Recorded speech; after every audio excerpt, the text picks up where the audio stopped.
Sorry, my volume was way up. It was on a very soft stream earlier. Okay. Hope you're all having a good one. How goes the weekend? Mimi, good to see you. Hope you're doing well. Lil Vantan, hope you're doing well as well. Happy weekend. Hope it's going well. Sukabeth, hope you're having a good one. It seems like it's a nice day out there. I did not go outside.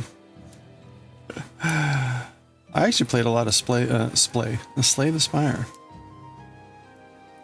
Played a lot of Slay the Spire. I didn't really, I did a couple other things today. I did get a chance to do a little bit of tweaking. I didn't get to make everything I wanted to make, but I did fix one particular thing. We may see it later. It will be quite funny. So stand by, you might see it. You never know.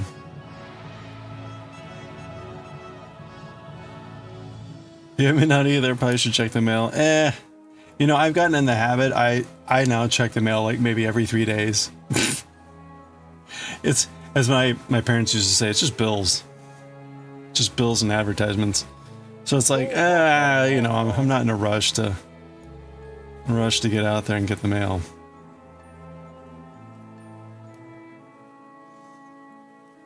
I did get a not a dresser. What would you call it? Like a storage shelf, bookshelf-ish, desk thing-ish on wheels. It's on wheels. But it came just a couple hours ago, and it was a little bit awkward timing to try to get it put together. So maybe I'll do that either late tonight or maybe tomorrow. But I bought this thing as an alternative to put my piano on, because right now my piano's right next to me, or my keyboard, but it's on a sort of a classic, what do you call it? Like keyboard stand. Like a classic keyboard stand that's just a little, kind of like a cross thing. And it's not great. It just takes up a lot of space. So I bought this thing. Now it means I can't like get my legs under it when I'm playing it, but I rarely play it, so there we go. Oh, hey Piffle Cake, how are you doing? You went out yesterday, you're forced to by the need to get the hubby's car. Oh, serviced, yeah. You went out for breakfast? Just woke up, no plans to leave home today. Hey, that sounds pretty nice. Sounds good to me. You just woke up. Are you in Hawaii?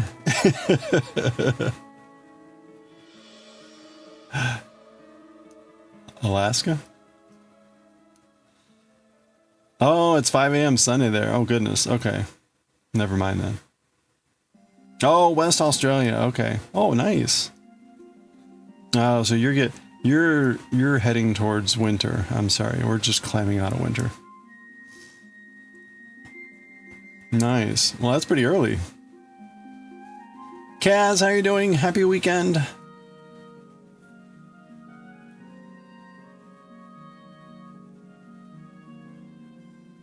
West Australia. I made it to Australia once, and it was East Australia. I was out for a naval exercise. Happy to have a break from the 40 Celsius days. Yeah, that sounds atrocious.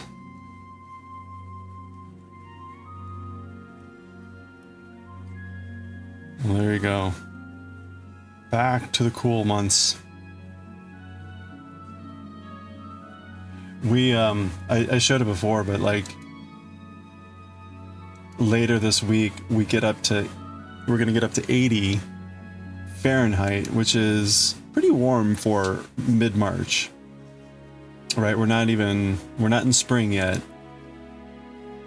So to hit 80, 82.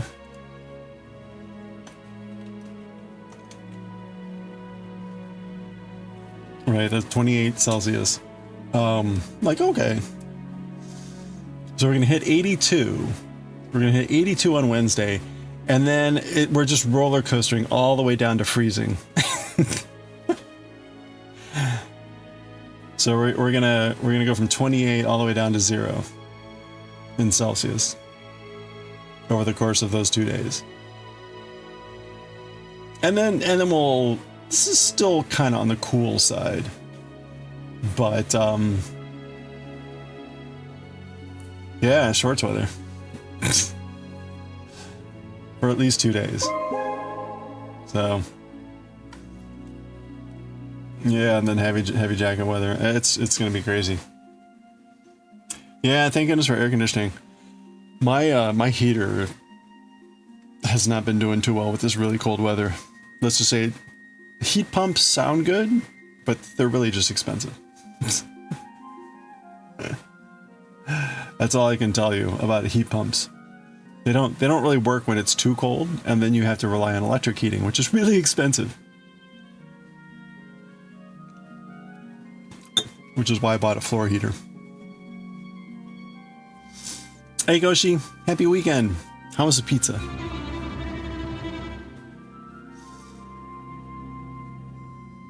Rodolfo Rudy, hey, how's it going? Good to see you. I hope you're having a good one. Our stalwart YouTube friend. Wednesday we'll be in the Temp Twins. Oh, we'll be Temp Twins. That's unexpected. Hey, you know, just strap on the seatbelt and hang on. Usual Saturday pizza? That sounds delicious. Hey, we got a streak. Let's go. Hold on. Let me make sure the streakers are ready to go. Okay. All right, Kaz Circle, thank you so much for the 7 stream watch streak. Let's go, streakers. There they go. 7 naked frogs and 1 to grow. Okay. Thank you, Kaz, for the 7 stream watch streak. Okay, so I was tweaking around with some graphics stuff, and I didn't get done the thing that I wanted to get done, but I did get something that I've long wanted to do. If anyone wants to do the Fat Coachable redeem, and watch closely. Watch closely if you do the Fat Coachable, because I've wanted to do this for a long time.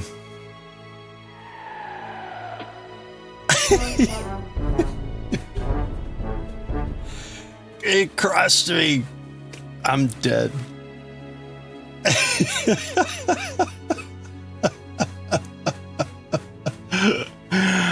Yeah, I've wanted to figure out how to do that for ages, and I finally got it. Oh, I'm back.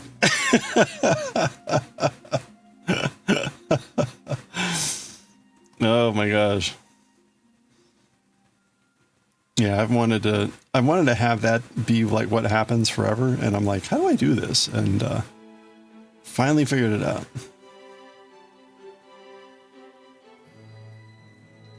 The thing is now, I need to change my OBS. I need to change my basic OBS settings to make it easier to do that sort of a thing. Right now, it's kind of a hot fix, but I was just thinking about it. I'm like, oh, you know what? There's a way to make this a lot easier. It's getting kind of complicated, but it's like, oh, you know what? That's actually, I've come up, I think I have a way to make it a little bit simpler. But anyway, so I'm gonna be adding some stupid things like that.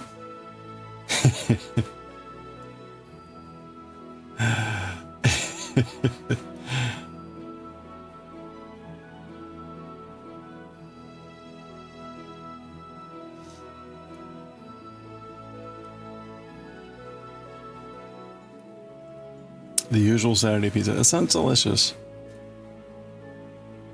Oh crap, I'm doing it again.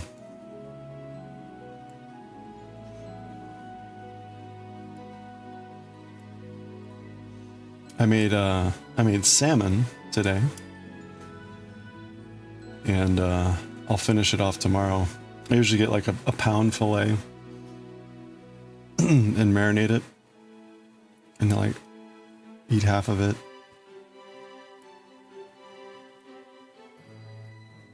Very delish.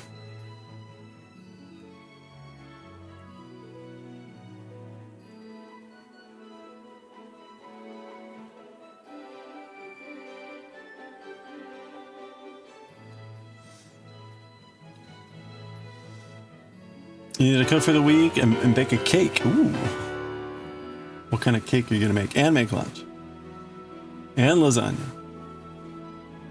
Corin, how are you doing? Not this weekend. How about the Italian boba tea? I thought that was hysterical.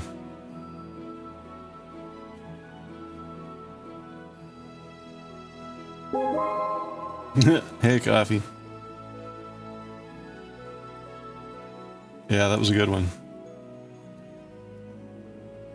Italian boba tea. Doing better than yesterday, but still weird. Oh, I'm sorry. I hope, it looked like the Pisces were coming along really nicely. You love some Italian boba?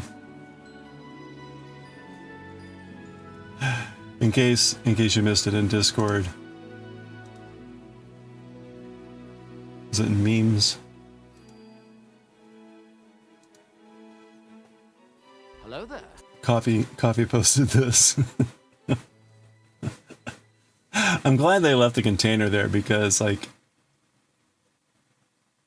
it's kind of obvious what these are, but that just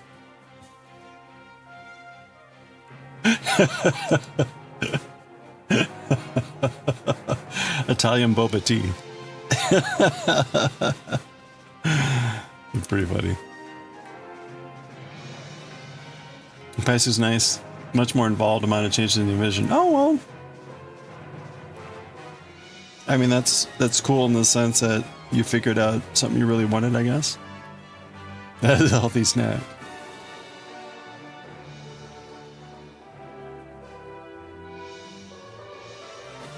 Just as long as you don't add a lot of sugar and cream to it.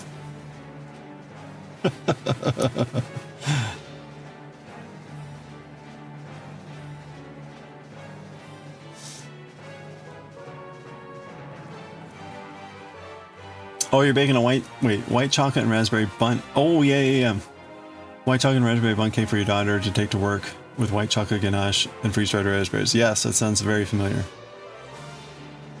You made it last year and everyone at her work wants it again. Of course they do.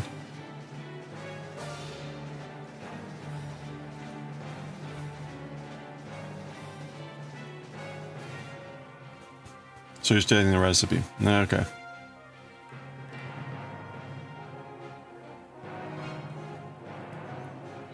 Your note taker, like what was like what do you think were the most critical notes? You don't know that recipe by heart? Yeah, I was gonna say there's a good solution to that. Just make it every week.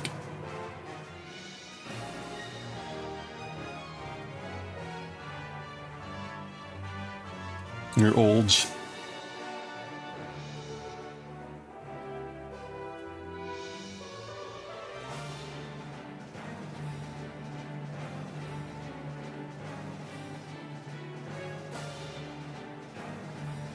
You can't, that's right. Can't even remember what I ate yesterday.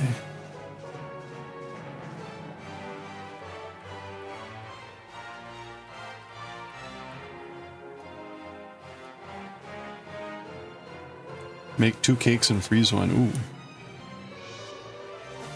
Can you make a like cupcake version of it? Or mini cake version?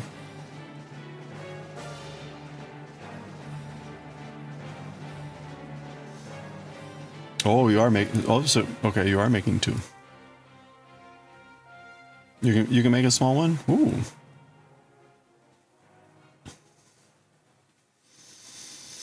Well, maybe when I get my kitchen renovated, maybe that can be like one of the first recipes we do.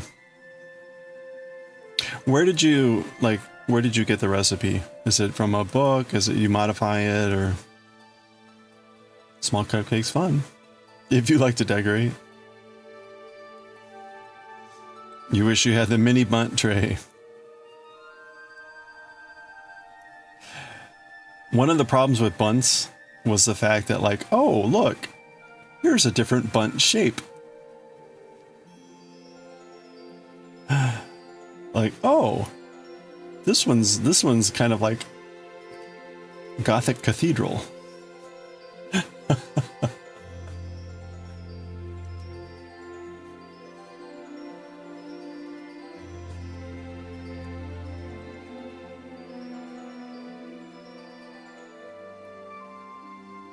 Oh. Okay. I think we can do one more round. Brrr. Hold on.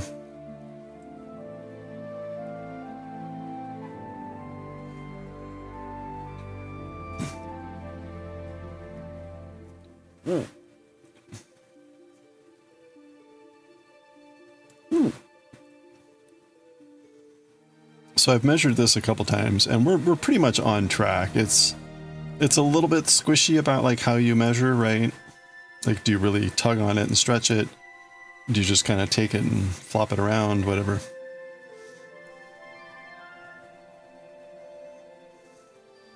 You've got two bundt cake molds, and you want more. See, I think that's a common bundt problem. There's like bundt. The bunts want to multiply. You have modified it slightly, but it's a typical butter, cream butter and milk buttermilk cake. Ooh, okay. With white chocolate and dried raspberry, freeze-dried raspberry. The family would not be impressed. It goes well with white chocolate. Mmm.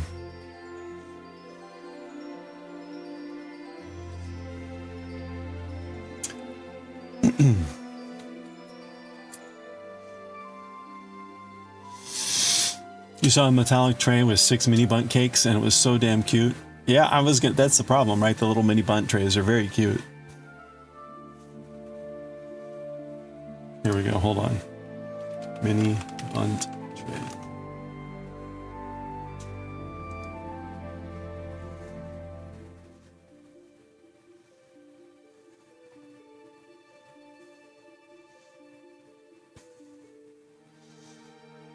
Stop enabling. I'm sorry. Hey, oh, so Rita, how's it going? Thank you so much for the raid. Welcome on in, everyone. How was the stream? What were you working on today? Hey, if you're not already finding So Rita, click on the heart icon, check out the next stream. Usually doing some sort of stitch craft, making scrunchies and some other things. Hope you had a good one. Welcome on in. Hey, Ten Ties, how are you doing?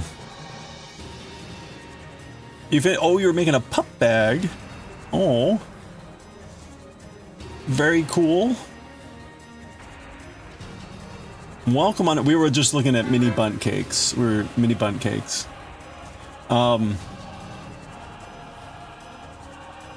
So those for mini Savarines, yeah, right? Oh, pasta al forno. Yeah, that sounds delicious.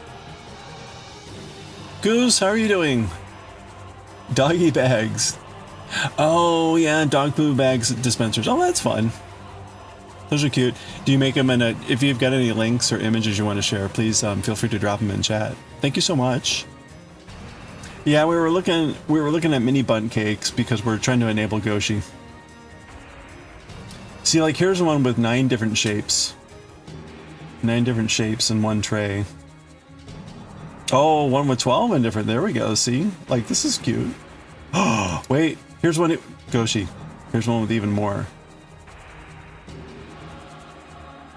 Oh my gosh. This is like 30. Oh, it's alternating them. So it's more like 15. These look more like donuts.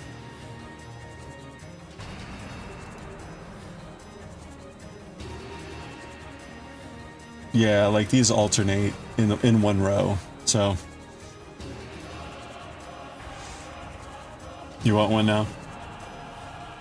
Well, you know, what do you think of the silicone ones? How does baking in silicone work? I don't even think that's a link.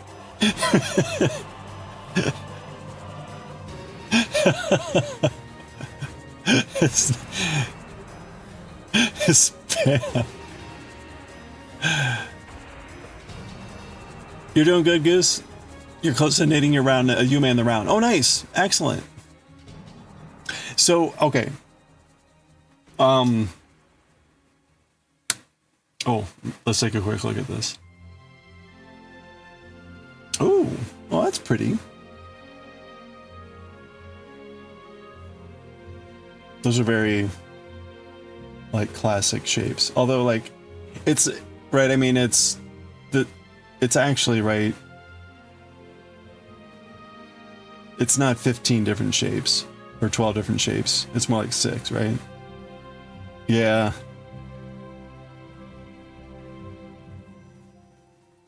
Yeah, the one that had, like, 30 was also kind of like this, so it was really, like, 15.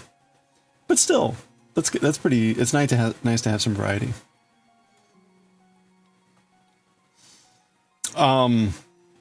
It's Goose, it's probably too late for you, but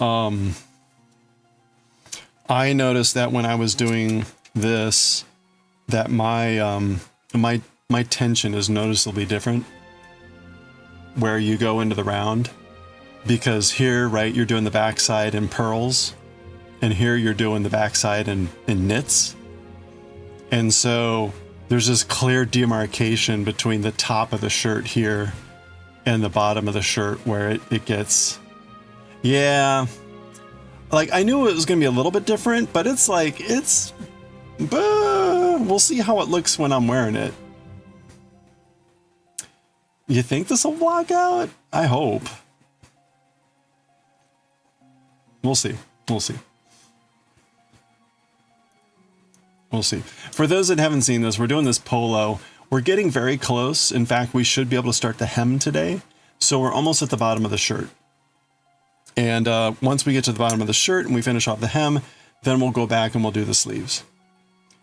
There are 2 sleeves. But let's check out Sarita's pictures here. Thank you for uploading those. Nice. Some strawberries.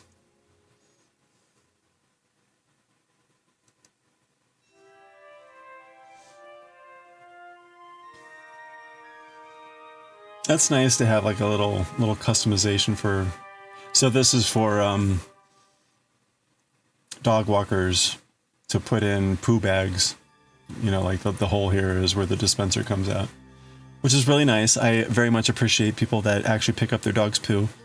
I live in an area where I'd say most people do, but there's enough dogs that you still see lots of poo around, because all it takes is 1 or 2 people, and that quickly adds up to a lot of poo everywhere. So, such is life in the city. This project has been a major pain in the ass. Beautiful, but technical. Yeah. If I ever make a second one, I would probably look at a way to either be looser in my knitting here or tighter in my purling here, or, you know, some other way to kind of make that a little bit less dramatic.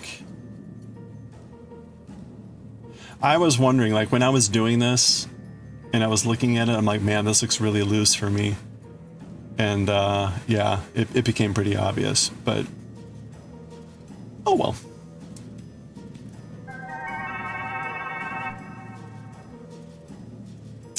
So, well, thank you again, So Rita. I hope you oh, there were more images. I'm sorry, hold on. Ah.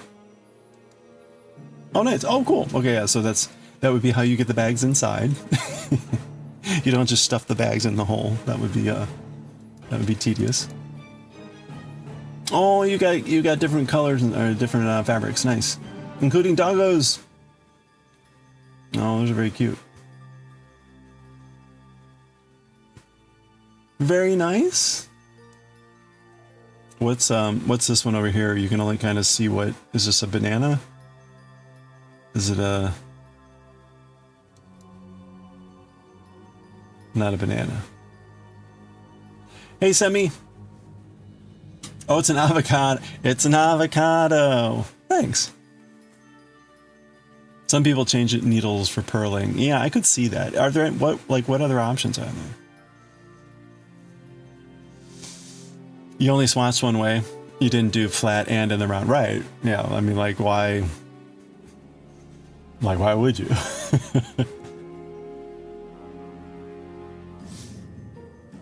You can't finish them, you're waiting for labels. Oh, okay, so you like sew on personalized labels? Like, you got like a So Rita logo? That's cool. Combination knit purl.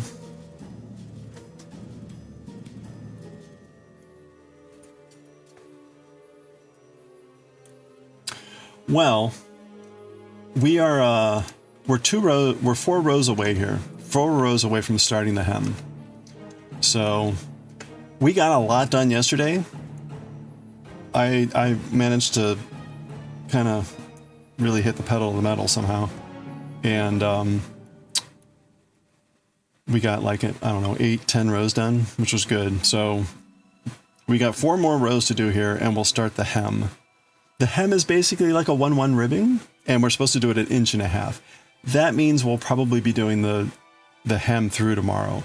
And then we do some sort of Italian bind off. So if all goes well, we'll do the Italian bind off tomorrow, which means we should be able to start the sleeves on Monday. I think we can hold to that.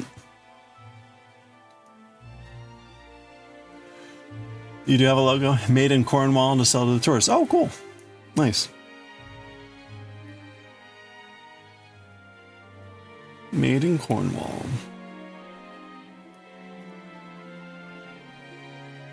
Very nice. Well, I'm glad you had a good productive stream for making those. I'm just slogging along on the same old project.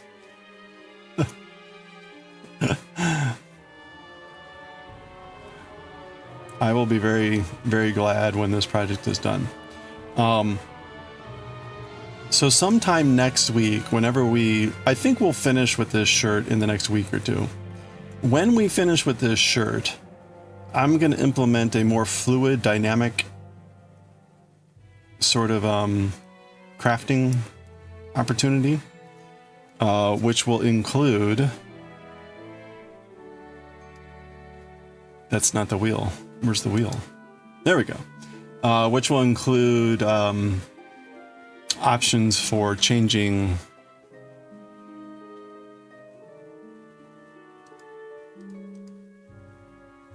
what we're doing.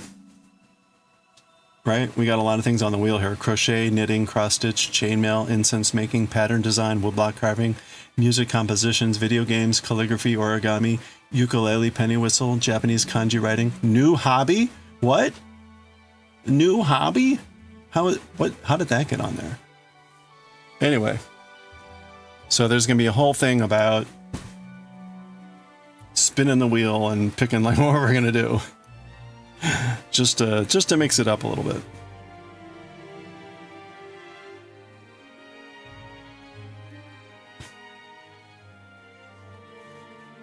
Yeah, that's right. It's all going to be rigged. I'm just going to, if it lands on something I don't like, I'll just spin the wheel again.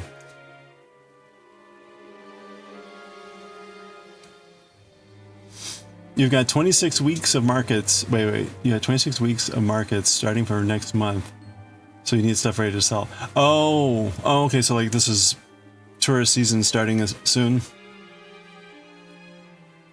Well, there you go. Well, good. That's awesome. Or yeah, if we're going to be learning a new hobby that day.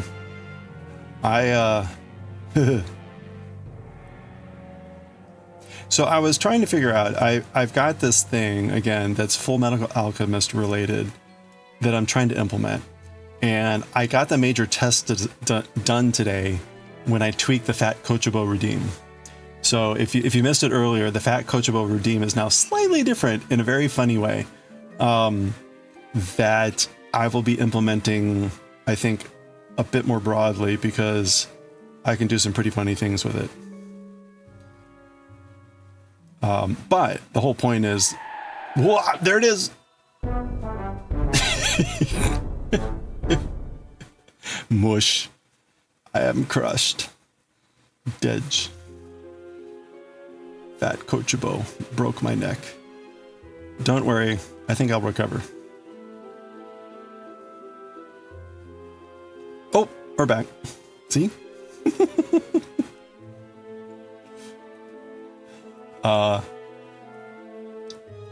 So there's a bunch of stuff I can do with that, and again, it's a simple effect, but it's very usable in a lot of situations. So again, there's the thing that I want to do that will be pretty crazy. Anyway, okay. Well, Sir Rita, thank you again so much for the raid. I hope you have more productive time getting ready for market season. And appreciate you swinging by and bringing everyone with you. We're just going to be working on this polo for a little bit here.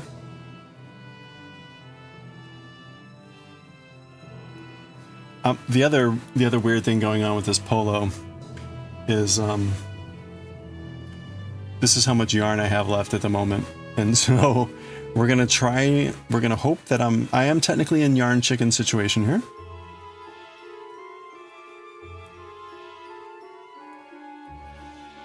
I need to have, hold on a second.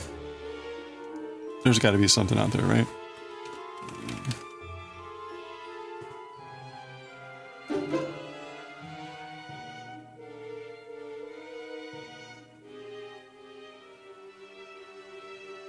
Oh, Sea Clown, how are you doing?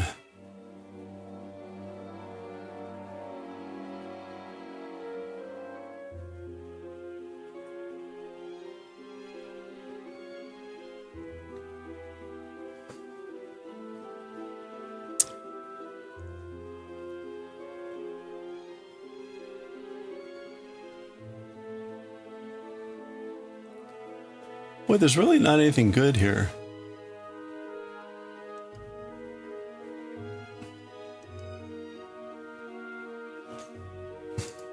Okay, I'll grab this one.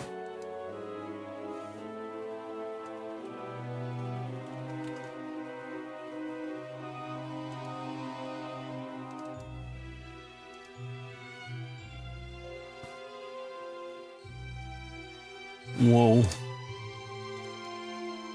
Okay. We are an active yarn chicken.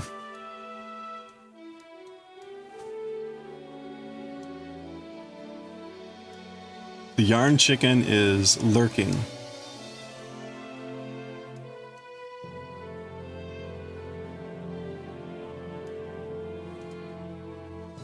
Will we beat the yarn chicken?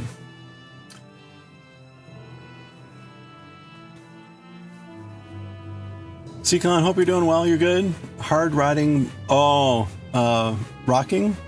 Or are you riding Pokopia?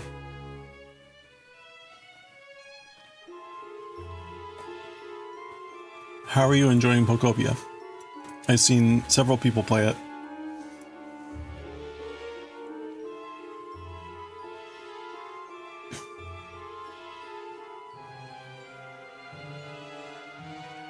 If I had infinite time, I probably would play it. But at the moment, I am definitely in a not infinite time point of my life.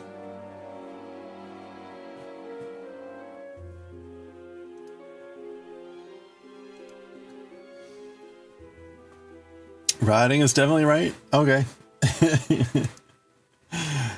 Very fun. Reminds you of Viva Pinata. Viva Pinata. I remember that game. That's old.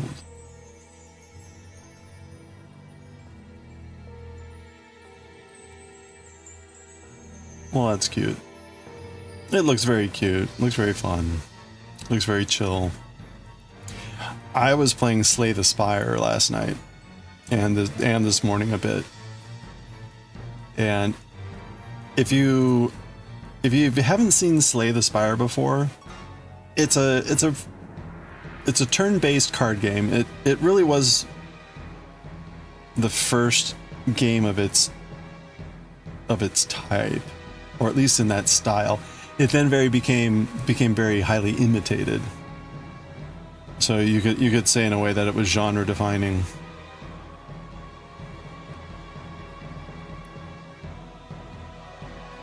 But the neat thing about Slay the Spire 2, it doesn't mix it up very far from Slay the Spire 1, which is fine by me. But it's got a bunch of different characters. Like the original Slay the Spire had what, 4 characters? And this is currently in open access, early access, and there's currently 4 characters. 2 are very similar to... No, it's got 5 characters so far. 3 are like mods of the originals, and then there's 2 new ones. Anyway, they all play very differently. They all have different like card pools and everything, which is neat. So it's it's been fun. The 2 new characters play very differently.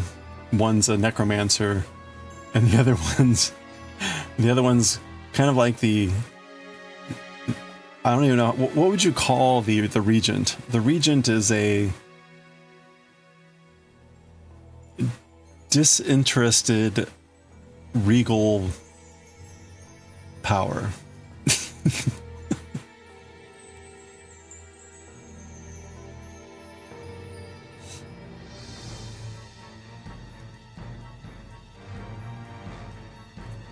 Anyway, you haven't played it. It looks fun. Yeah, it's like what it's kind of like classic in the style of a roguelite where like one run will take about an hour. So it's also kind of nice to have that, like, oh, I'll do one run, that'll be like an hour, whatever. But it's pretty strategic. Anyway, it's been fun.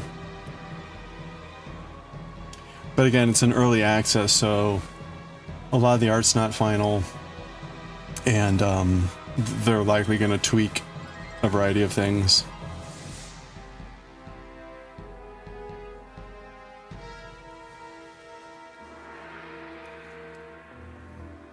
You've got some interesting new mechanics too. You'll do this one last thing and suddenly it's 3 AM. Yeah, that's a problem.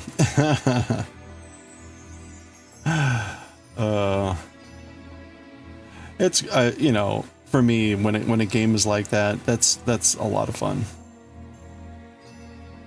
It doesn't feel like games come out that much anymore that are like that, where you're like, oh, I'm just gonna forget sleep for a day and play this game.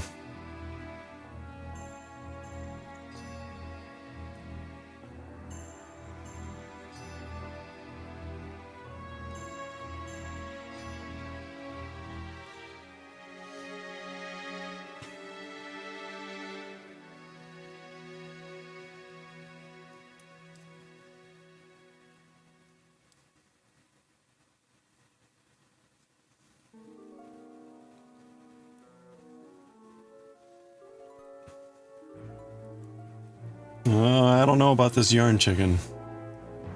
We're halfway through. I ain't got a lot of yarn left. I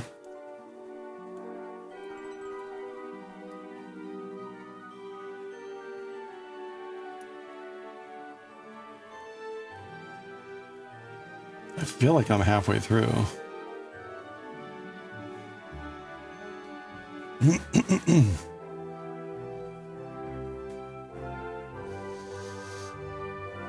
What for Pocopia, like what's the, you know, I got it like sort of Animal Crossing, world building, village building, yada yada. But is there a broader goal theme or anything, or is it more like Animal Crossing where it was like make your village?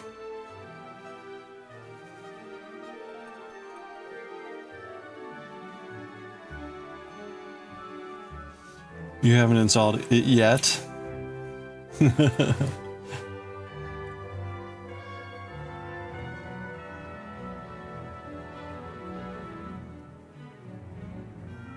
Yeah, okay, you do have it. Oh, that's what you needed the data cards for. You got a cute keychain. Was it a Snorlax or a Ditto or something else?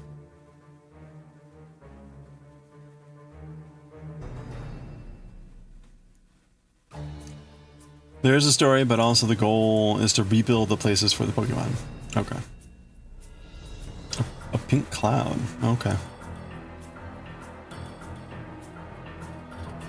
But there's not like...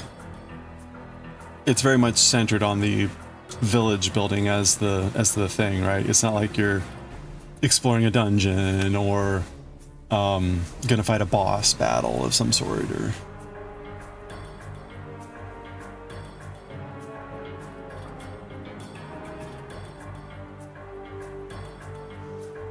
A lilac ghost? Is it a ditto? Is it a ditto? If it's lilac and it's slightly purple, it's probably a ditto.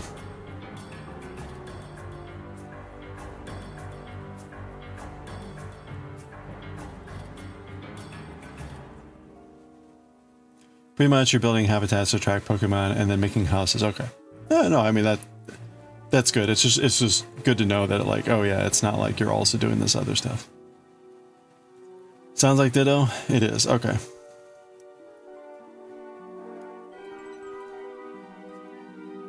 It's a ditto.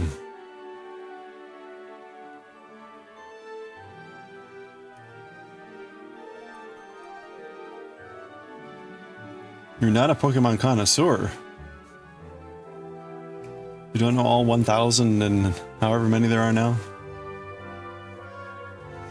It's like I don't even know you, Goshi.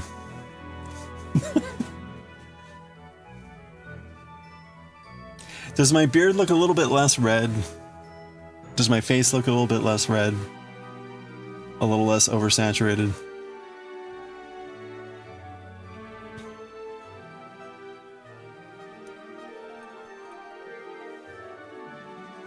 I did also have time today to balance the camera a little bit.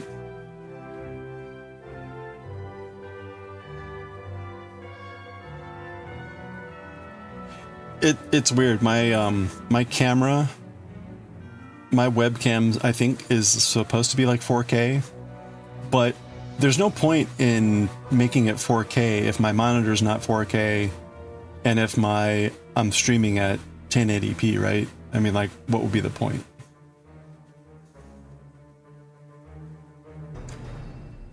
There's a few biomes where they feel like you're actually rebuilding them, not like wild areas without... It's not like wild areas without remains of civilization. Okay. Well, that's cool. I thought you were not talking about the beard? What? Is it that hideous?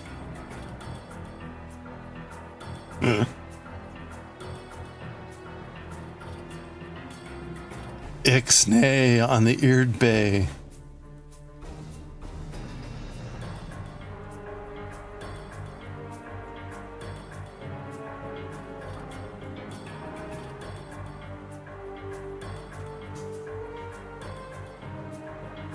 It kind of smoothed out.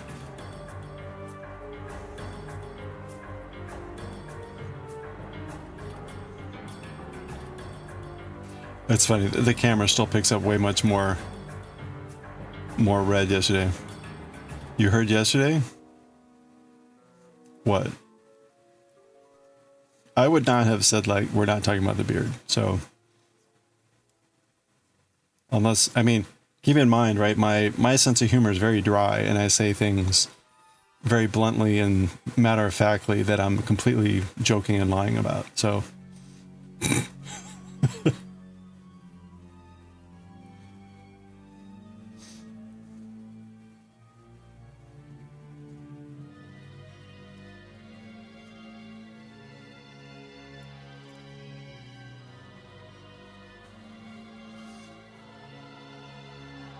Very oh, okay. Yeah, I mean, I don't know. Discuss away. Yeah, I probably said, like, no, we're not talking about the beard. And I would mean that, like, as a joke.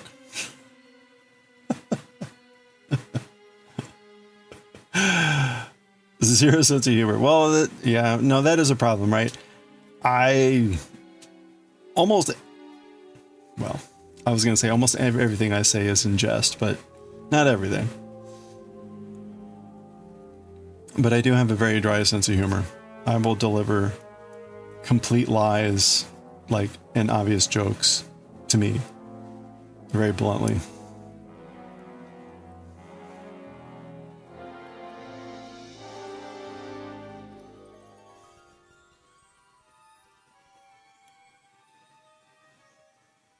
So no, please. Please. But compliments only. See, that also is a joke.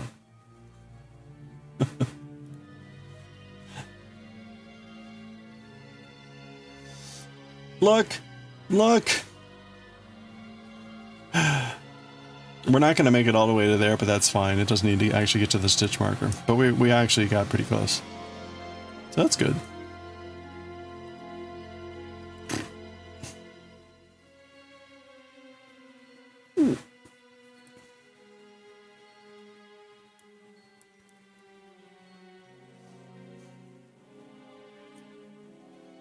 I'd be curious what for Procopia, kind of what the end game is.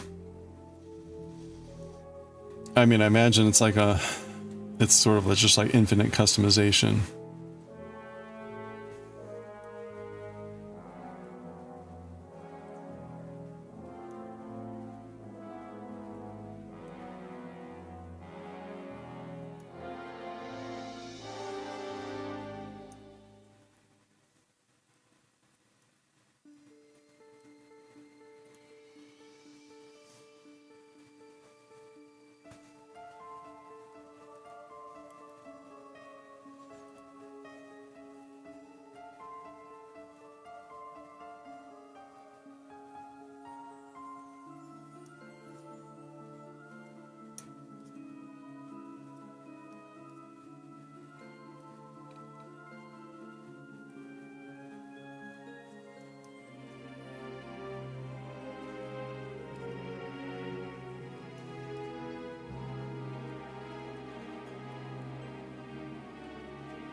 You're still exploring? You think it wants you to rebuild the biomes and customize them? Very satisfying game loop. Doesn't feel like Animal Crossing, where there's no real reward for doing other than 4 stars and having a cool island. Okay, well that's good.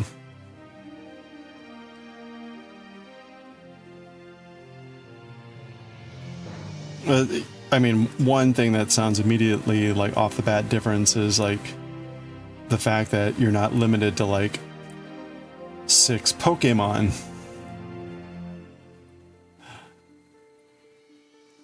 Because that was always the thing with like the villagers. It was like, well, you can only have so many villagers at any time.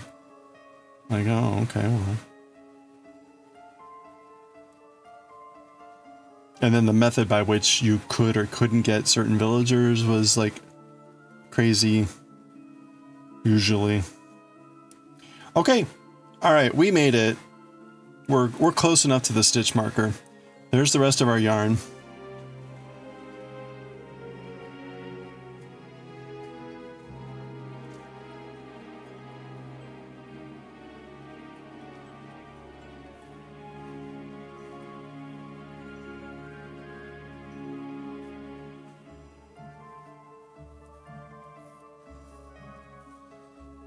We're gonna switch skeins here.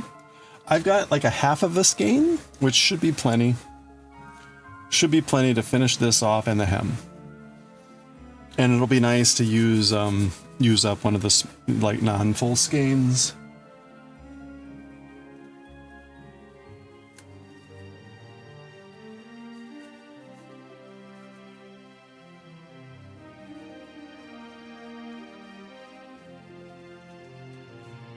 So left, I've got a full skein, like maybe 80, 70% of a skein. And then the skein that I just hooked up, which is probably about at halfway point. So we're fine when it comes to the amount of yarn left. But it would be nice to be able to do the sleeves without having to switch skeins. So we'll see how that goes. Almost 300 in the game. There are some exclusive to certain biomes, but most can be moved around. Okay. That makes sense.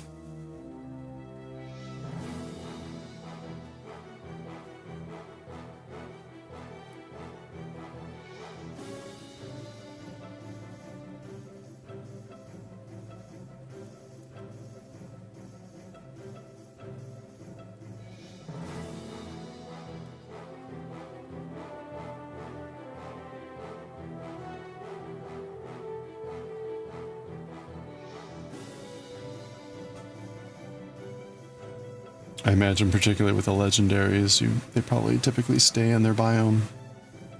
But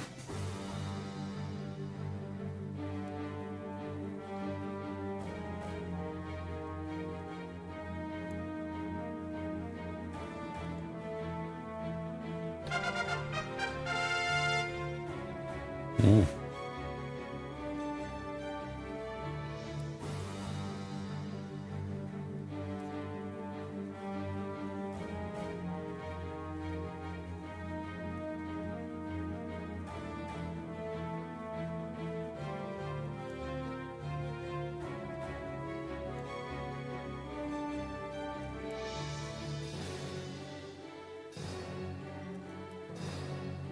Okay. So there we go. We've switched over. We've switched over to our new next skein. We've got 3 more rounds to go. 3 more rounds to go, and then we can start the hem. So let's go. You've only seen legendaries. They don't talk to your Ditto, but so far you've had the chance. You haven't had a chance to get any of them to move in. You don't know if it's really possible, especially when one lives in the ocean. Maybe they'll make like an inlet, a bay, or something like that. Is that a Kyogre?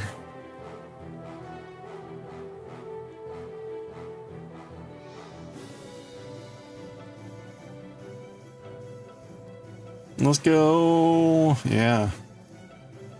Let's do it.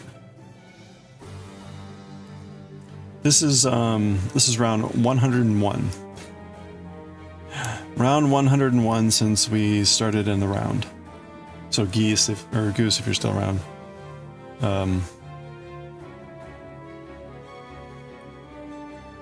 For me, I'm going like 1.5 inches beyond the pattern recommendation in length because I'm longer than that.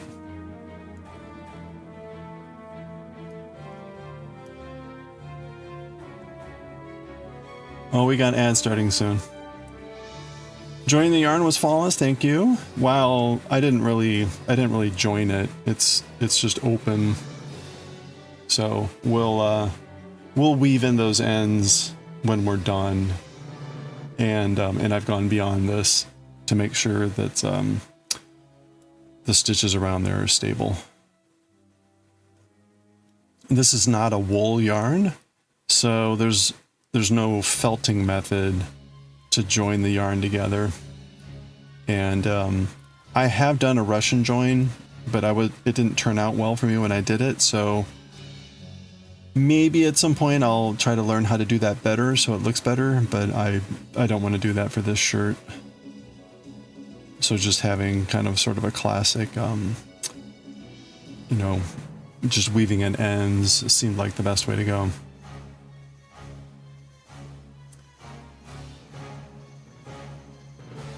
Yeah, super jarring to see them make more true size. Oh yeah, I was gonna say, because he's huge. It was always funny seeing, like in Pokemon Go, Whale Lord in the Pokemon gyms, because Whale Lord would just like, they actually tried a little bit the size thing, and Whale Lord just swamps out everything. It's still not quite right, but it's like at least some semblance of size. They try.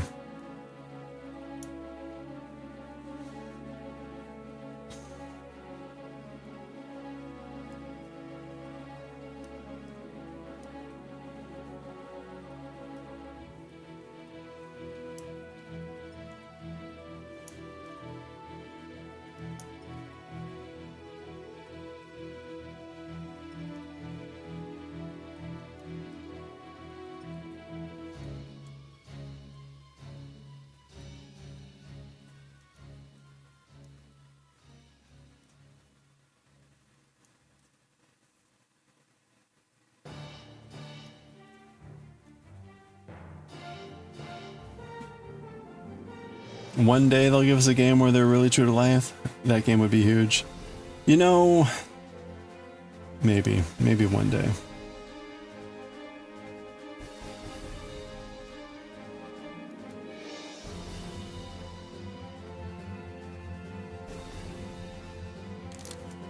They keep like teasing with like, oh, this is so close to what you want, but not really.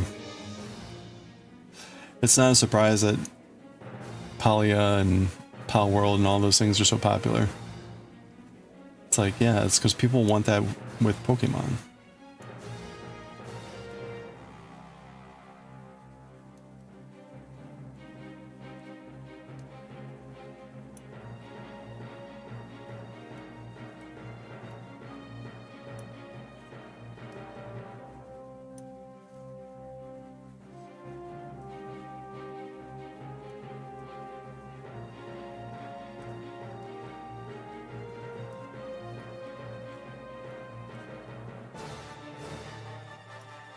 I kind of wonder, speaking of Pokemon Go, like at what point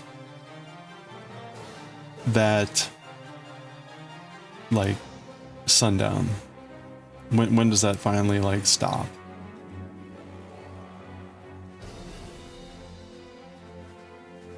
So I'm kind of curious what's going to happen there. It's not showing any signs of slowing down, but even Pocket Camp, the Animal Crossing mobile version, that finally switched over to a they basically shut it down, but it's like it's now a standalone version. So rather than being like continually updated and live, so to speak, it's now like self-contained service, and they transitioned to that like a year ago now. It's been a year. So I'm kind of curious. Yeah, Pokemon Go still makes a lot of money, so that's a thing, right? Once it starts kind of declining, I guess. A funny thing for me though, I mean, I still play Pokemon Go, but I don't spend any money on it. I used to spend money on Pokemon Go, and I don't anymore. So now it's like a matter of like, yeah, no, I refuse.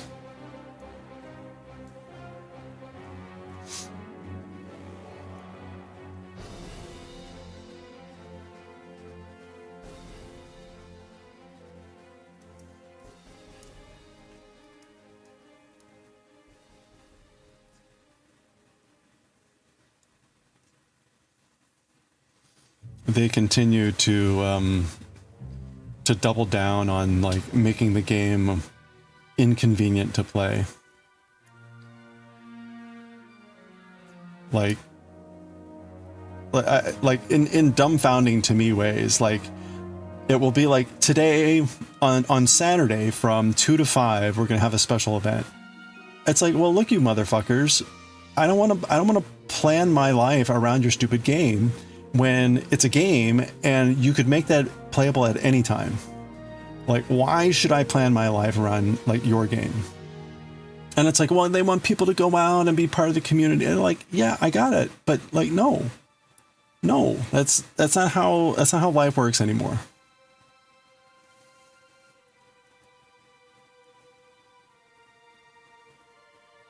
And they keep doing it. And they also don't seem to understand, like, the last thing I want to do when I'm outside is be staring at my phone. Like, when I'm outside, I want to be enjoying nature. And they're like, yes, go outside. And then stare at your phone the whole time because the game is, like, constantly pummeling you with information and, like, demanding your attention. People are morons. Like, that's not what I want to be doing when I'm outside. Anyway. You need to go back to using Pokemon Sleep. Quite enjoyed waking up to Pokemon feed. I did not buy into that module. It was a neat idea, but I'm like, the last thing I'm doing is sending my health data to who knows where.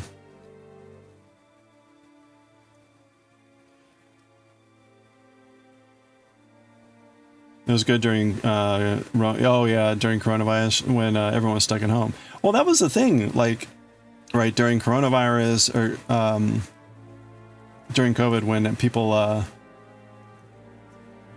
people couldn't, or when they, whatever, you know, they made all these changes to make playing a little bit easier. And it was great because you could be, we had so many online meetings, right, at work. You could be sitting in a meeting and you could be catching Pokemon.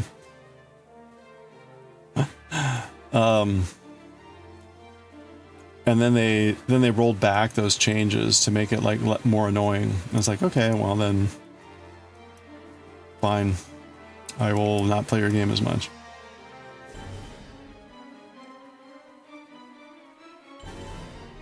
It's probably good for me, like where I work, the place where I work, I cannot have my phone in my office. So that's probably a good thing. It's bad enough having Twitch available now.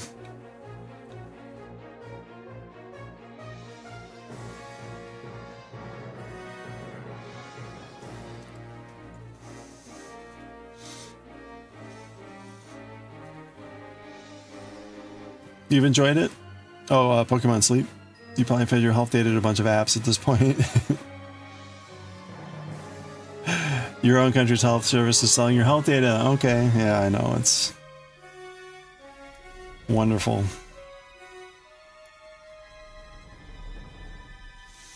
It's so frustrating, the whole idea of like digital privacy. You keep hearing more and more news about like the genetic services selling people's information, and it's like, I would love to do a historical genealogy genetic thing, but no way in hell am I doing it without, in the current environment of like, who knows what's happening with my information. Which is sad.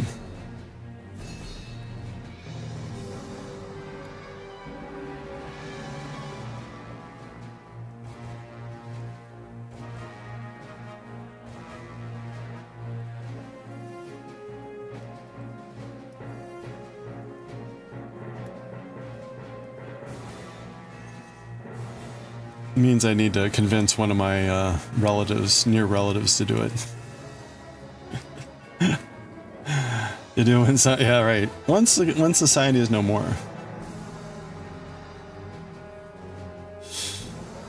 You know, but well, it'll be fast when it happens. Stone's throw away.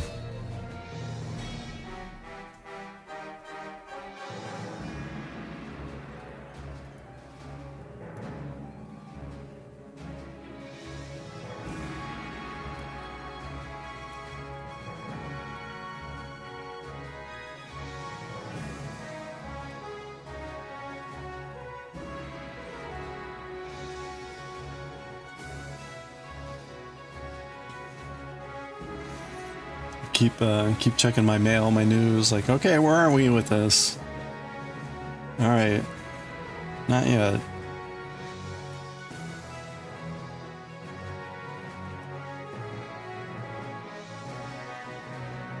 Huh. Oh, yeah. So in case you missed it yesterday, my niece gave birth to her first child. And so that's my third great niece nephew.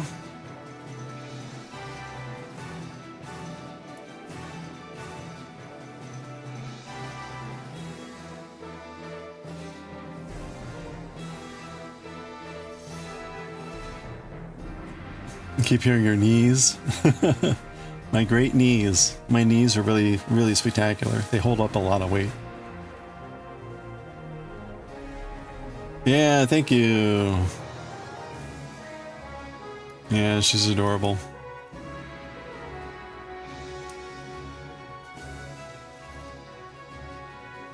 Her name is Charlotte Blue. And I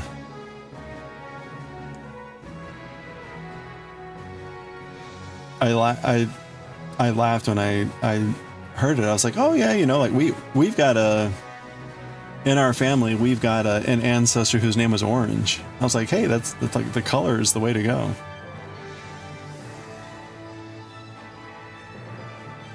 Yeah, that's right.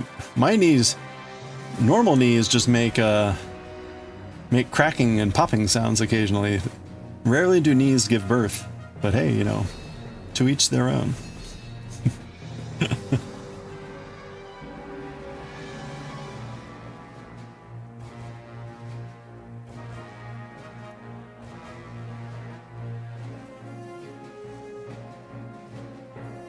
That's right. You know, name the next kid like Jimmy Red.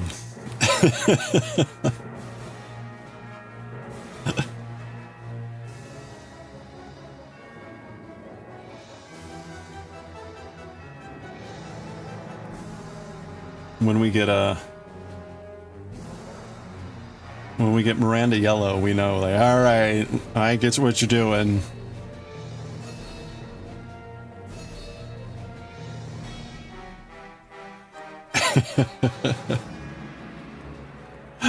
Can you imagine? I'm sure there has to be someone somewhere in the world that did that, right?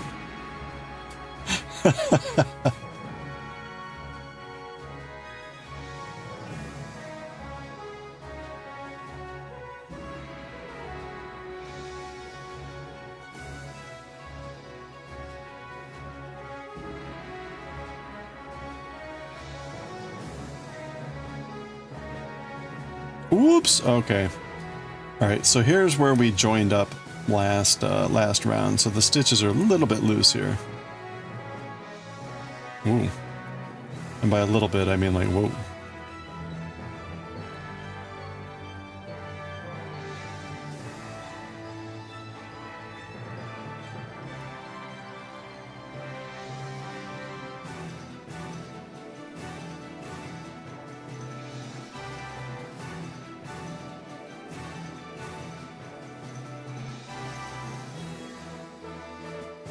You sure there's going to be multiple people who did that?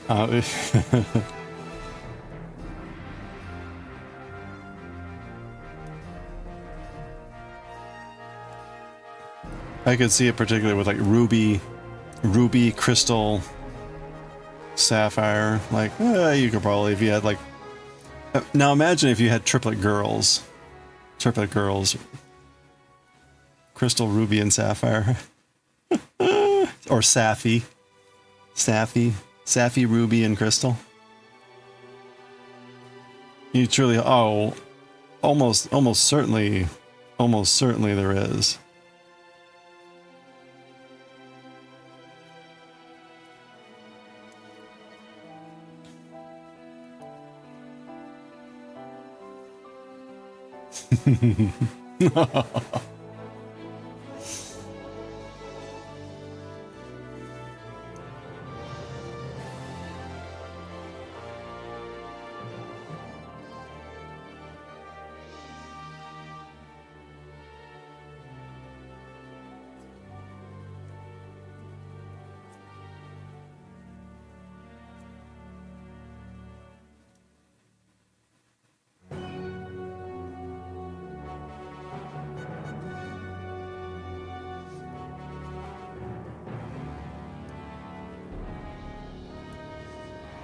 Okay, this is now our second to last round here. So we're on that 50-second circuit. We're doing 2 rows in each one. Definitely kids named after specific Pokemon.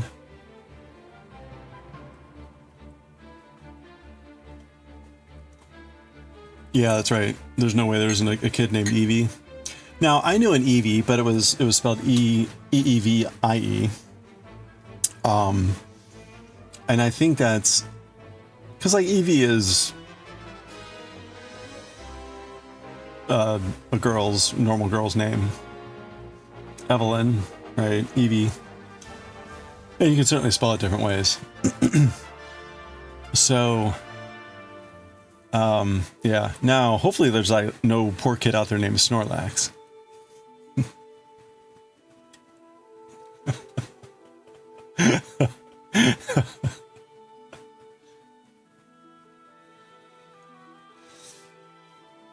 And Genevieve will sometimes go by Eevee. Okay, there you go, right? Some poor kid out there doomed to be a Snorlax.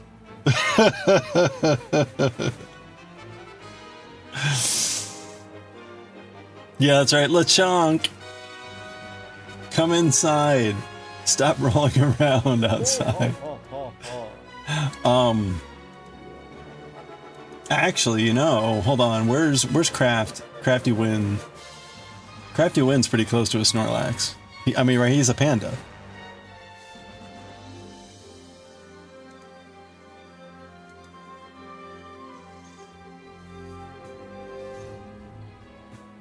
Have you ever seen the picture of the guy that Snorlax was designed after? There is like a person that inspired Snorlax. What was his name? Goldenbay?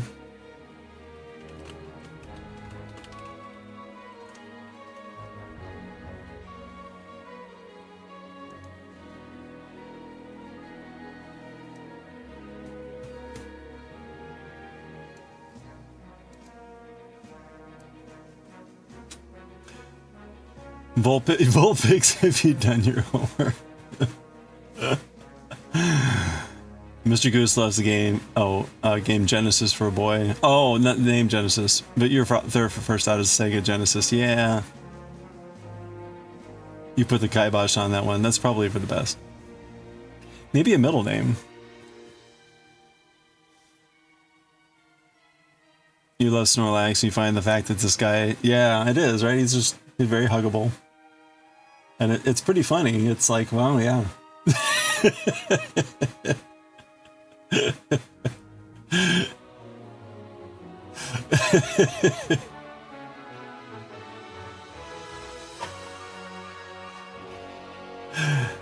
Very Snorlaxian, yes. Very funny. I'm like, yep, that's Snorlax. The fact that they made Snorlax like the snack monster and like just the sleeping all the time, like, oh boy.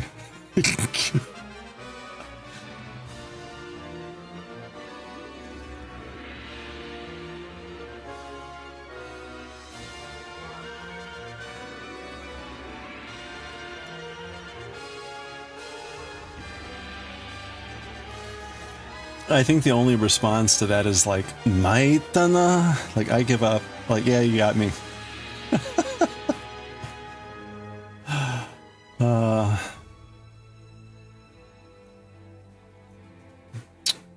So. Good old Snorlax. Turns out your doctor's appointment was made by your partner. Oh, did I miss what happened? Did you not? Did you miss something, or were you supposed to go, or did you have the wrong time?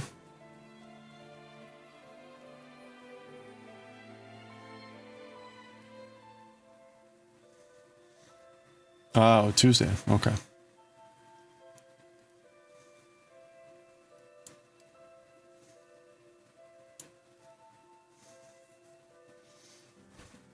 Oh.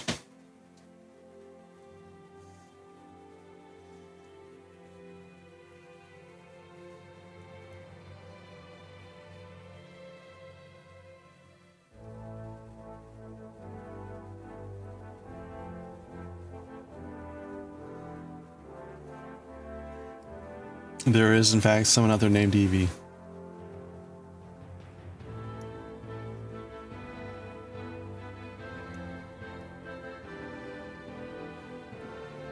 Their last name isn't Ketchum, is it?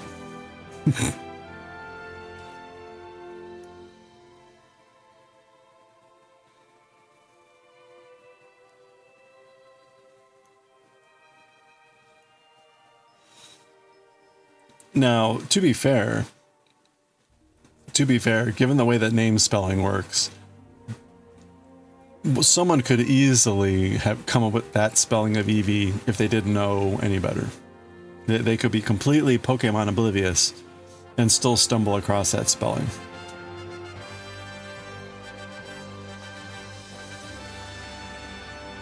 That, yeah. From the long line of Ketchums.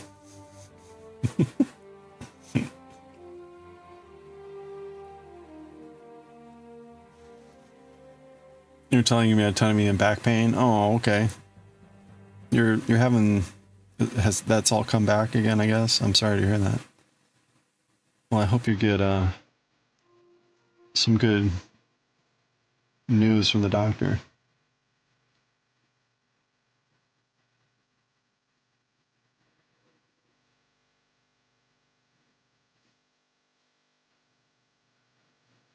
Oh, okay. She gave herself the name 13 because she liked playing Pokemon with her friends. Okay.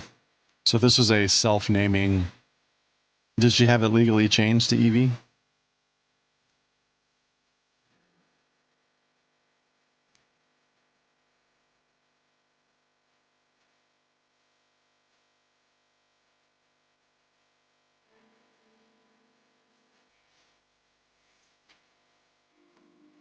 Oh, okay. Well, be curious to hear how it goes.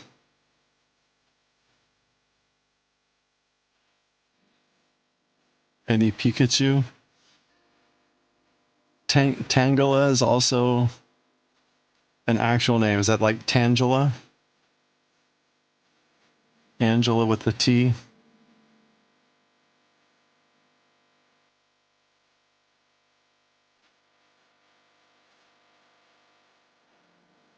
Apparently some kids in Japan are named Pikachu.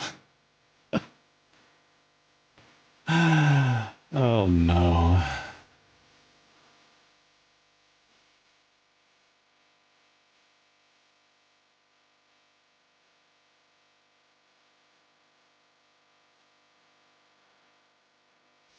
I could see that being like a pet name, or not I don't mean pet name, like a nickname. A nickname. Like, oh, my little Pikachu. But not like your legal name.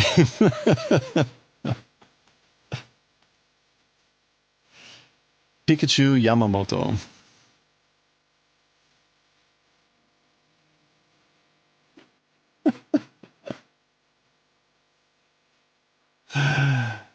You get something like, there is not enough space for the rolling of the eyes.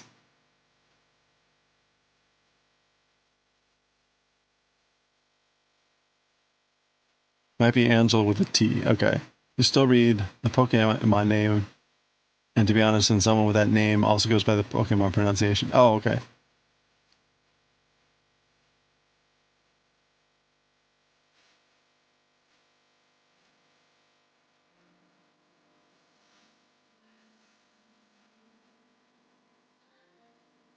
Yeah, it's always funny that the Pokemon names are always really weird because, um, first of all, whether they are the same in Japanese or English, but then you have the problem of, even if they look the same, they're not pronounced the same. So let's take a look at Tangela.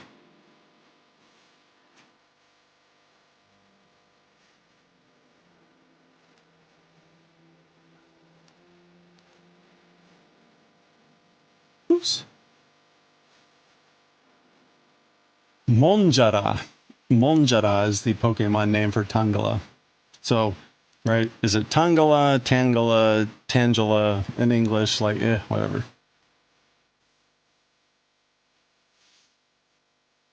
The family Chu. That's right. Descends of Abika. Oh no. So Monjara is Tangela.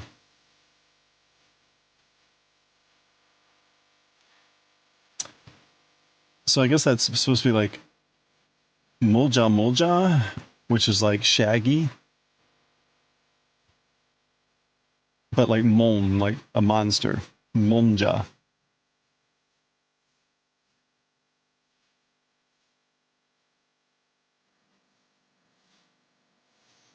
People also ask, can I name my kid Lucario? Oh no. Uh,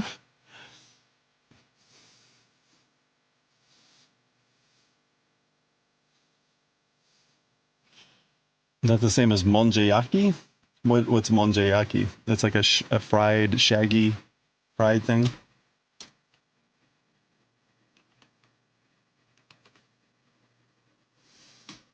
I mean, it's the same meaning of monja, which is like shaggy. So yeah, probably. That's the Asakusa version of okonomiyaki. Okay. Yeah, I think the monja there is supposed to refer to like the shagginess of it.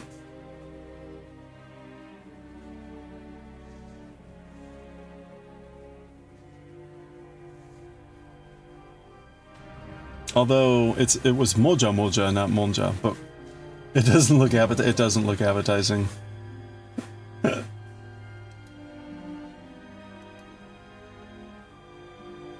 What is this, like dried seafood bits?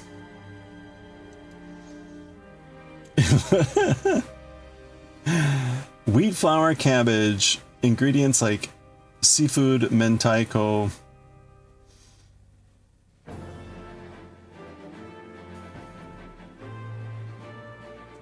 The consistency of cooked monjayaki is comparable to melted cheese.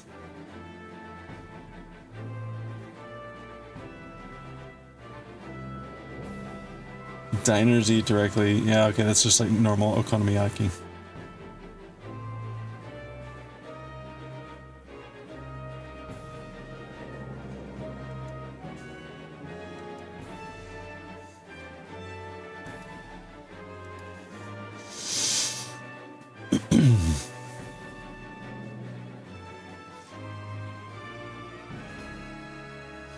Better than aspic recipes.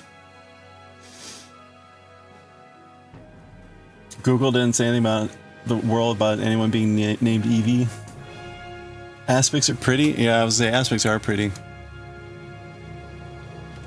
Anybody named Evie?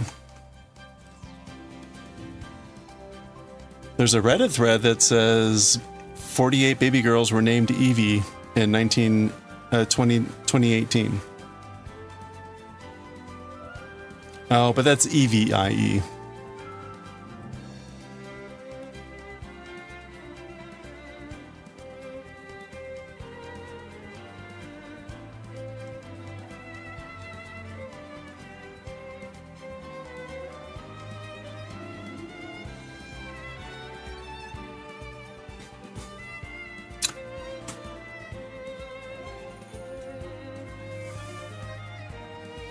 You're not going to try the monja? Eel-based. Molten cheese, but done with cabbage. Well, I was going to say, you could say that natto also has the consistency of melted cheese, but it says nothing about the taste and the texture.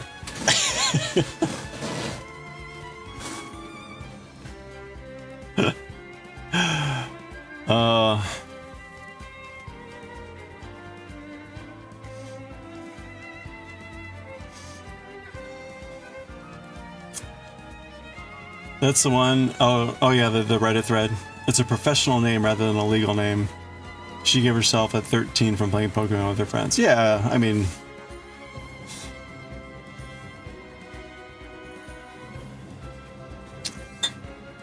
That's pretty crazy.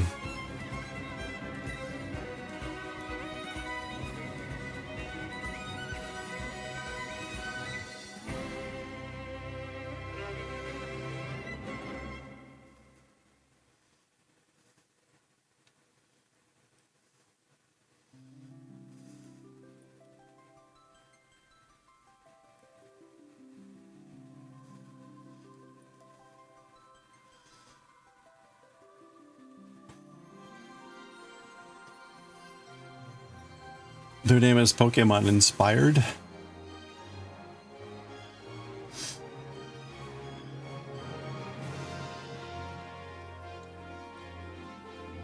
Yeah, I was gonna say, we're talking about names.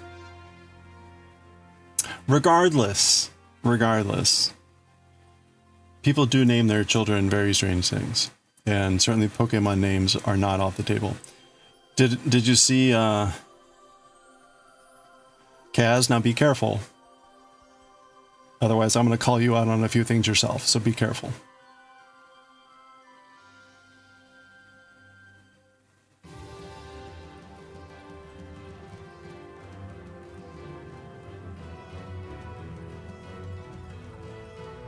Thank you. Anyway.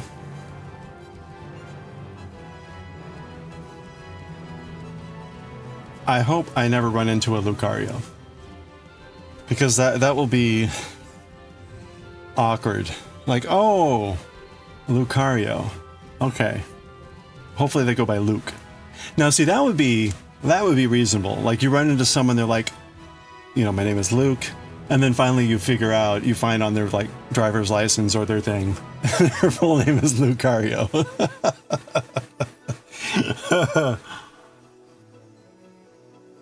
Cringe.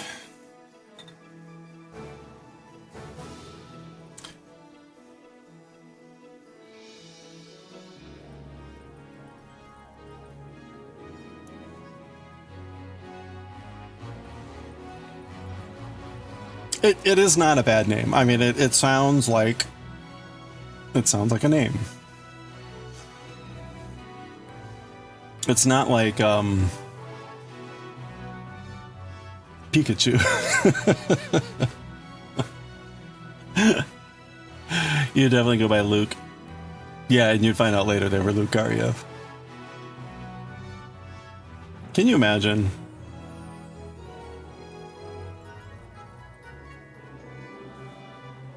Yeah, right. They would know. At some point in life, they would know. And they would be like, yeah, I'm Luke.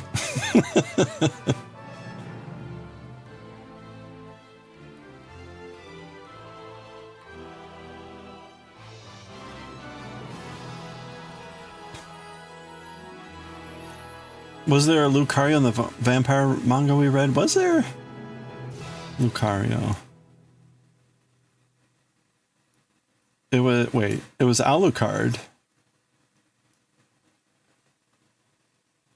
Which is kind of like the traditional backwards Dracula name.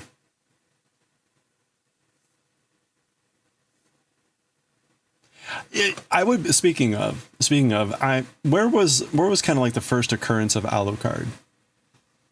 Right, so Alucard is the reverse of Dracula. And my first run-in with it as a kid was in Castlevania. But I actually don't know where that's from.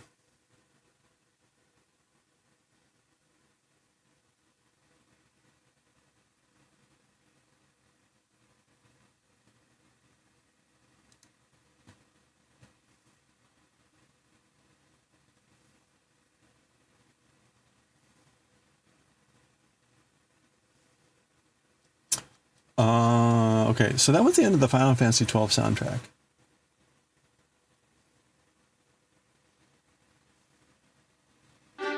Let's move on to Final Fantasy XIII.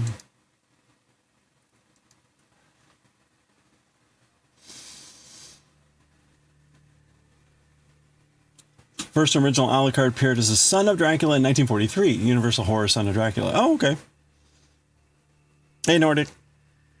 You saw it using... Okay, that's probably the same movie then. Interesting. Okay. So it's not... It was really around that era. First exposure was Castlevania 2. Which, right, they used the same sort of relationship. That Alucard was the son of Dracula.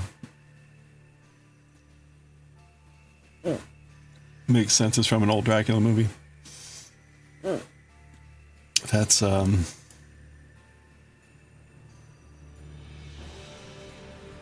interesting. It's interesting also that was that late, right? Because what, Bram Stoker was 1900? Like Bram Stoker wrote his Dracula around the turn of the century there, right?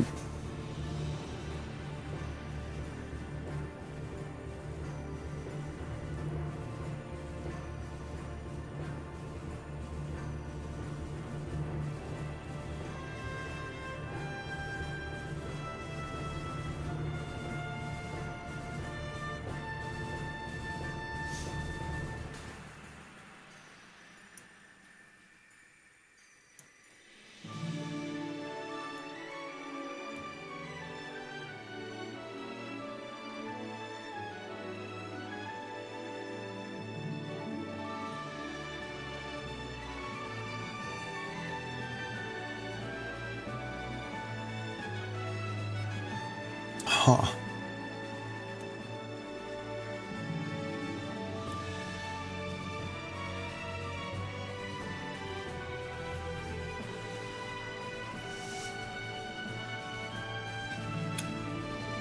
Bram Stoker really broke us away from the old vampires that were swollen and jaundiced.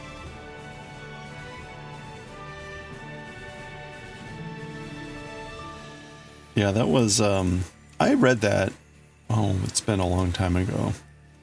20, 30 years ago. It was a very interesting read, like given especially where we are now with the genre, so to speak. Very fascinating to kind of see that, read the original. It would be neat if, you know, this is one of those things, like if you had the time to kind of look at the literature around that era to see kind of the evolution of the legend and the stories and whatnot.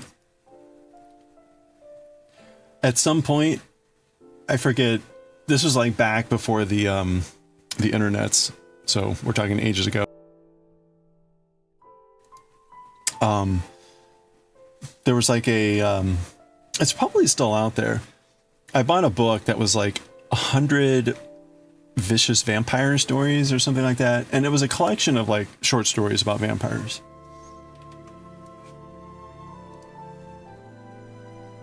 I wonder if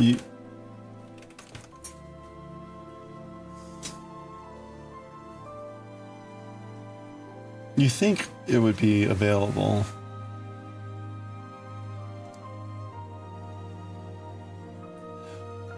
What? It can... You've got to be kidding me. You got to be kidding me. Hey, Manara-Khan, how's it going? The hardcover is $8, but the paperback is $60? Like, what? Okay, paperback from $2.52. Well, like, what is the... Anyway. Yeah, no, so this is the book. Right? Published in 1995. I don't recommend it, but it's an interesting collection of little vampire short stories. From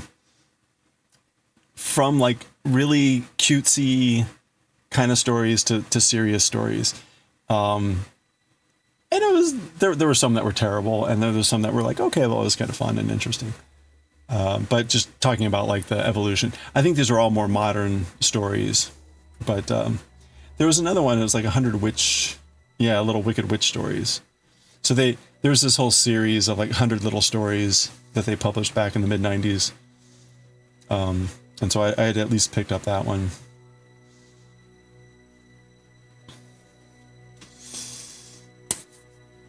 Dracula is the blueprint for all the media. Yeah. Yeah, it kind of laid the groundwork for where we are now. And occasionally you get like kind of the fringe stories on the side exploring stuff. Oh, I can get rid of the chicken. We vanquished the chicken. Sorry, we vanquished the yarn chicken. Not actual chicken. The yarn chicken. Yeah, no, the yarn chicken. Yeah, sorry, chicken. No, he's still alive. Kill it. I'm kidding. The yarn chicken. The yarn chicken. We won. The real chicken is still alive and well. Probably.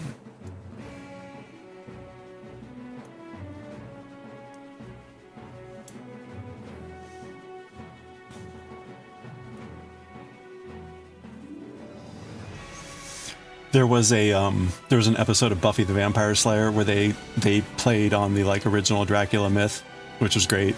So there was like Dracula actually came to Sunnyvale, and the great part about it, having like relatively recently, like 10 years, 5 or 10 years, I guess it was more like 5 years previously, having read Bram Stoker, so having it fresh in my mind, was in the Bram Stoker story, one of the people involved in the orbit of Dracula gets this obsession about life and ingesting life. And so he's in a madhouse and he goes through this thing of feeding spiders dead flies, and then he consumes the spiders. And there may have been more in that whole sequence. Anyway, it's part of the insanity life, again, like life-sucking focus ideas and themes. But in the Buffy story, what's his name? Xander gets like possessed by that spirit, and so he starts he gets like some sort of like compulsive need to like eat insects and stuff like that. And so it's kind of funny. And like, oh, they really played into those aspects of the original tale.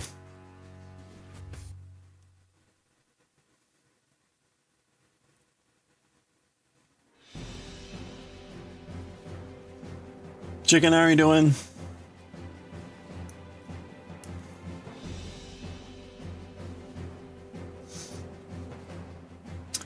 Hey, are you seeing any snow or anything in the forecast?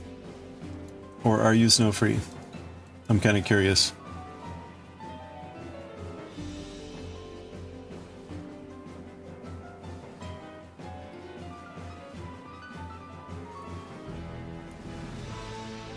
You're doing good? Excellent.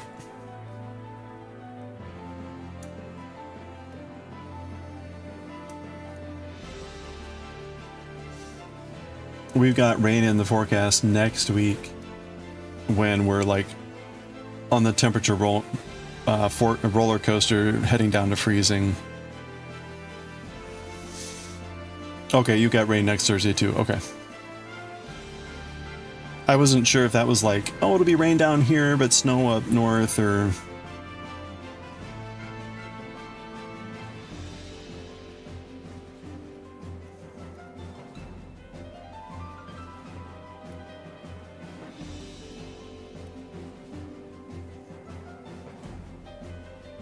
That's good. I guess it's more or less a, the weather coming in on the cold front there. So.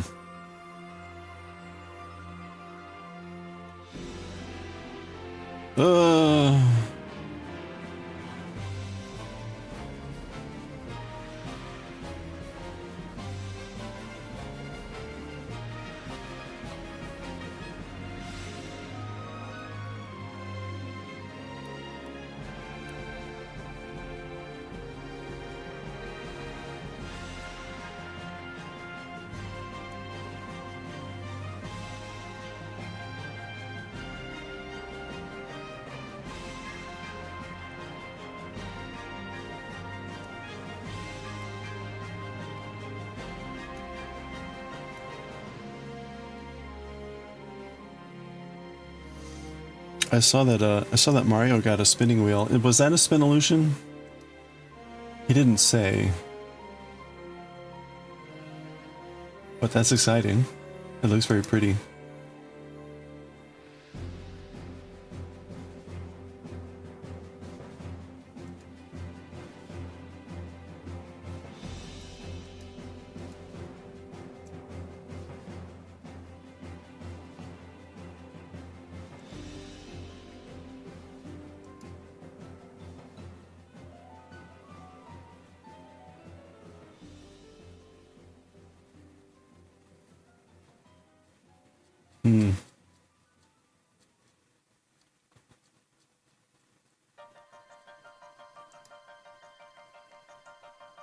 Oh, yeah, it's a Spinolution, an Echo.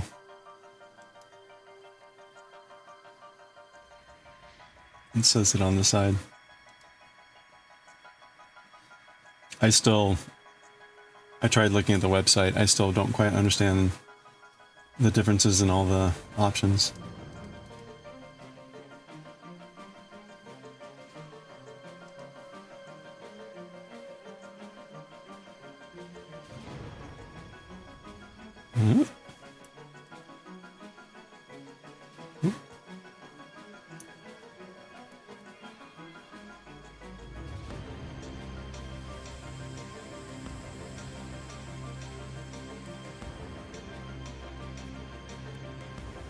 All right, let's see if we can finish this row before the next ad break hits in about like 10 minutes. And then after that, we just got one row to go and we're done with the main part of the body here. We switch to the hem. The hem again is going to be a 1x1 ribbing. So it'll probably go a bit slower. Oh, and I might have to switch needles. I wouldn't be too surprised if it's back to a smaller needle size.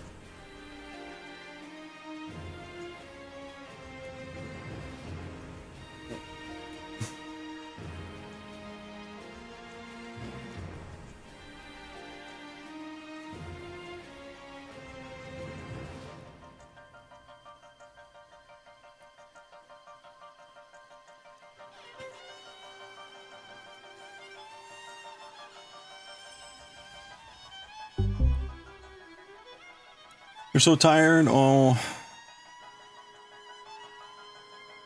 Grab a nap or a snooze.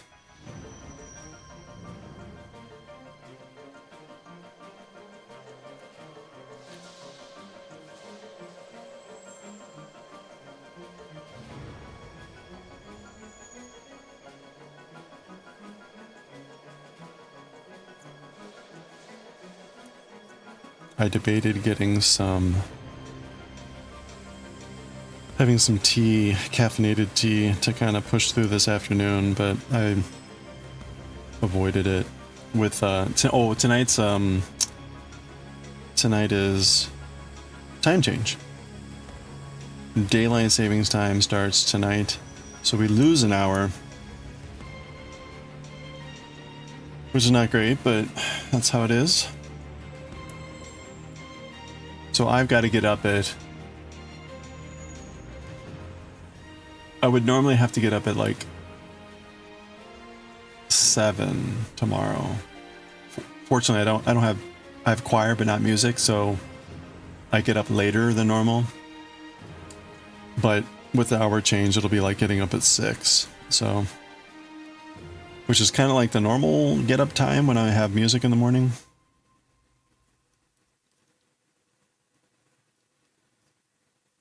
So I guess it could be worse. If I had music, it'd be like getting up at 4:45, which is not fun.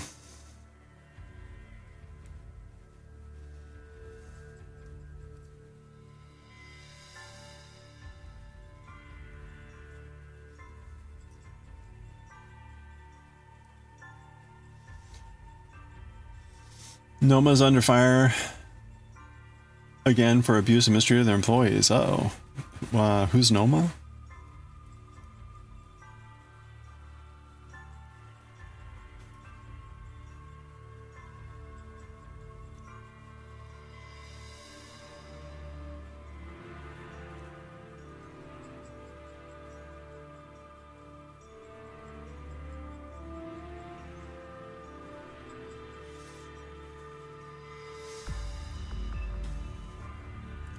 Restaurant which is #1 for the longest time. Huh. Didn't know they were in trouble.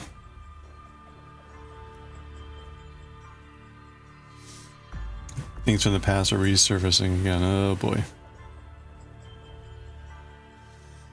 Is it like old stuff that wasn't settled, or is it like actually ongoing bad practices?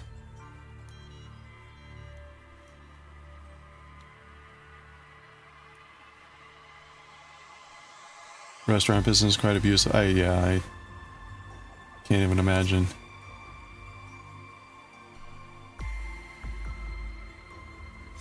They didn't pay stages.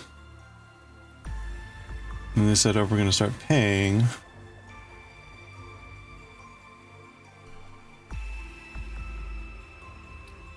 We're closing in 6 months. Oh, internships.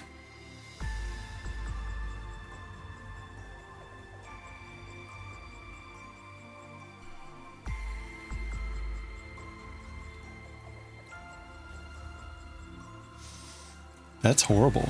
You have people working at your restaurant, you're not paying them. We're paying them with experience. I'm like, yeah, are you feeding them at least? How are they making rent? Their business is not sustainable without slave labor. Of course not. I mean, it's amazing how profitable a business can be when your labor and raw materials are free.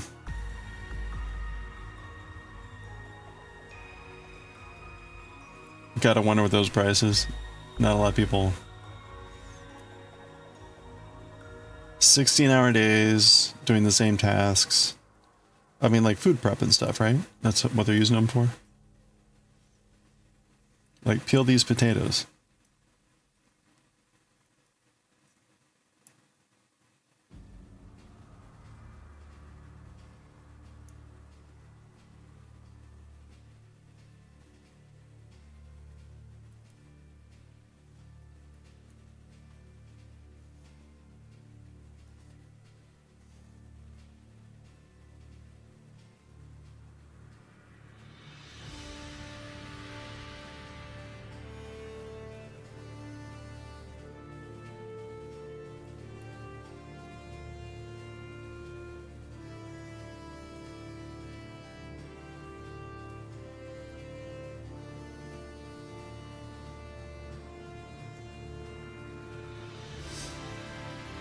Really horrible food prep. Worse than peeling potatoes. 5 or 6 years ago, maybe a little more.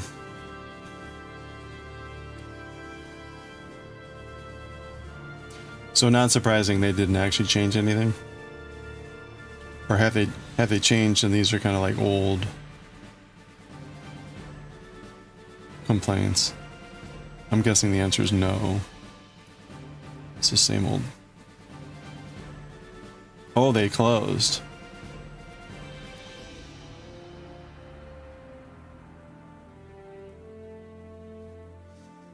Now only do pop-ups, oh boy.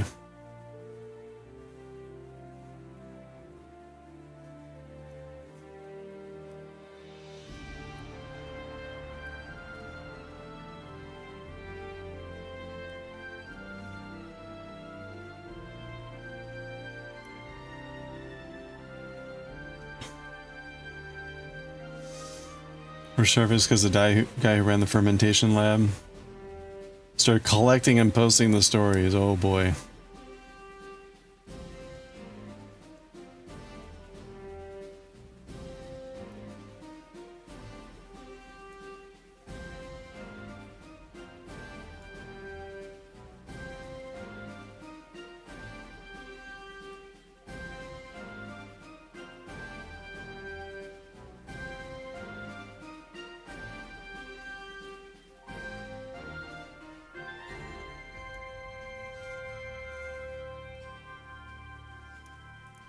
I'm guessing there was never any lawsuit or anything then at the time.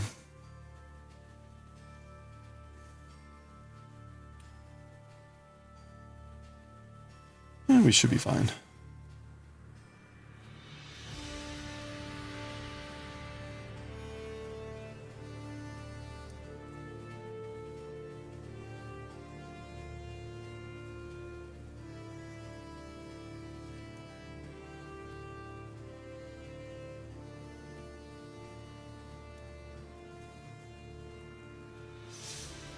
A reservation will cost $1,500. Now, is that for like a prefix, or is that just to get in the door?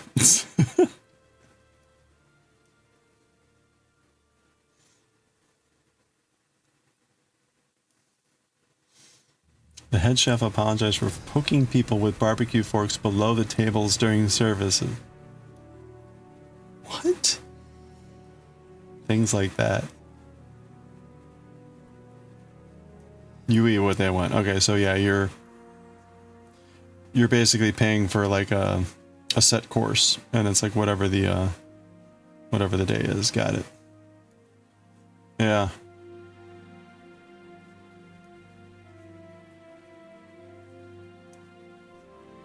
Huh. Well, there you go.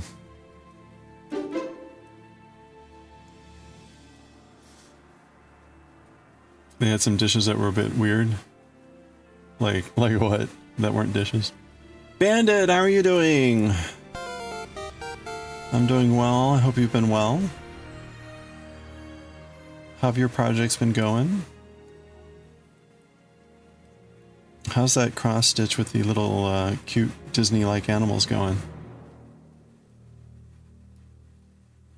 Putting green ants on everything. Well, Goshi, that's what happens when you buy like a ton of green ants. Did you ever read Catch 22?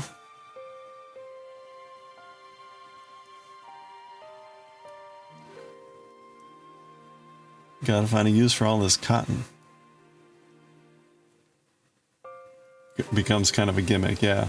Well, that's what I'm saying. Like someone bought way too many green ants, and they're like, well, shit, now we gotta put this on everything. Serving live shrimp. Basing their cuisine on foraging for lichens.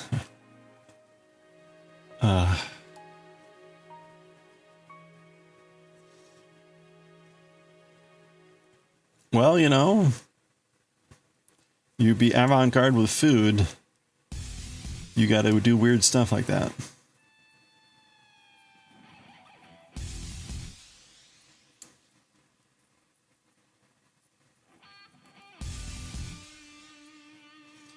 It's for the people that have tasted everything and need to have new experiences to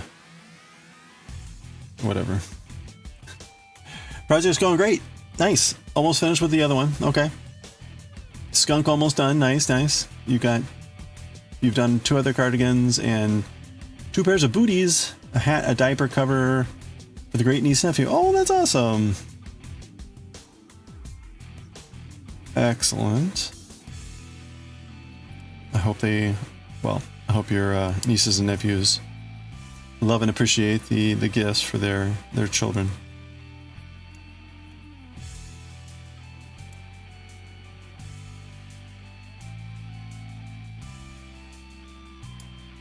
Yeah, you know, the need to define oneself by uniqueness will drive people to do very strange things just for the sake of uniqueness, right?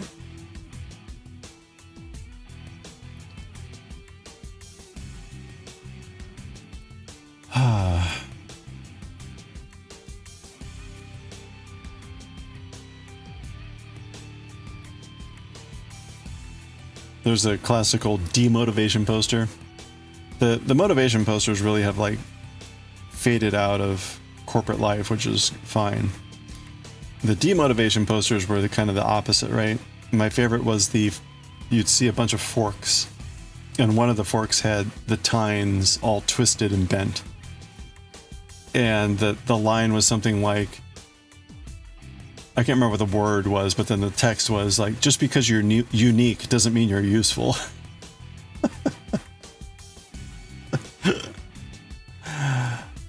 Anyway, that was my...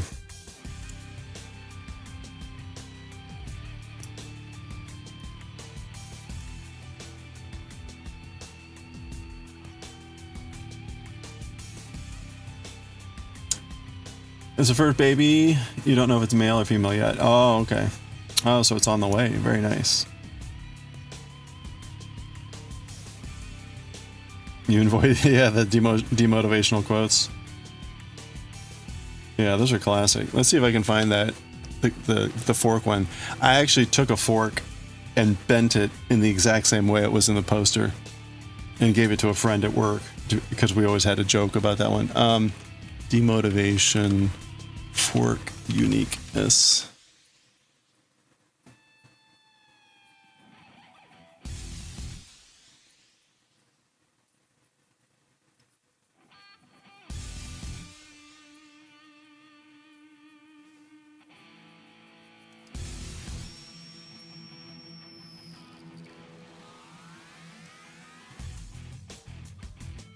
Yeah, it was something like this.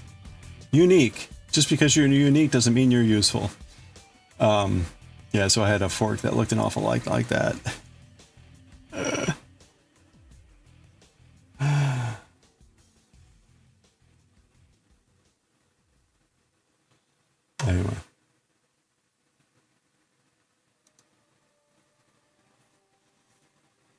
You're glad the motivational quotes died out of corporate life?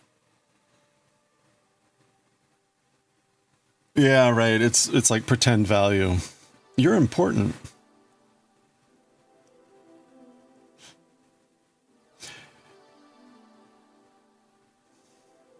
You're important, just like a log is important to keep a fire going.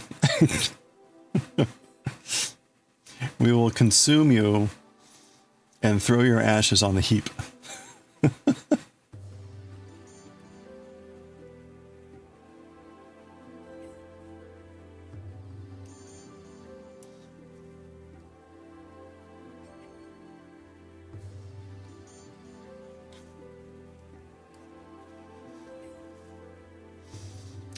Your most productive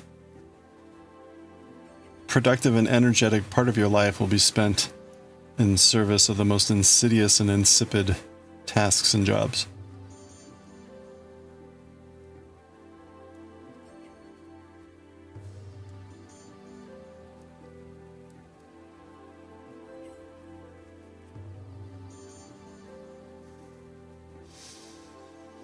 None of this would be possible without all of you.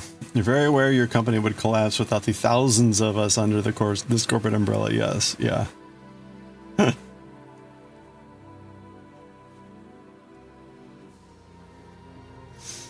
Classic.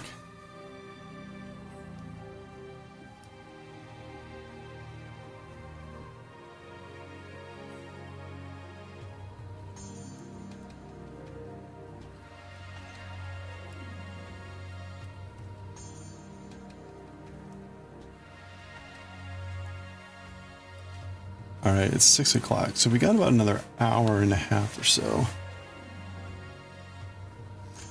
I would like to make some decent progress on the hem, and we're not quite there yet.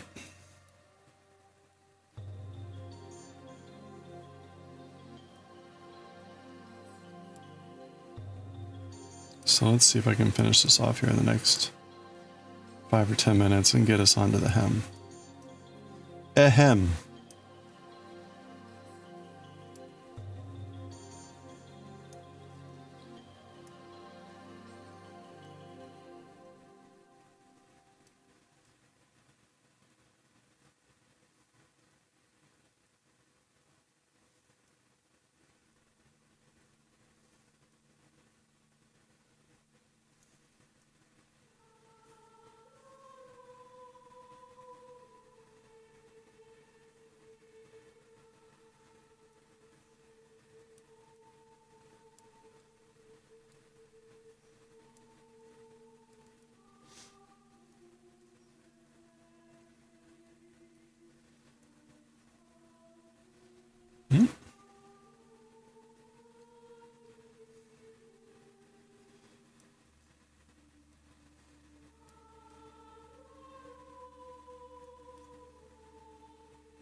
The Final Fantasy 13 soundtrack has been very quiet.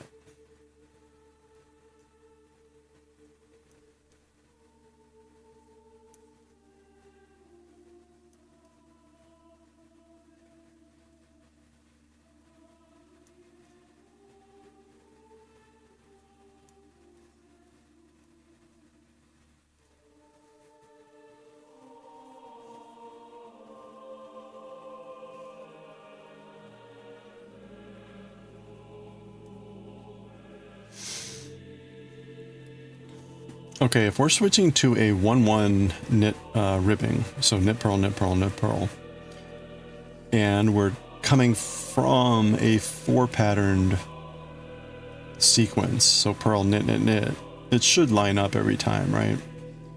So if we're knitting on that purl stitch, we should always be knitting on that purl stitch. Or if we are purling on that purl stitch.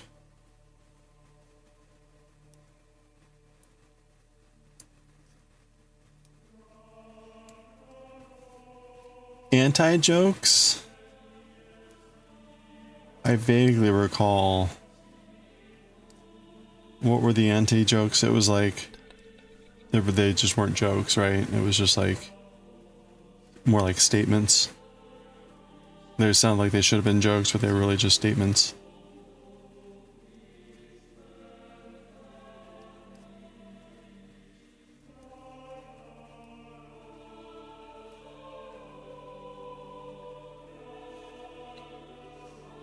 It'd be like, knock, knock, who's there? Fred. Fred who? Fred Rogers.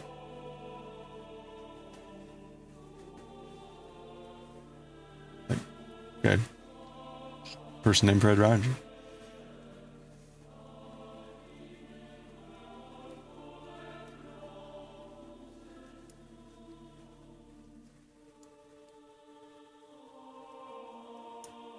Oops.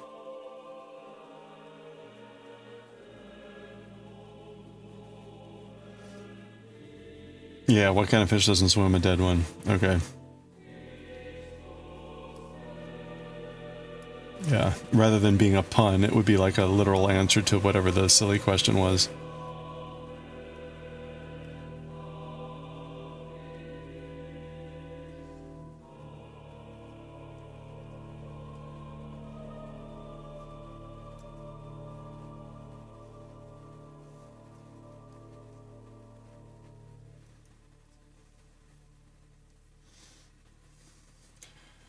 There were a bunch of jokes with like on people's names that sounded like words.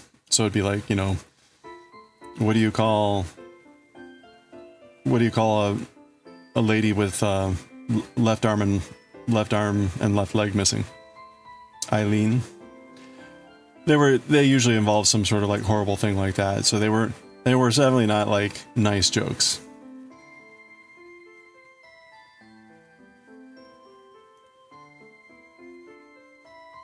Which is probably why it's good that we don't hear them anymore.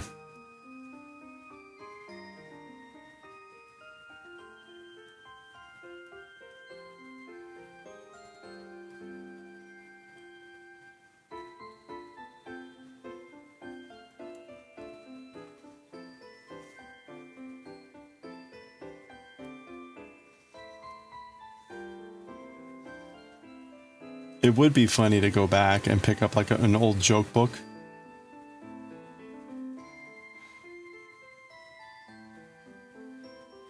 Not a nice joke, but it'll go hard in team chat, right? It's it would be interesting to pick up like a joke book. Like, you know, when I was a kid, there would be like, you know, jokes, you know, little jokes and things like that. And they were like, I remember some of them. They were really stupid. And it would be little blurbs like, "Mommy, mommy, like, am I a werewolf? Shut up and comb your face." All right, so they were just like really, really stupid. But it would be funny to like look and just see how bad, like, it'd be like, "Ooh, yeah, no, we can't." Let's not tell this joke anymore. Yeah, exactly. The amount of insensitive jokes would be terrible.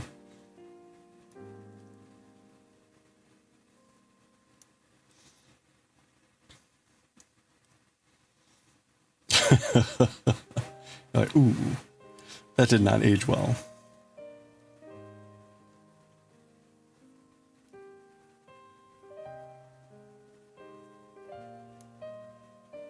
None of these aged well.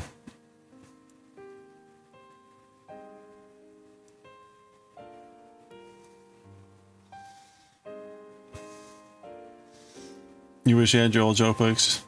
They would have aged like milk, and yeah, they would have. You'd look at them now and be like, oh man.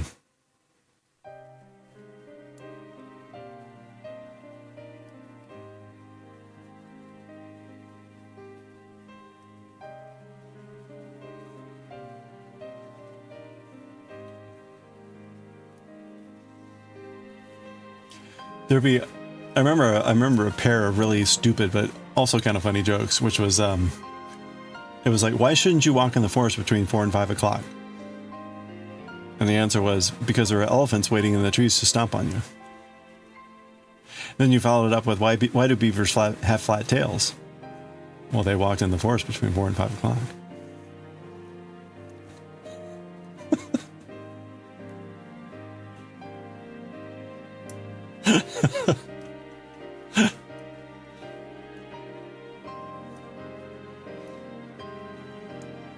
So some of them still would be pretty funny, even though they're still just ludicrous. Okay, ta-da! We're done. We're done with the main part of this. Now we're on to the hem. Ahem. let's do one final measurement here. Hold on. There we go. Victory music. Let's recognize our accomplishment for the amazing slog that we have made it.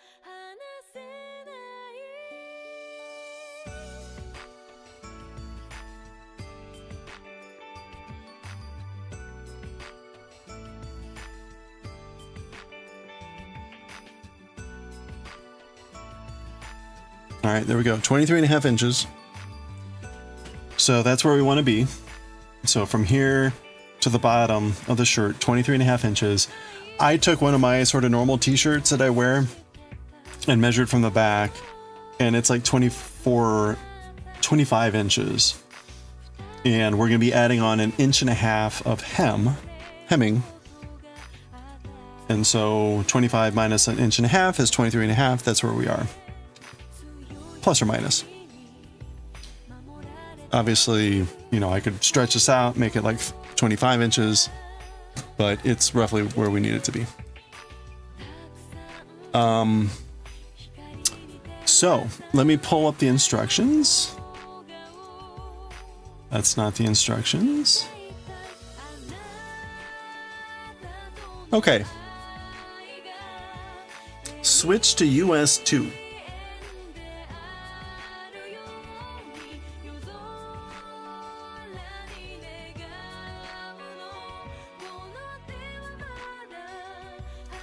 So we're gonna switch to US 2. We're gonna purl all, then knit all, and then we're gonna start a purl 1, knit 1, repeat.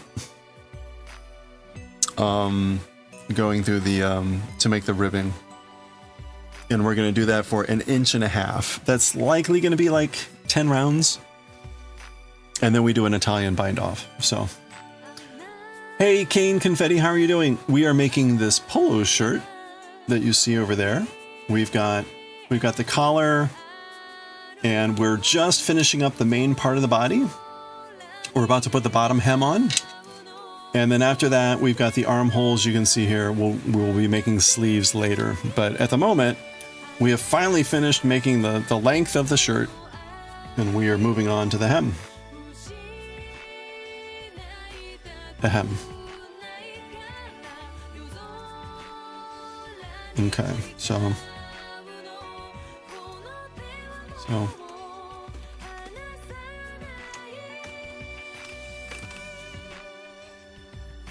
okay, so now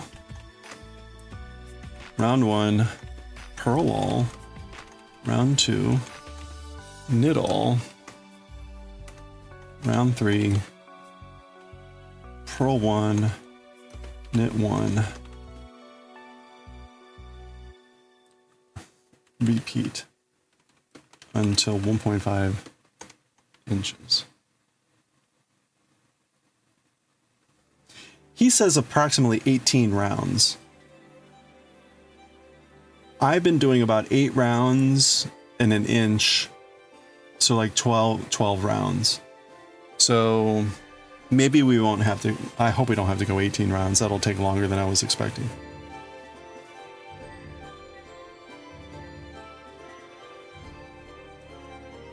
Oh, wait, I guess the marker came off. All right, well, let's get to it. We're now purling all stitches.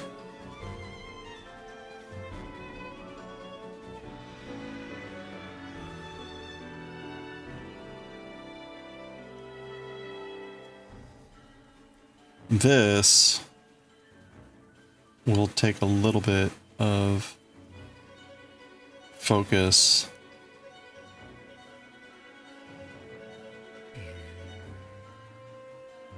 Just because I haven't been purling all stitches for some time. So there's a high risk I will purl and then just start knitting, because the pattern has been purl, knit, knit, knit, not just purl, purl, purl. So we shall see.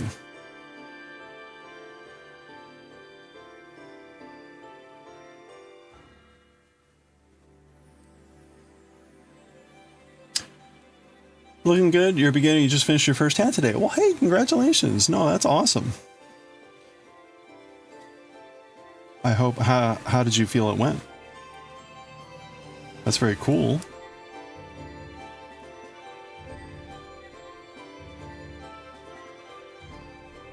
I think the first thing I made was a scarf, and then I made a hat. So, you know. The important part is making something you want to make.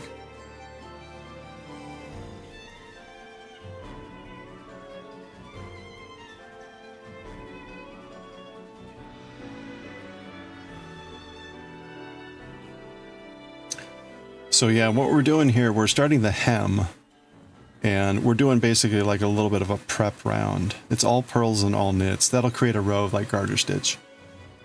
And then we switch into a pattern of knit, purl, which will create a 1-1 ribbing. And that's what we'll be doing for a bunch of rounds to make the hem. So we should sleep instead of rotting Pokopia. All right. C-Clown, it was good to see you. I hope you have a good night. Good luck with Pokopia. May all your Pokemon sleep well as well.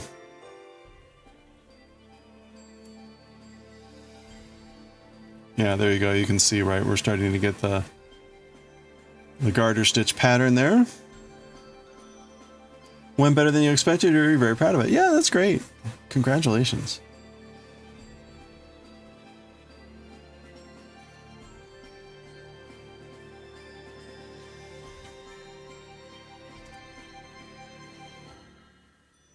This sounds so nah, it's, well, I will say the earlier part of the shirt, that collar, that was pretty complicated.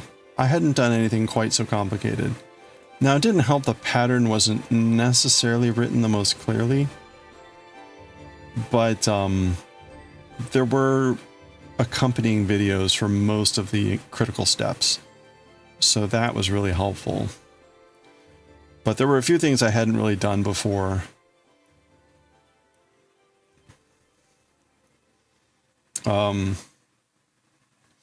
So I still haven't weaved in my loose ends, but right, so we made this collar. We made this collar, which included this this neck V-neck thing on the collar, and like this is actually 2 pieces. So we knitted like 2 pieces simultaneously, 2 layers that were separate, and then we sewed them together using a Kitchener stitch. So I hadn't done that before.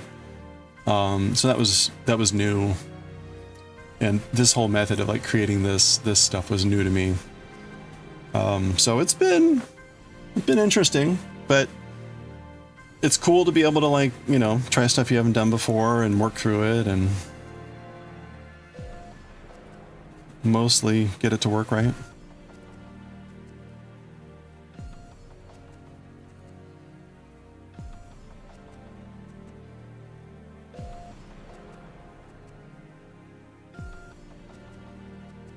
Oh crap, I was supposed to switch to 2 needles. Crap. And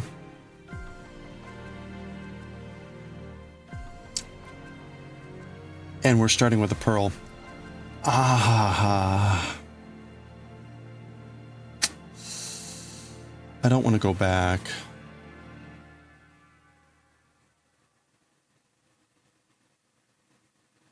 You know what? I'm gonna do the. I'm just gonna finish the round of purls, and then I'm gonna switch to the 2s. It'll be fine.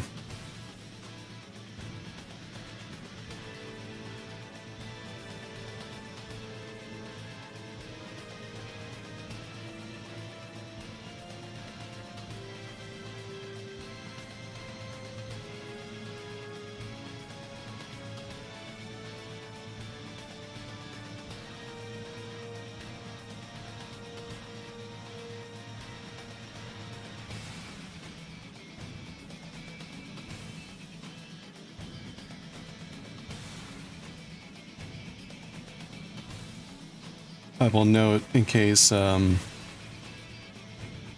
in case there's a little bit of a question, I am left-handed, so if you are a right-handed knitter, this will be opposite of what you're doing. So if it looks a little bit funky, that's why.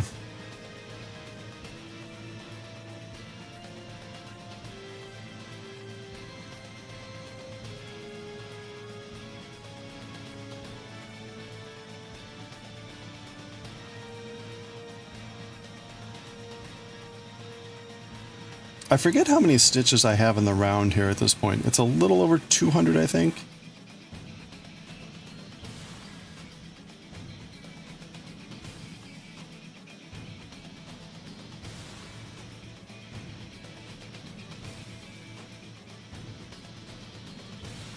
I think I've got a little over 200 stitches here.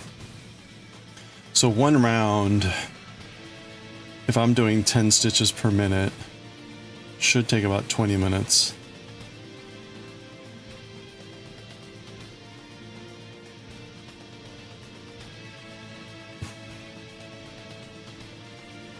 And I think I do a little bit more than that. With purl stitches, they're a little bit slower for me. But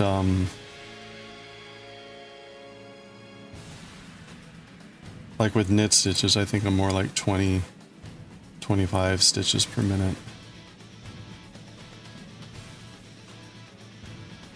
So ideally, when we get to the knit row next, that will only take maybe 10 minutes or so.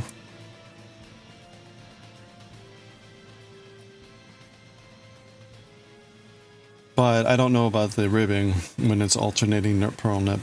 That takes a little bit more finesse. You don't get the speed by going consecutive knits, and you don't get the speed as small as it is by going consecutive purls. So there's a possibility that the 1-1 ribbing will be slow.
Oops.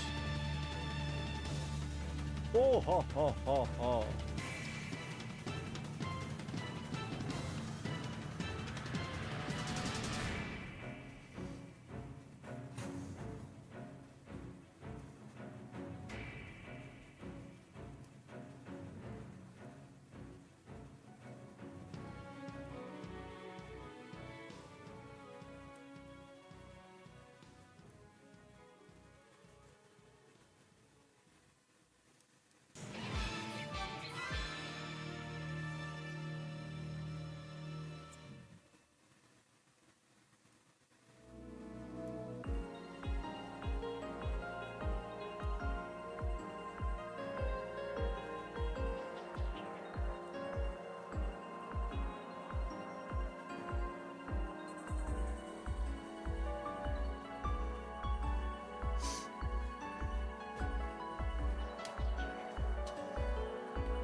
Is ooh.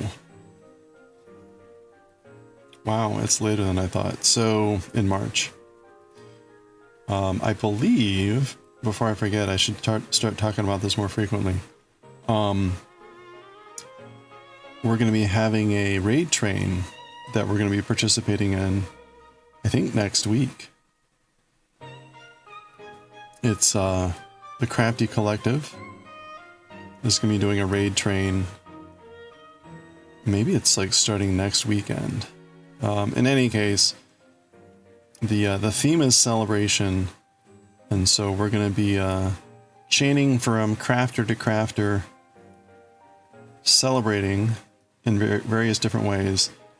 I have picked up like a 3 a.m. slot. I've gotten a 3 a.m. slot, like 3 a.m. to 6 a.m. And then I have like a couple days later, like a normal sort of like 6 p.m. slot, which is like right now for me.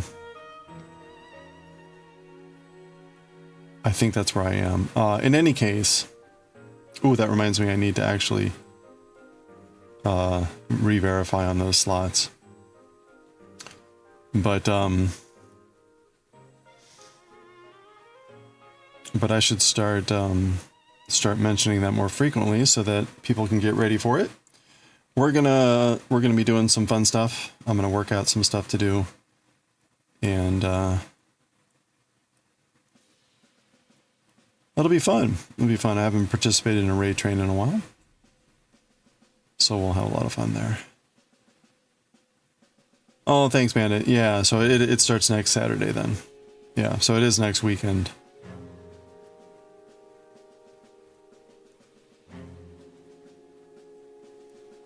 But I've got like Sunday morning, 3 a.m. on the 16th. And maybe then the last day, or maybe the second to last day in the evening, I think. I think I'm towards the very end on the second part.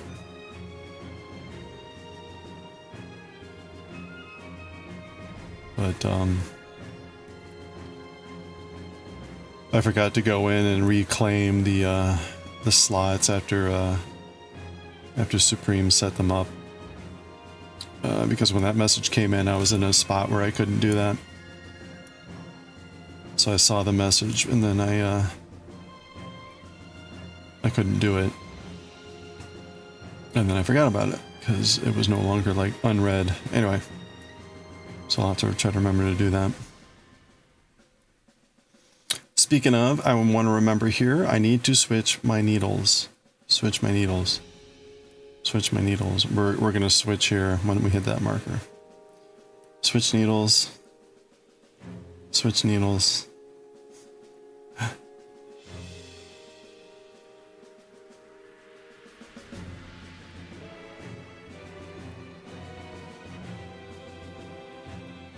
Yeah, that means I definitely want to get the wheel up and running by then. Because that'll be part of the craziness.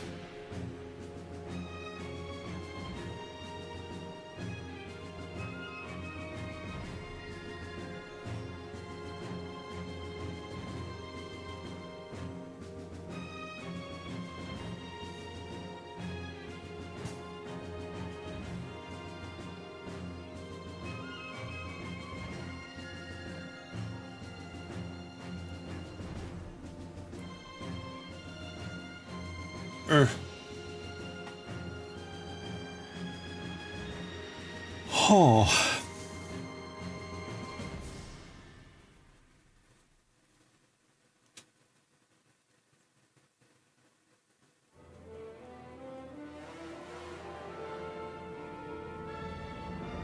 And get this almost done. Time to sleep. Oh, have a good one, Goshi. Thanks for hanging out.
Switch needles, switch needles, switch needles. Couple more stitches, let's do it. Okay, now we're gonna switch our needles. So I forgot to do that. I can find my needle book.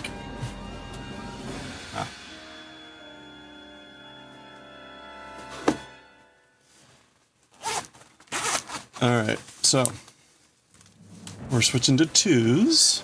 So we're going from 5s to 2s. Gracious me. Is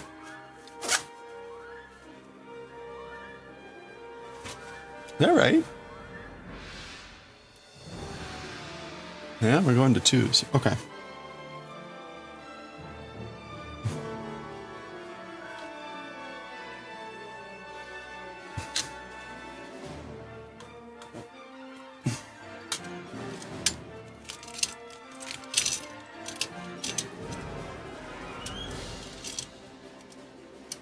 No, that's right. Yeah, the collar was using 2s as well. It feels just like a big shift from the from 5.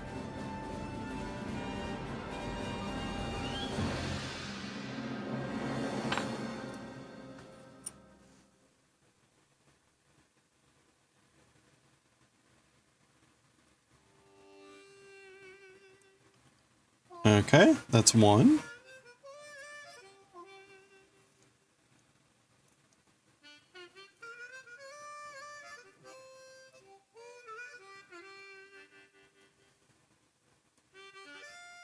Hello there.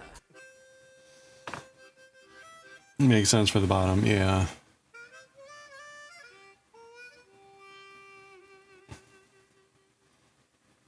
It seems like hems and fringe tend to be slightly smaller anyway. Okay, why aren't you threading? There we go. Okay. There we go.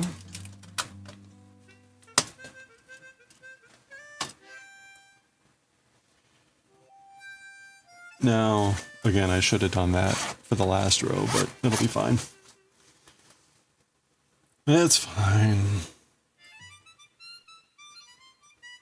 Oops.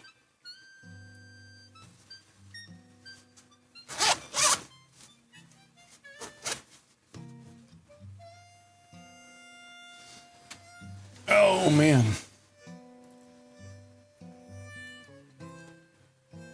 Okay.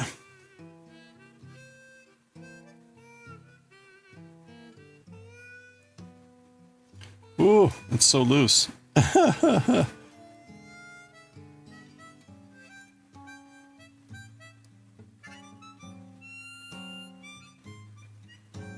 Okay, so now we're gonna do all knit.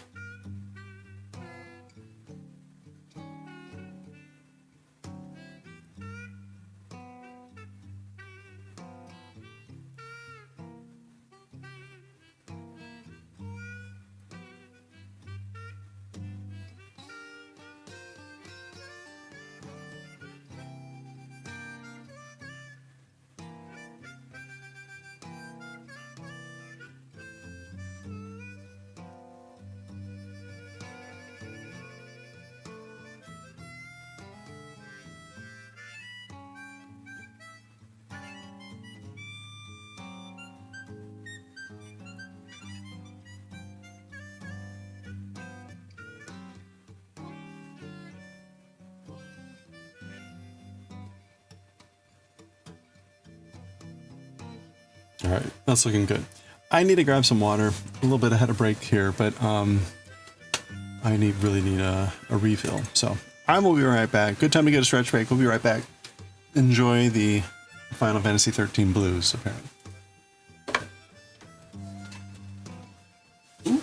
Oh, I dropped my owl. Ooh.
Okay.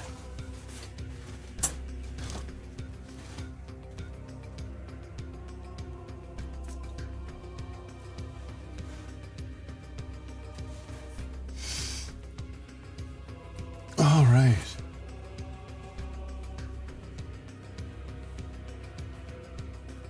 All right.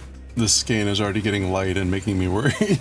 I was like, oh, that's plenty for the hem. Like now I'm like, I don't know. I can't win. Okay.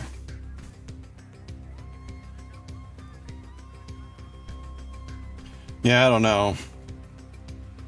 We got to go in. I thought it should be enough. We'll see. Too late now. I mean, I have enough of the, I have more skeins. I'm trying to use a skein that's partly used up rather than hit a new one.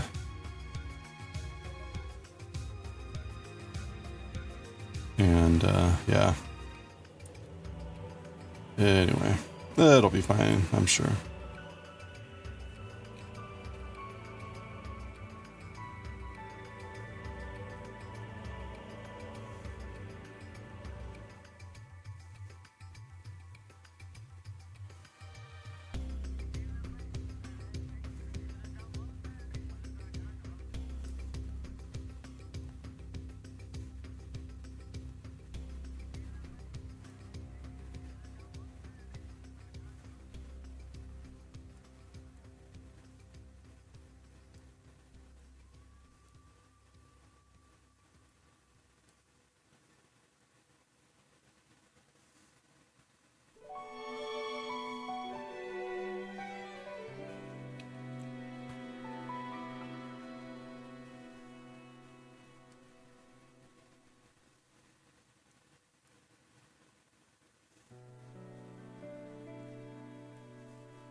man.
Okay, it's 6:45.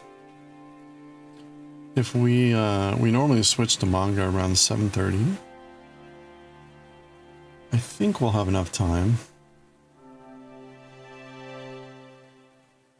to do another row after this. So we should be able to get down a row of the ribbing. I kind of wanted to have more of that done, but we'll see. Lyric and Lunar, how are you doing? Good evening. Hope you're doing well. We're just starting the hemming, the hem on our shirt. The bottom hem, I guess.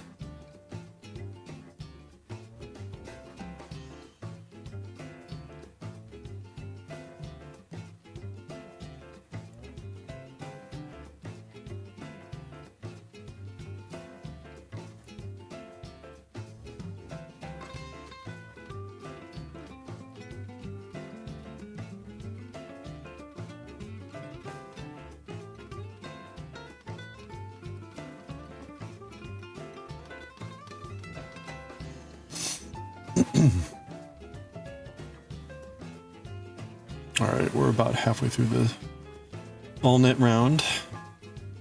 So we're kind of doing a little bit of a border round here before we start the 1x1 ribbing.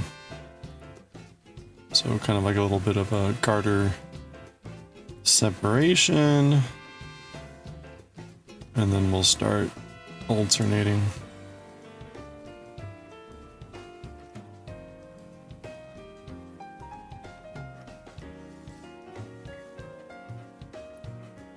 Of course, the nice part is we know that our 4 pattern repeats correctly, right? So it's the purl knit knit knit.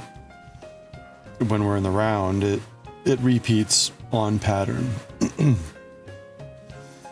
So we know then also that our 1-1 ribbing, which is alternating knit and purl, will also match in the round, so that we have an even number of stitches.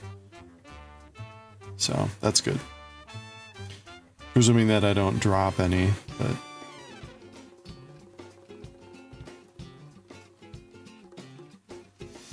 I've not had the problem of dropping stitches that I did with the cable sweater. With the cable sweater, there was a propensity for me to accidentally drop a stitch when I was cabling, often because the stitches on the cable needle were so tight that I had the occasional tendency to, instead of going into the stitch, I would just go below the stitch and not realize it. So I would just end up popping the stitch off rather than knitting or purling it. So I eventually caught on that that was happening.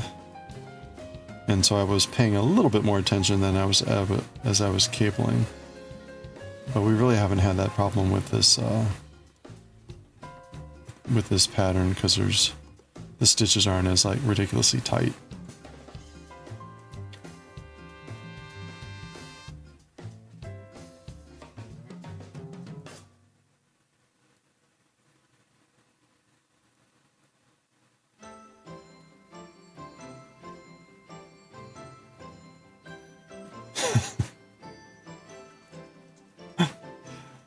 The name of this song is March of the Dreadnoughts.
All right.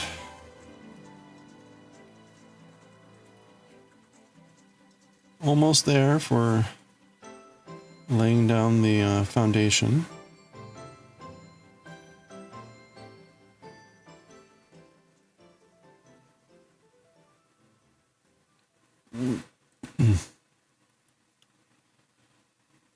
Yeah, I don't know if we're going to finish this tomorrow then.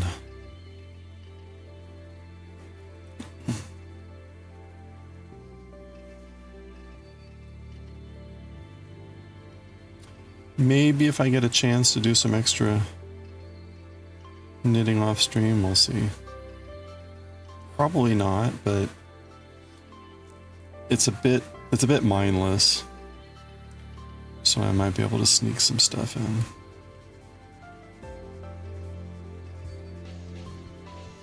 That reminds me though, I've been meaning to start the next project with the cast on for work. So I've been wanting to start that sweater for work.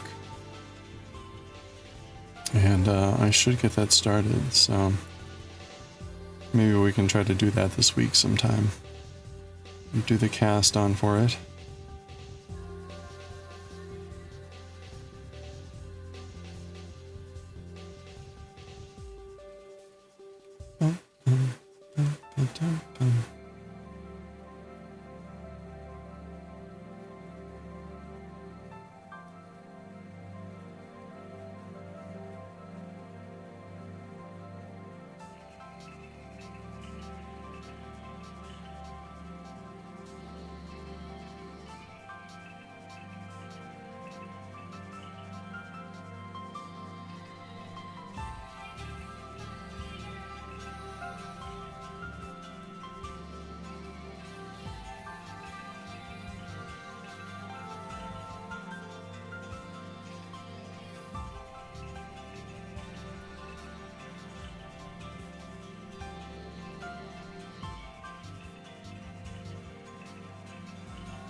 itchy nose. Okay, we're almost done with our setup here.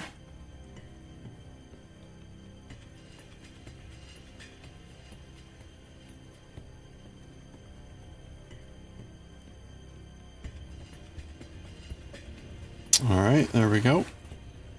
So we're now on to the main part of the ribbing. So we're now going to do pearl knit, pearl knit.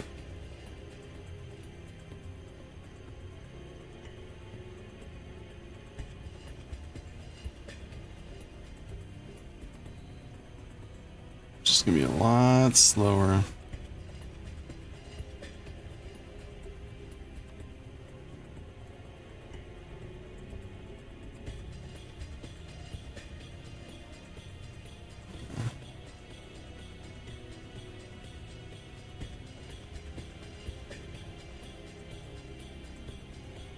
Oh.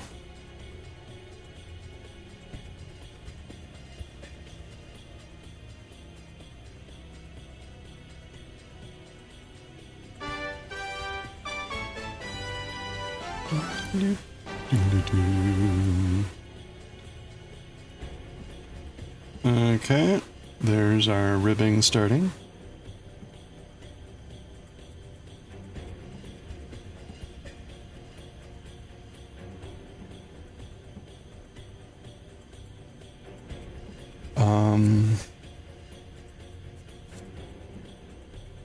Okay, that was our knit.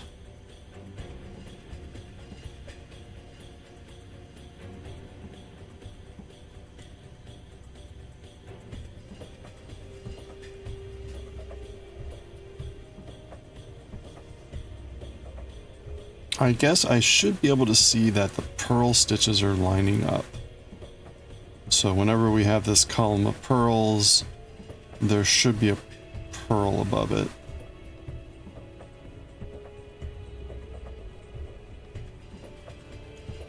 There's not gonna be a way for me to know whether I'm like on sequence until we're all the way around, which could be a little bit risky. Like if I make a mistake along the way, that would be really, really annoying to try to undo.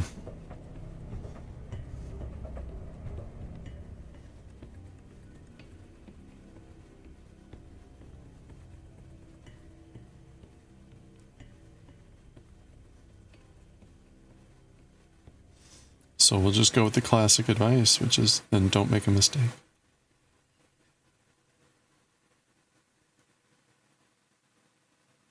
So there you can see there's the column of pearls, and we're on a pearl, so that's good.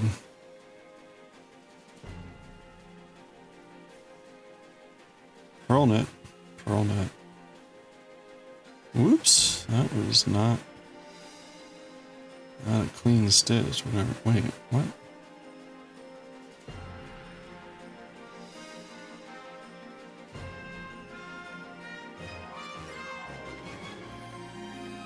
Wait, what just happened there?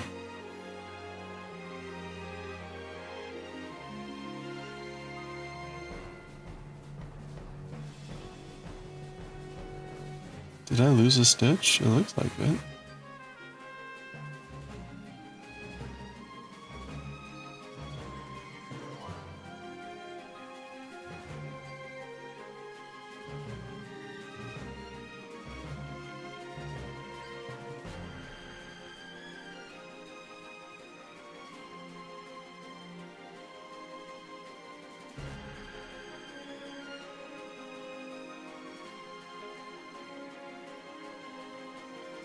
No. Okay, that was weird.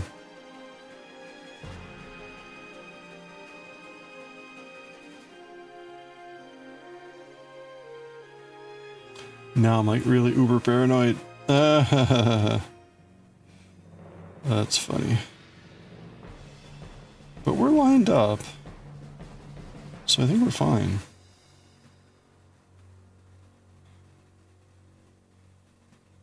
Hmm.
You're rested up. Welcome back. There we go.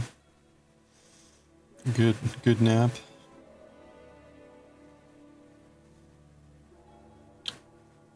All right. We started our hem.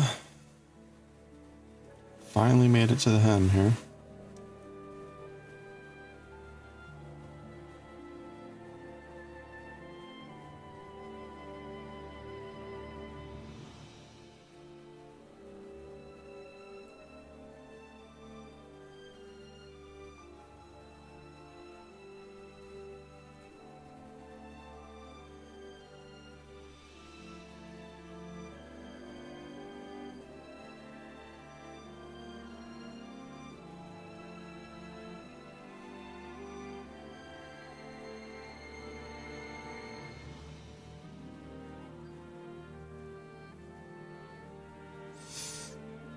Oh, nice. You must have needed it. You don't remember falling asleep.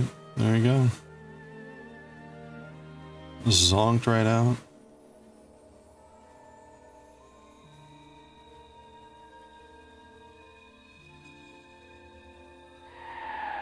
Wow. Crushed and gone. Flattened by a fat Kochabo.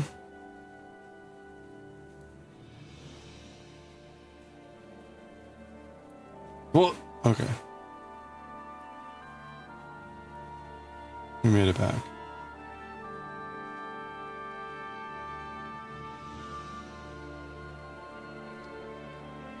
Yeah, that's right. Too much cake.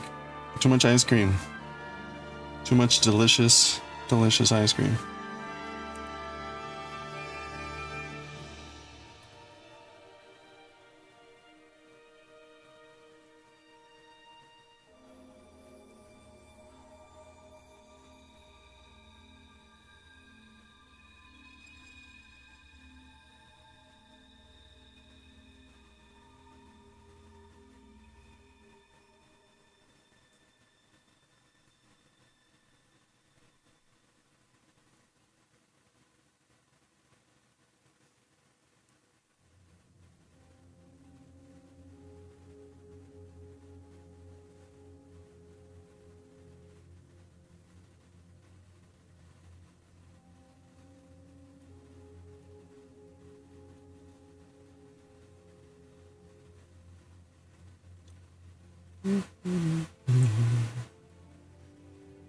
Okay. We seem to be staying on target here.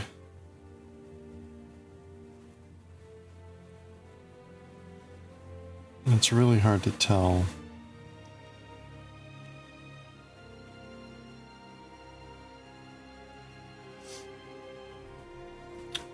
You've been putting oil on stretch marks? Is that vitamin E or something else?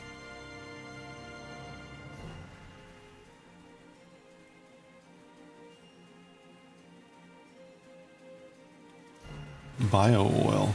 Huh.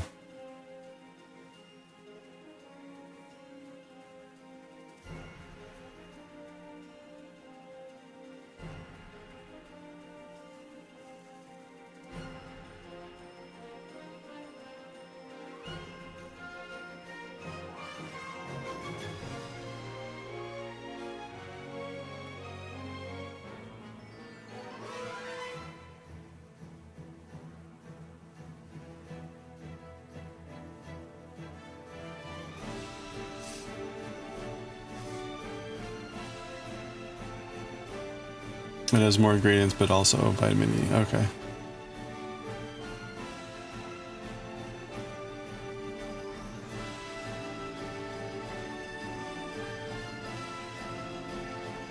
That was my vague recollection for scars from surgery, was to put vitamin E on it.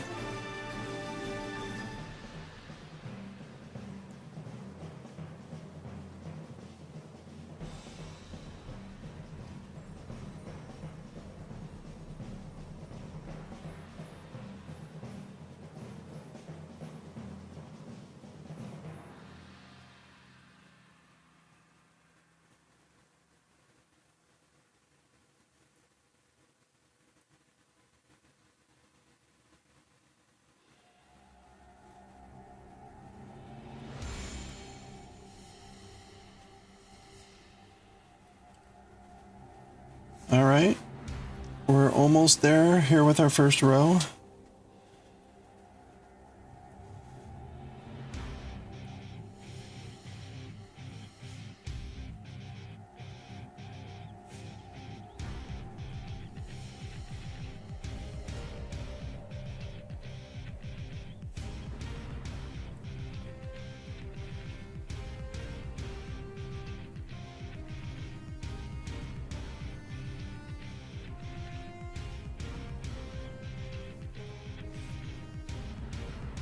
I don't have to worry about baby getting sick. Oh, nice.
Okay, we seem to have been aligned this whole time. We're coming up on the moment of truth, where we'll see whether or not we're actually on pattern here. So again, the thing we're doing is we're alternating knit, purl, or purl, knit. But if I get off, it won't repeat correctly when we hit the end of the row. And it's a little bit hard to see whether or not we're on or off, because I have to look a few rows below, and it seems like we're on, but again, it's like you know for sure here when we get to the end of the row.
Okay, almost.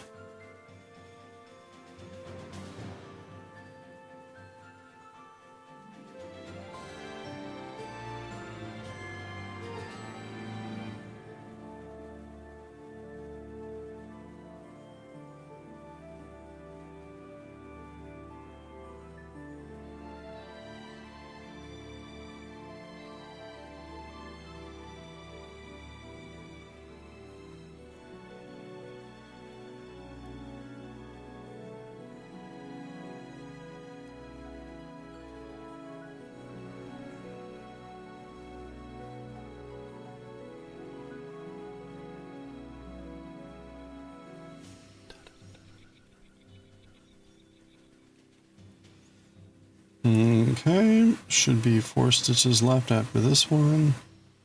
Looks like we're good.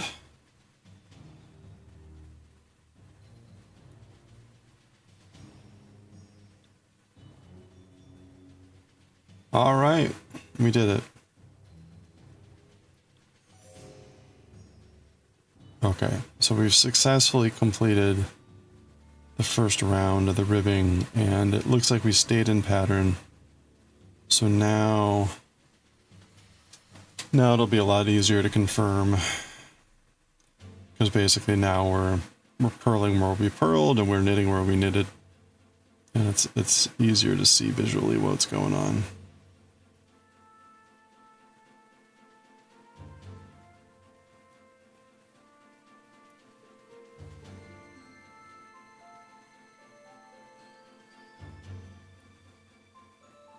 There we go. So our ribbing is starting. Okay.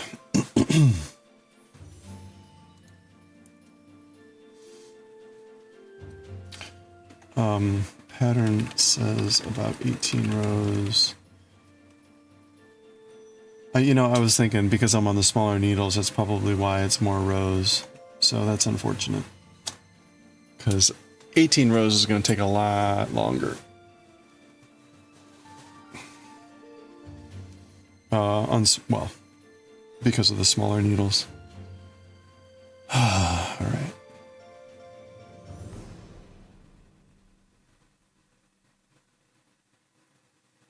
Well, we'll get as far as we can here.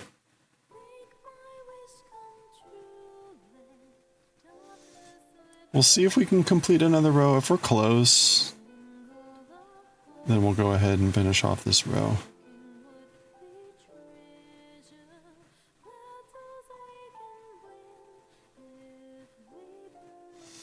When we were doing the other pattern, oh, you know what? I want to get back in that mentality. Ow.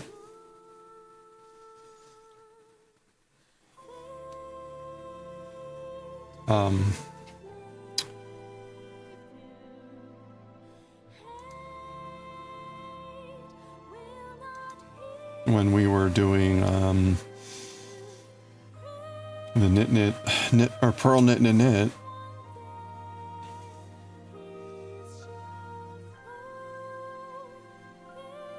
we could do about what, 6 rows per day,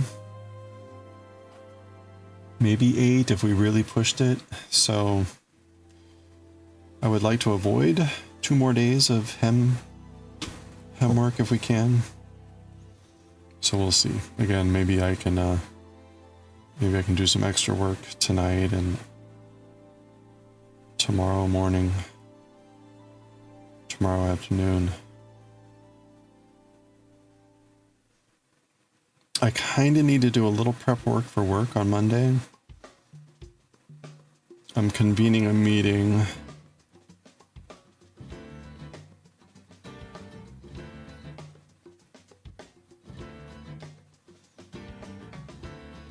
And I need to do some prep work to guide the conversation, kind of lay out some stuff.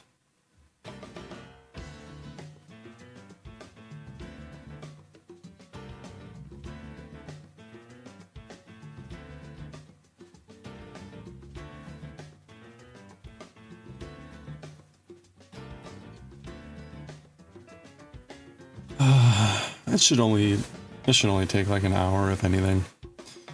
But it would be better if I do it tomorrow, because guaranteed, as the meeting's at 9, so guaranteed I'd get in tomorrow, Monday morning, and like immediately get swamped and wouldn't have the time to do the prep.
So we're going to be reading Bleach.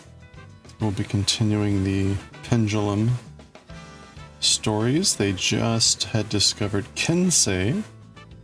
who looks like he's turned into a hollow or something.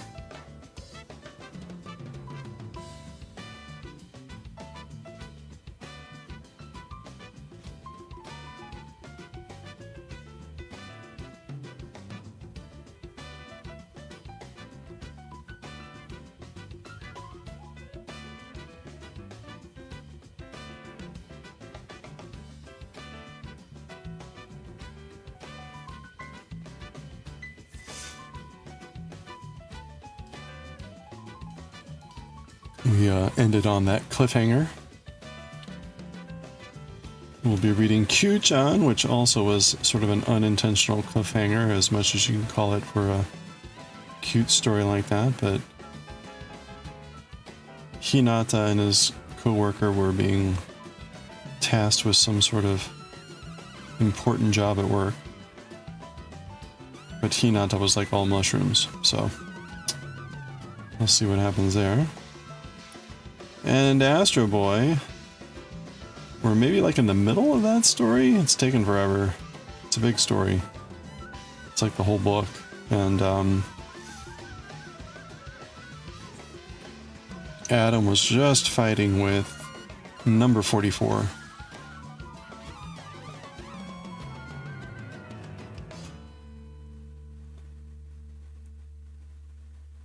And they were like fighting in a centrifugal factory, waste disposal factory, or something kind of weird. But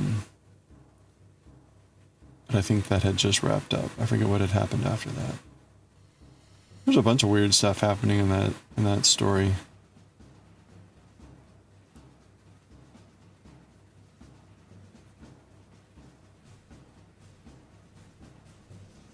The premise has been that this doctor is creating robots from dogs because that was the way to be able to make robots that were capable of killing humans.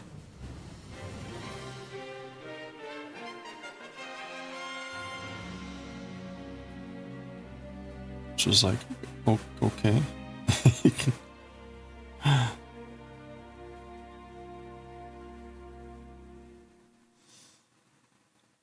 But resulting in these soldiers that were having, for them, inexplicable urges, such as like chewing on shoes and other obviously dog-like behaviors.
Okay, it's almost 7:30. We're halfway through this row. I guess we'll keep going.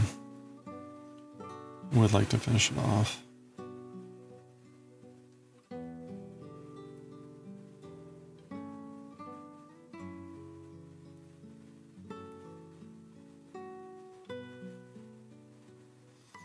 Or at least get close. I guess I can finish it off when I'm processing videos this evening.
Oops.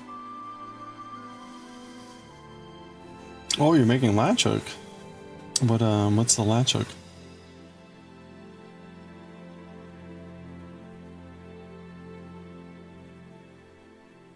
Those are fun.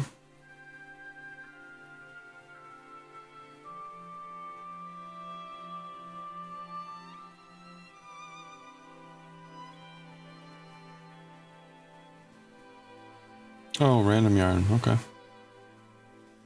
So no, not a kit or like a picture.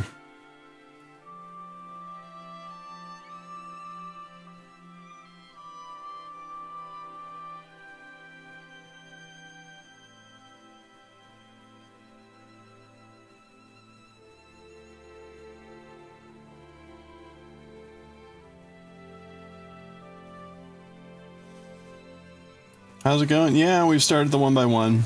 We're on the finishing up the second row.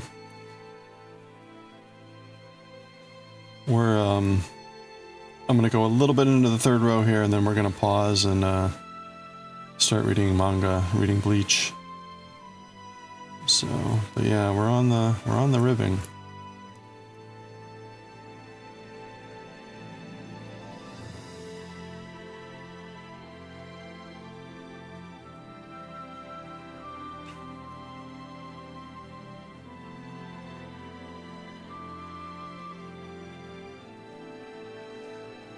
Not a kid, okay.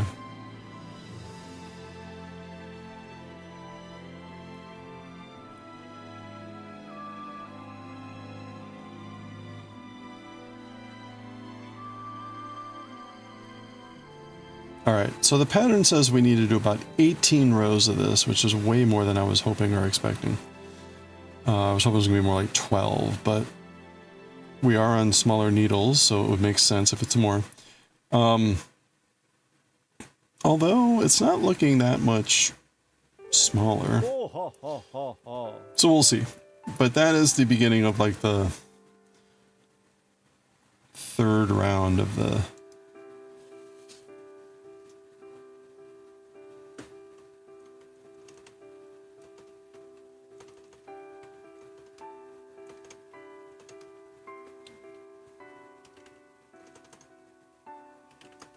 There we go.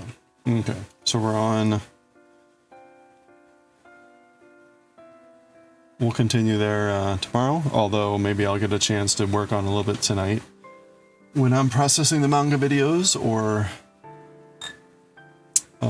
tomorrow during some downtime.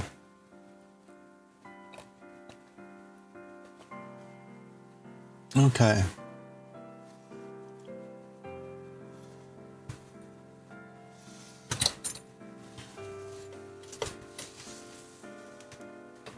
Ready for some manga here.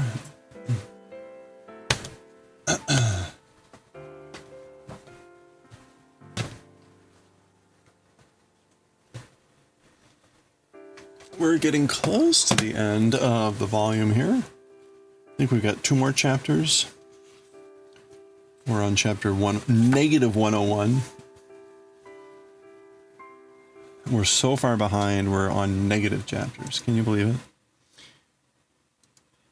Okay, so start recording.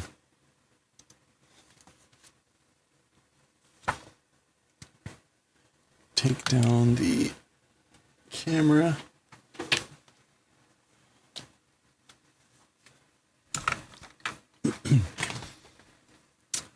All right, we got the recording going. Hide steam here. Okay. This is volume 38, chapter 15.8.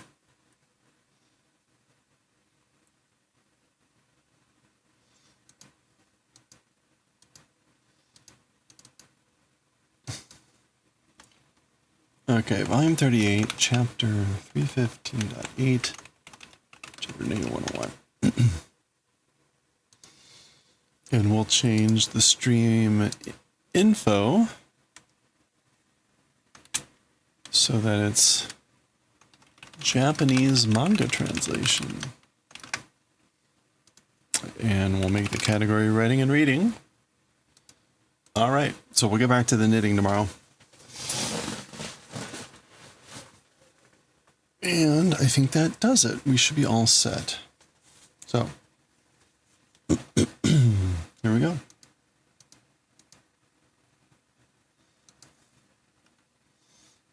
All right, here we go. All right, let's read chapter -101 or 315.8. Turn back the pendulum, part 8 here. Zaza. Shinji. Zaza. Daijoubu ka? Hiyori. So when the previous chapter ended, we saw this. So go back and watch that if you have no idea what's going on, because it's pretty was a pretty big cliffhanger. These guys, this is Shinji, which is what this guy is yelling out for. These captains were sent to go find out what was going on, and so he's saying Shinji is okay. Hiyori. So like, is Hiyori all right, or are you okay? How about Hiyori? Whatever. There is a shot of Kensei, the 69. Ke. So then they see and notice the three that have come in behind. Kensei. So there's Kensei, who is, again, the 9th captain. We get our splash page here for the chapter. The captain of the 9th company, the 9th squadron. And we saw a bunch of their story, and then just him getting stabbed, and then we didn't see anymore. So now we've seen what has apparently happened to him. Is it a ha? Ha. どういうことだ? Aria. Like, what sort of event or how event as for that? So what is that? What does this mean? 本当に Kensei なのかい? Truly Kensei? Is it? Like, is that really Kensei? Kamen mo, reiatsu mo, even the mask, even the spiritual pressure, ... So he's doubting if that's really Kensei, because of the mask, which to them probably suggests a hollow, and other, yeah. Marude haro janai ka, as if a hollow, isn't it? Question mark. So the mask and the spiritual pressure, it's as if he's a hollow, isn't it? Ore ni mo wakarahen wa. Also to me, not understanding. So I don't know either. Honto ni Kensei nanka chigaon ka? Truly Kensei or whatever differing? So like basically, is it different that this is like truly Kensei? I don't know. Tonikaku tashika nan wa katana nukan to. In any case, certainly somehow, as for that, katana, if don't pull out, ... So this is kind of like an implied double negative, meaning like we must pull out our katana, meaning like we must have our katanas drawn and be ready to fight. So basically, like, I don't know whether that's really him or what's going on, but like, I guess this is sort of like what is certain. Tashika nanwa. The certain thing is we might have to have our katanas out. Ooh. Okay, that's Kensei making some sort of sound. Shinuyu koto ya. Like the event called dying.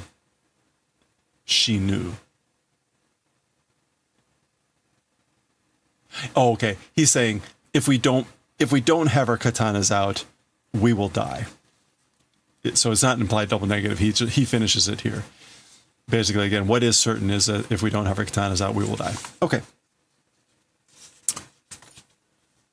Well, there we go. Okay. I guess this is a close-up of his face, Kensei. Oh! Oh! And then a scream.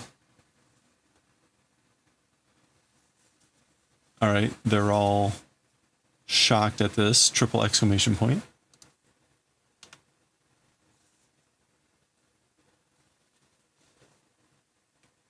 And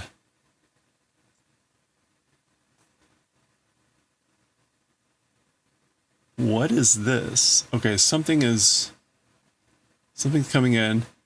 Done. Boon.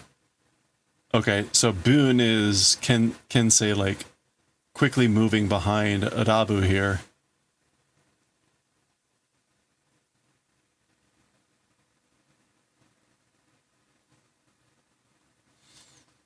None? What?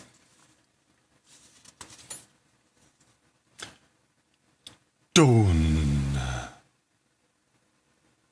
Okay, so that's Kensei attacking Rabu! Or Lav. Oh, I guess that's Kensei screaming. Gun. Alright, we see like a blade. Okay, so presumably that was Adabu repelling Kensei. Bo.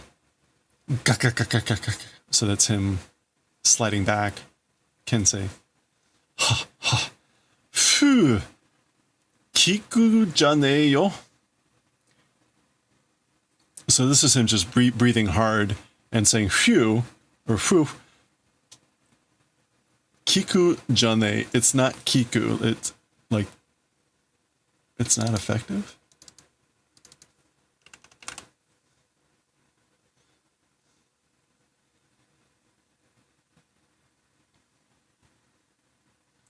Kiku-jane. I don't know what else Kiku would mean there from being like it's not effective. So, in any case, Sasuga Kensei Daze.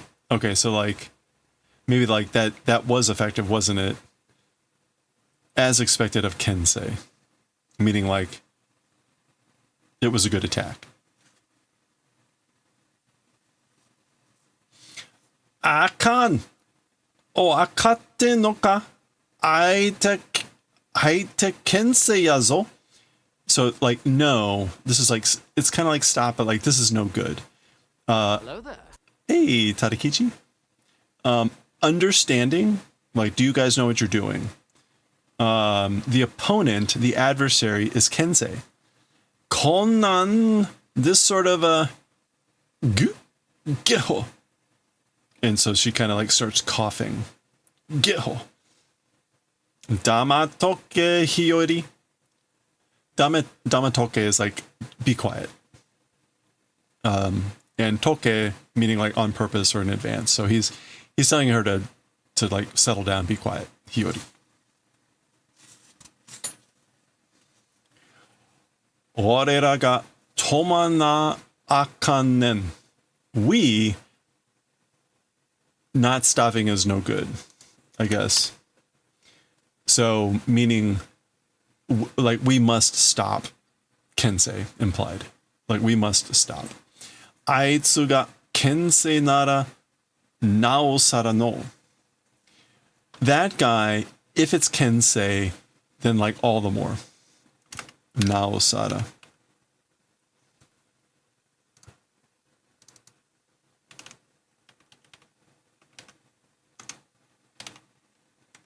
Na o. Yeah, all the more if it's Kensei. So again, like we must stop that guy if it's Kensei, then all the more. So da yo, Hiyori. That's right. It is that way, Hiyori. Za. Kensei ga daiji dakara. Bokura de tomenakya ikenai en da.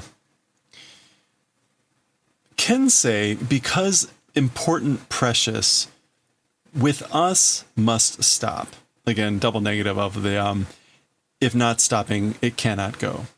Basically, because Kensei is important or precious, then by us, we must stop him. So it's more of the implication of like he was a friend, a colleague, etc. So if he really is in this state, then that he's daiji to them, then they must stop him. Shinpai shintokya. Shinpai shintokya. Okay, this is sort of like don't worry, but Shinpai Shintokya. I guess like worry. I'm not sure how to break that down into like don't do worry. Hey, thank you for the follow. I appreciate that. Welcome. Like Shina. I don't know. But it's pretty clear. Don't worry. Korosande tomeru. Hoho nanka yama hodo aru de. Not killing, stopping methods or whatever, mountains exist. So there are many ways, many methods or whatever for stopping without killing. So that's why she's saying, like, don't worry. So they're going to try to stop him without killing him. Okay. Aite no ken kiru yo. Migi hanbun anta ga yari. Oh, ken here is tendons. We saw this relatively recently with Byakuya when he was fighting with Zairu Aparo, whatever the guy's name was.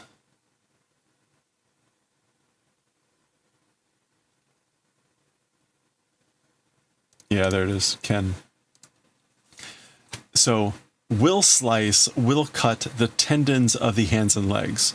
So, right, she's saying there's lots of ways, lots of methods to stop someone without killing them. So we're going to slice the tendons of his arms and legs.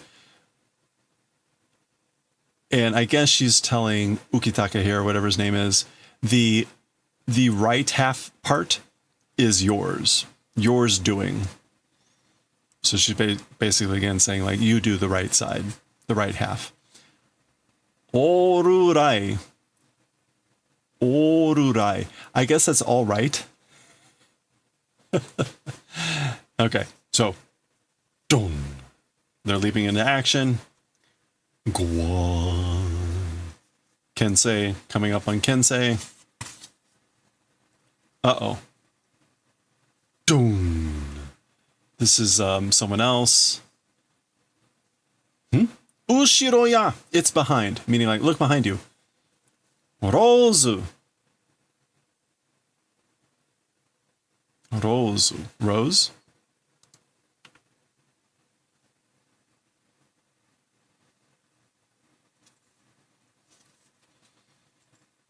Go. Dun. All right. Wait, who's Rozu? Is that who this is? Anyway. Some sort of big explosion here. We can see some hair, rocks flying. Rozu, Rose. I should confirm.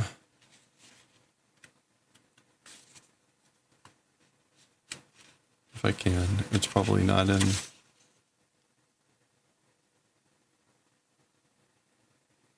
No, of course he didn't make the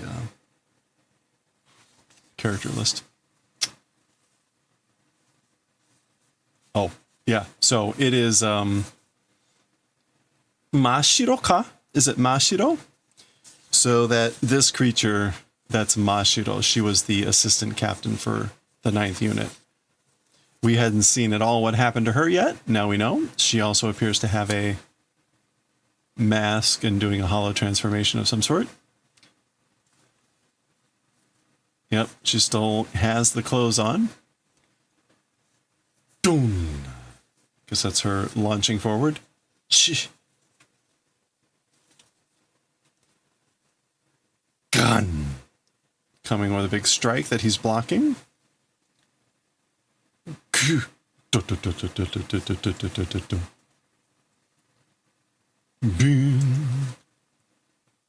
Okay, there's some sort of like tossing sound or something, and there's something behind her.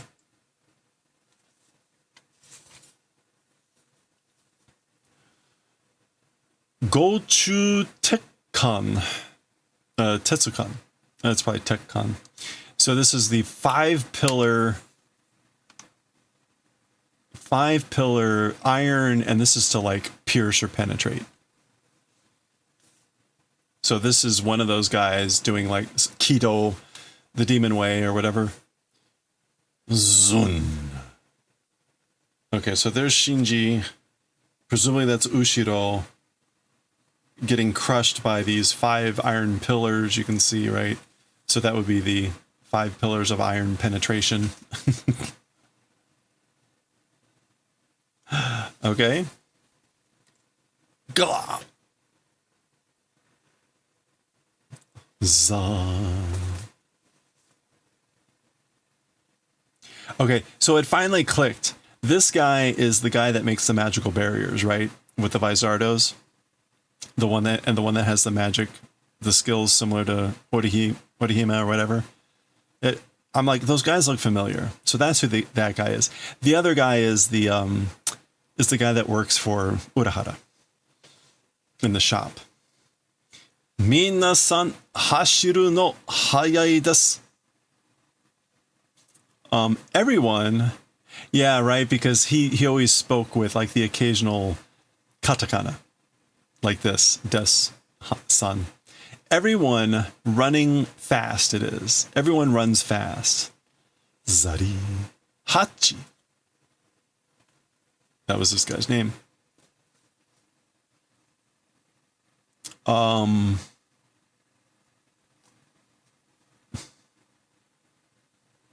Oh, that's... It looks like it's up in the air, but I guess that's just him looking forward, and that's Kensei coming down on someone. Za. Bachichi.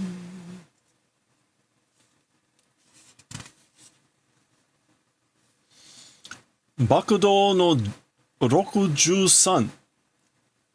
Kijou Sabaku. Okay, so here's the binding way, the way of binding, number 63. And it is chain. Isn't that just chapter? Chain something. Chain binding.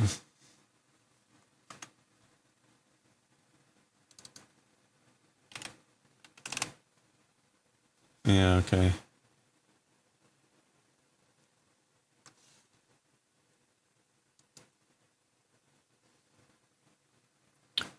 Let's look up this one real quick.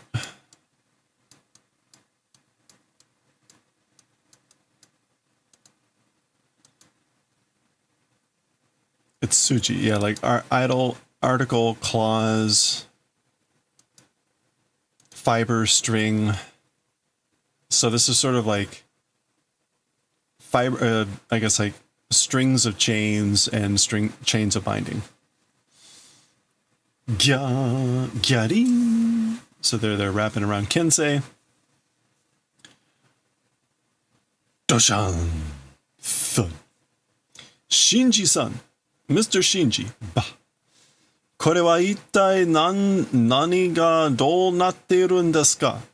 As for this, what the hell, how becoming? So what the hell's happening here? Kensei-san tachi wa doushite? As for Mr. Kensei and everyone, why? Dot, dot, dot.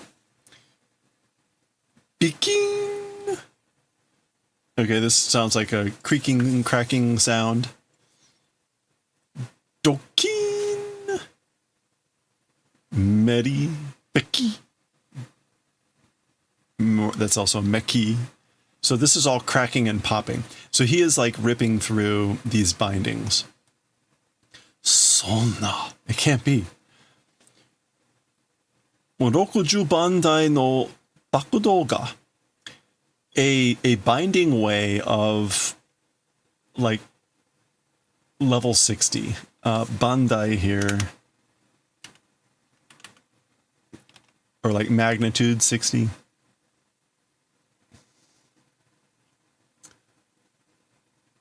Yeah, the dictionary says like watch stand. That doesn't make any sense. It's a platform and like number. Or like a number series. So what he means here is like,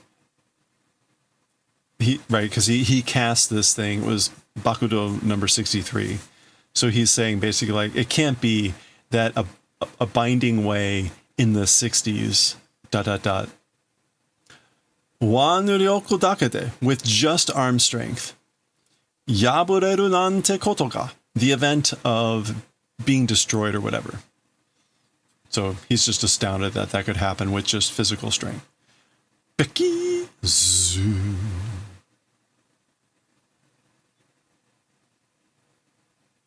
Okay, that's interesting coming out of his eye. Okay, we're switching scenes. Za. That's just kind of like, I guess, the wind moving or something. Zuibun to kawatta mono o tsukuremashita na? Okay, so we're outside the 12th unit barracks. There's a figure here. Someone's speaking and saying, very much a strange thing being made, isn't it? Very much made a strange thing, haven't you?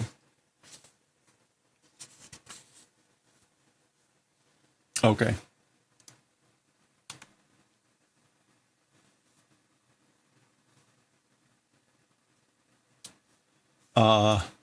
So this is the two people talking. It's, yeah, right. So this is the guy that we saw before. He ends up becoming his like shop guy. 冷圧を完全に遮断する街灯を作るなど。Okay, 街灯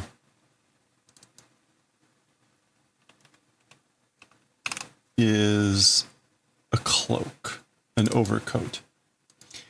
Making an overcoat and things like that that do shadan, which is like erasure or concealing, yeah, isolation, cutting off completely of spiritual pressure.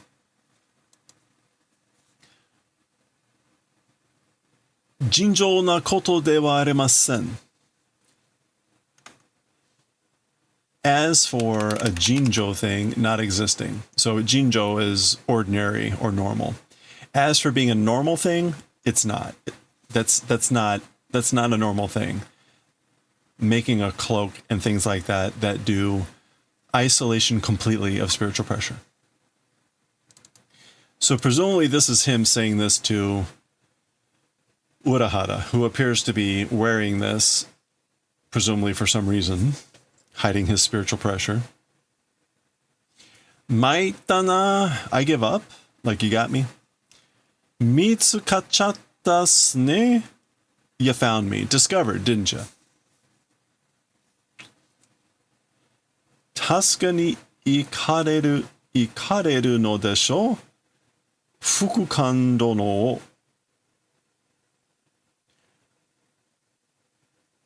Oh, like going to save, right?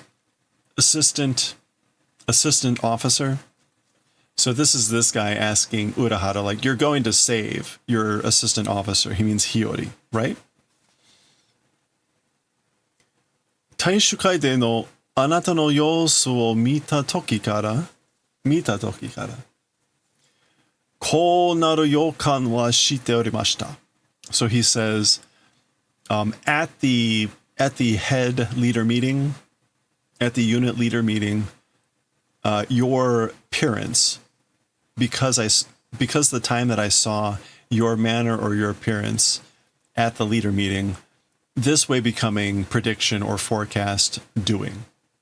So basically, I thought when I saw you at the leader meeting, how you were behaving or your manner, I basically thought you might do this. It might become this way.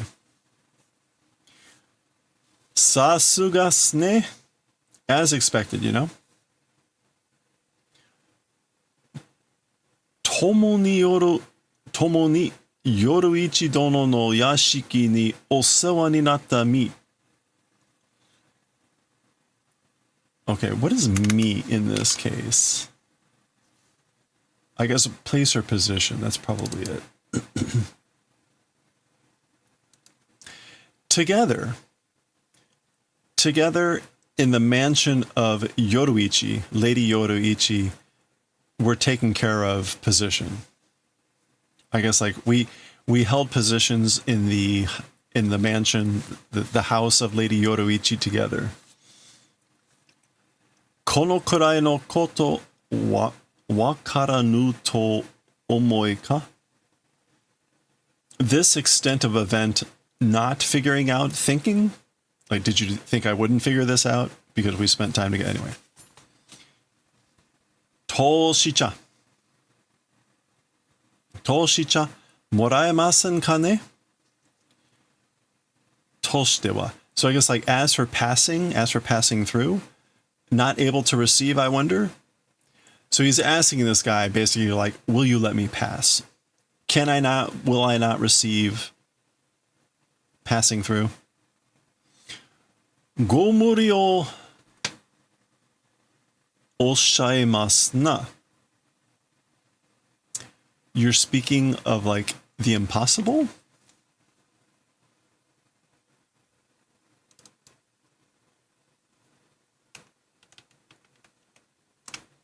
Yeah. Yeah, like you're speaking of the impossible, aren't you? Anata o hitori de ikase wa shimasen zo. You alone, as for allowing to go, will not do or cannot do. So I can't let you go alone. Okay, so that's not the response he was expecting. Koyoi shirenu kyofu wo kanjite oru no wa watashi mo onaji koto. Koyoi.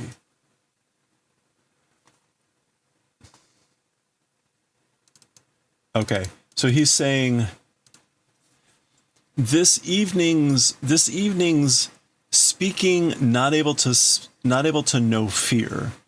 Feeling, as for that, I also, it's the same event. So he's saying like, as for sensing or having this feeling of a fear that's indescribable, like I can't articulate it, I can't know it, I can't speak and be familiar with it.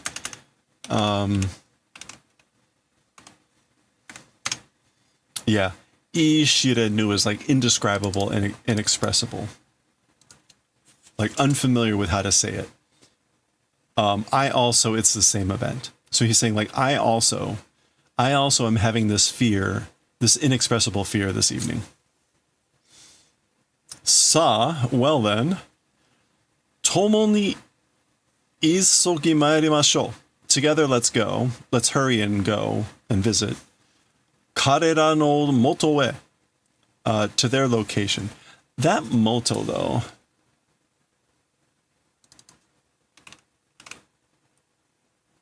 That's yurusu.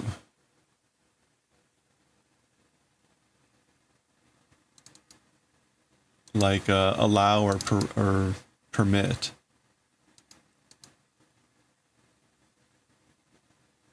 Okay. I don't know why the use of that kanji here. It would be basically like to their location. Or like to where they are. But he's actually proposing like, let's go together. Let's hurry and go together. Oh, okay. And that's it. Was the Shinobu Eishima 4-seat night company Muguruma Commando Unit. Okay, so we saw that guy briefly. All right, well, there we go. That was negative 101. Next time we'll do negative 100. This is the final chapter here of volume 38. So when we read that next time, we'll look at any additional art in the back and we'll do a preview of 39. That's when we'll see whether we're done with this flashback or whether we'll have more or how it's going to play out. So we'll get a better sense of that next time.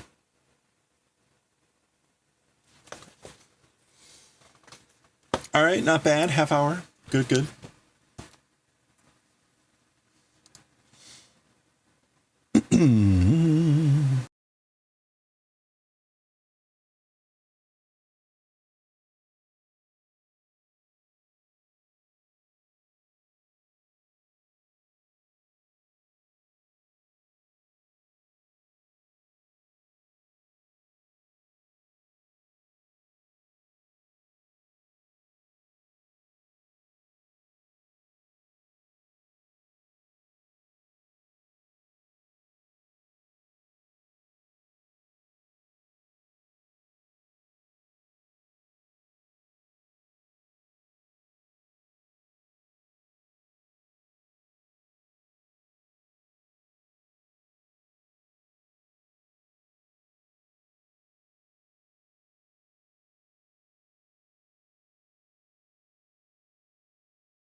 Okay.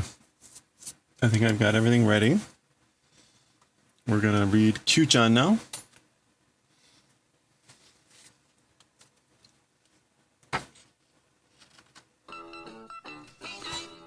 Hey, thanks for the follow. I appreciate that. Welcome. Hope you're having a good one. We're about to read a very cute story here. Juyo Ninmu. Okay, so I think... Alright, there's a fair amount of dialogue. The last time we did this, it was a little bit more detailed than normal because of their work dialogue was a little bit harder to follow. So let's continue here. Okay, here we go. Okay, let's continue with our 9th session in Volume 2 of Fushigi Nako no Kyuu-chan, Juyo Ninmu, important duty or important mission work. So this is part 2. Part 1 is how the previous chapter ended. They got important work to do, but Hinata was feeling a bit mushroomy. Anyway, we'll just continue here. Yosh, yaruzo! Alright, like, let's do it. Kata, kata, kata, kata. That's typing. No. Zuda. Da da da da da da da. Oh. Kata, kata, kata, kata. So he's being all passionate. Hinata's just kind of like, notice his stack is getting higher. This guy's stack is like not getting quite as high. Ha, ha, hana. Chotto Kyui. Is that Kyui or a little bit of a rest, a little bit of a break? No, it's Kyuko.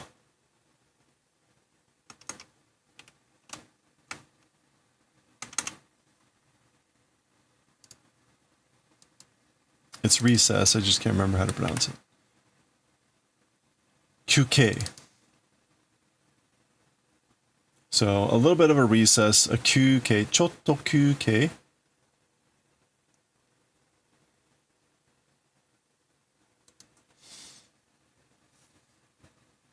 Oh, right, this is the guy that has the dog as the pet. Goose. Okay, so he's falling asleep. Gaku, gaku, gaku, gaku. Now Hinata's the one trying to revive him. All right, so Hinata ended up being able to power through this. Nomikai, like a drinking party. Literally like a drinking meeting, but a drinking party. So this would be after work, you're celebrating, having a bunch of drinks with coworkers usually. Hito shigoto oeta ato no, I guess, ichimae wa kakubetsu desu na. Hito shigoto. This is like after finishing work. As for a glass, it's special. Kaku. Exceptional. Hito shigoto.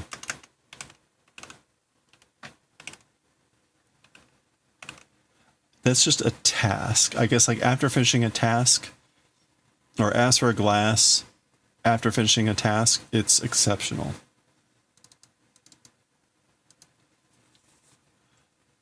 Puha! So he's enjoying the drink. He's got a little foam mustache. Ogura-kun hobo neteta kero ne. I guess Ogura-kun. Is that him? I think that's Ogura-kun. Like, you slept a little bit? Yeah, roughly sleeping. Or maybe like, you were almost asleep. Hinata-kun wa ganbaria da yo ne? And as for Hinata-kun, like, you did your best. You hung in there. Okay, there's their co-workers whom we haven't really met yet. Ie de matteru kazoku no tame te omottara shizen to ganbareru yo. So Hinata is saying, at home, waiting families for them when think about. So when I think about for the purposes of my family waiting for me at home, naturally I do my best. Spontaneously I do my best when I think about them. Naruhodo ne, I see. Okay, then we get koso koso koso, which is whisper whisper. Zawa zawa is talking. Oh, this is like married. What is this? Is that gaikon? Gaikon-sha? Like, is he married? No, it's not gaikon.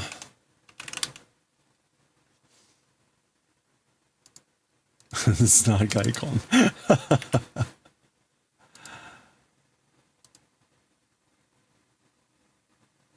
Kikon. Kikon. The key there kind of already has a sense of already, which is why I was thinking guy. Yeah, so Kikon-sha, like, is he married? Komochi? I guess, like, does he have kids? Komochi? They're trying to figure out, like, when he says, when I think about my family at home. Kiite nai. Not asking or not listening. I guess I'm not. I haven't asked. I don't know. So, of course, we know who he's thinking about. Tadaima, I'm home. Ofuro ga owakimashita. The bath is like, I guess, boiled up. Like the bath is ready. Waku, to be boiling.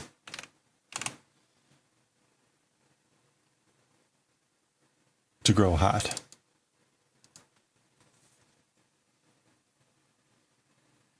Why does this kind of look... Why does this kind of look like Kyuu-chan is saying this? Anyway, okay. Oh.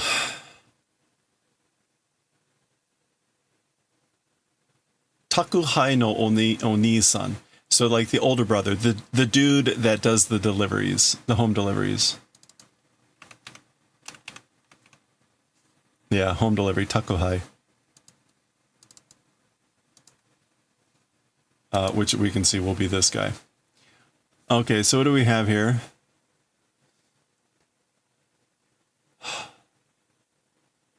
Unso kaisha no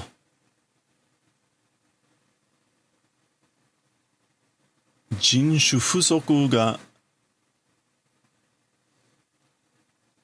nani nani nani shite ori. So someone on the television is basically saying something about like there's a lack of personnel in the deliveries industry.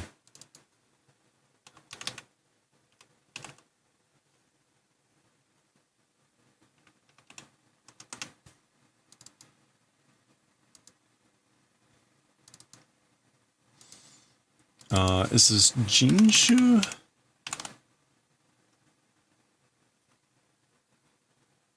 Is it Ninshu?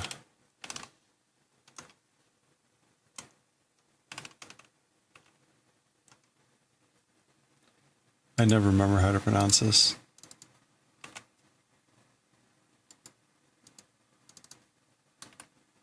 Hito de. So again, it's like people's hands and then like insufficient. So shorthanded. Hito de busoku. Hito de busoku ga. So again, with being shorthanded in the transport industry, I guess it's deepening. The lack of sufficient personnel for that, it's getting worse.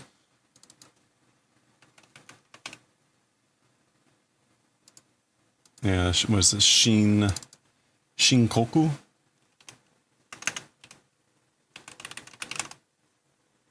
Yeah, it's becoming more serious.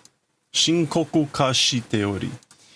And we've got Shonbori, which is being depressed, downhearted. Shironeko Shacho. And this is the president of Shironeko, the white cat, which I guess is a delivery service. And that says something P. Anyway.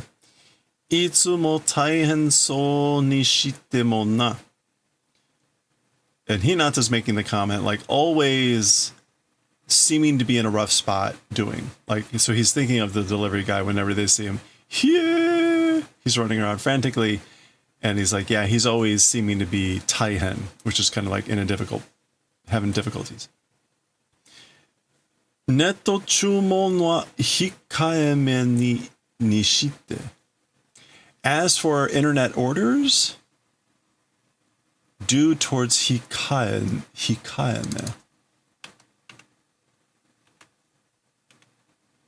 Oh, I guess we'll do in moderation. So he's saying like he'll try to help out by like ordering off the internet less. Hikaeme ni shite. Jibun no ashi o tsukutte kaimono shio. With one's own legs using, let's do shopping. So let's shop using our own legs. Ah, Hinata-san, Neko-chan. Oh, Mr. Hinata, kitty. Oh, hisashiburi desu. It's been a while. Suikin o nimotsu tanomare nai kara? Suikin.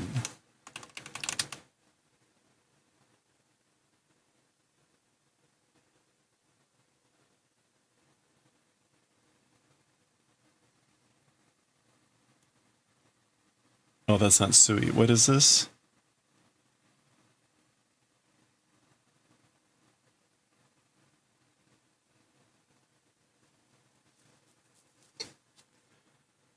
Oh, it's Saikin.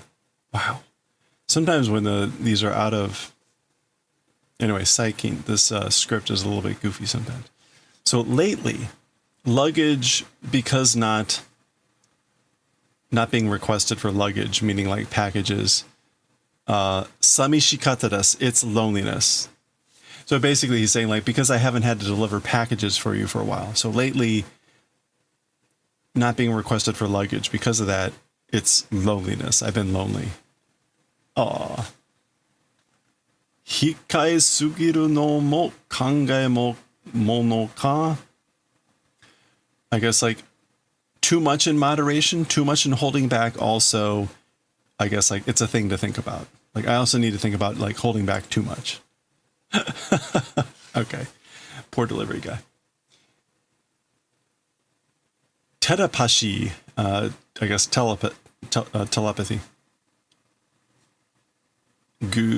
Okay, so I guess Kyuu-chan was helping out her again at the general goods store or whatever, the miscellaneous store. Kyuu-chan's walking home thinking about omu rice. Stomach grumbling. Okaeri, welcome home. Omu rice ga dekiru yo. The omu rice is finished, or I'm finishing up the omu rice. Ah, it's perfect, just like he thought. Kyuu-chan thought. Ureshisou da na. Seems happy.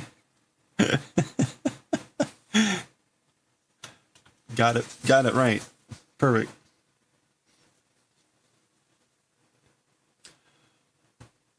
Okay.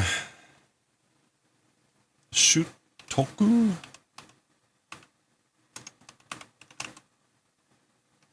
No.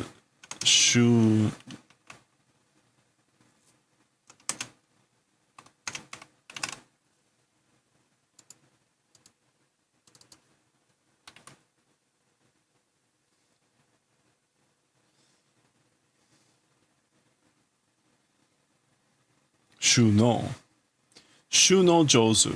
So, like skillful harvest? That sort of thing. Hey, Shona. Gosu. So there's Kyuu-chan wrestling around in the thing. Omiyage, a souvenir. Ameda, sugoi ne. It's candy. Amazing. Incredible. Gosu. Wrestle. Oh, mada aru no. Oh, still existing? Mean like, you got another one? Ding. Shokupan cushion da. Sugoi ne. It is a shokupan, a white bread cushion. That's amazing. Okay. Yeah, very skillful with the harvest.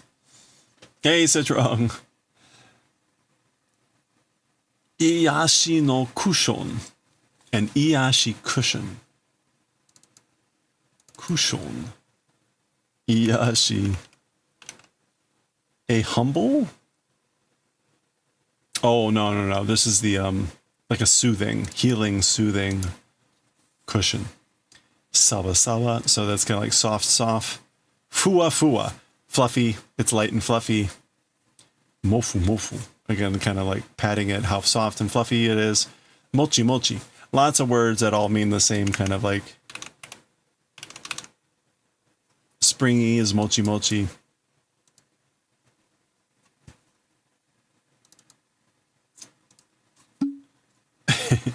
Boof. All right, so Kyuu-chan plops onto it with a boof.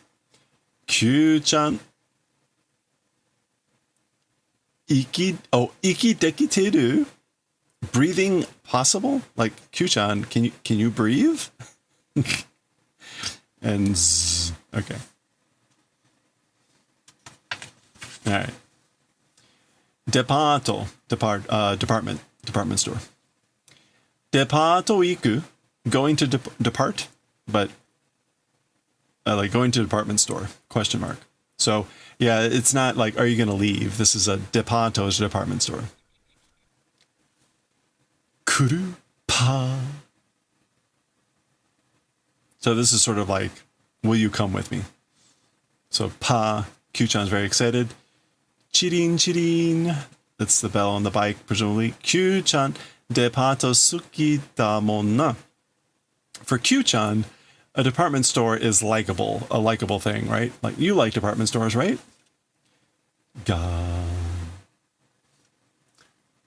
Tanoshi norimono. Like fun rides. What is this? Departo toいうか、単に動き乗り物が好きなだけ? Is it saying department store or simply moving, writing things just liking? Okay, so I guess he's saying like basically like does Kyuu-chan like the department stores, or is he just liking writing on things that move? Is that simply what's going on? I guess. That's interesting. Osoji robo. Okay. Soji is cleaning and robo would be robot. So a cleaning robot. Osoji robo. Kudasai, please. Denki, that's a store probably, right? So, ween, that's the sound it would make. Kyuu-chan mo kini iri so da. Kyuu-chan also like seems to suit, or seems to like. Gee, stare. Ween. So we've seen previously that Kyuu-chan does not like the big vacuum. So I guess he's trying to get a smaller vacuum that Kyuu-chan might like. Hey, thanks, Port. Igai to noranaiんだな.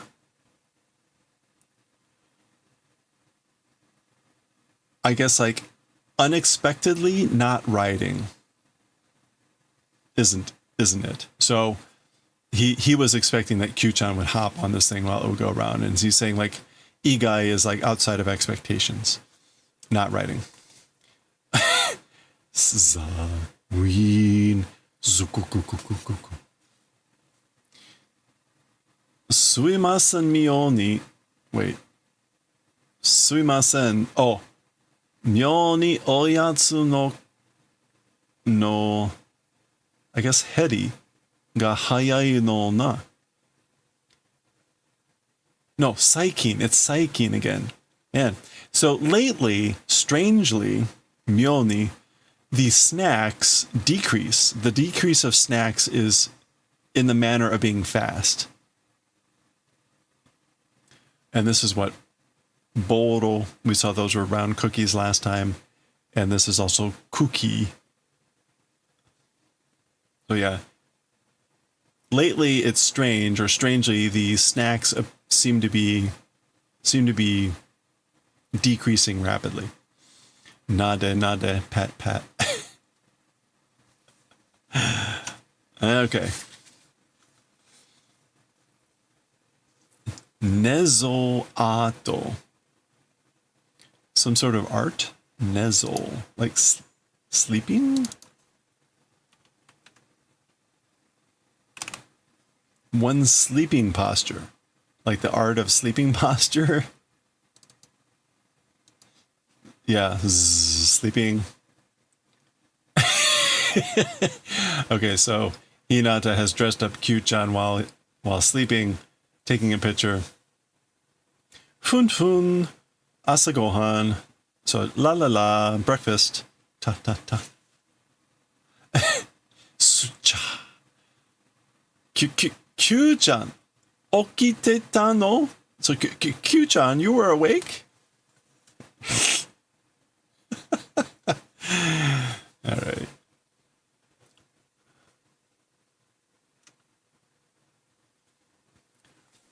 Nuke ge boru, like a fur removing ball.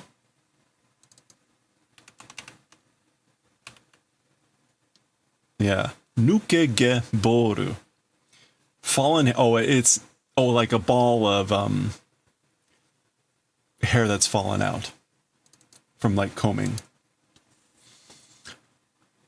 Neko dolga.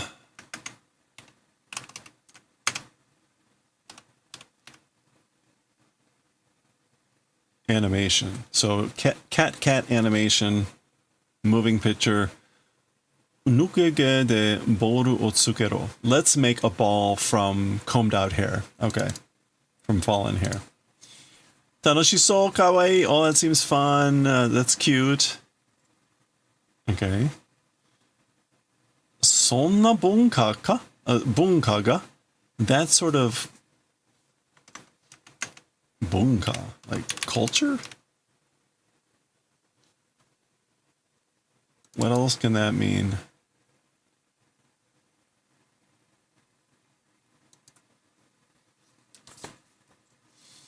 That sort of culture? I guess he's just surprised that like that's a thing. Sa, there he is. Imagining Kyuu-chan playing with a ball of Kyuu-chan's fur. Kega zenzen shugo tekinai. Okay, so this is to harvest, right? We saw that earlier, but with a different kanji. But shugo is to like gather.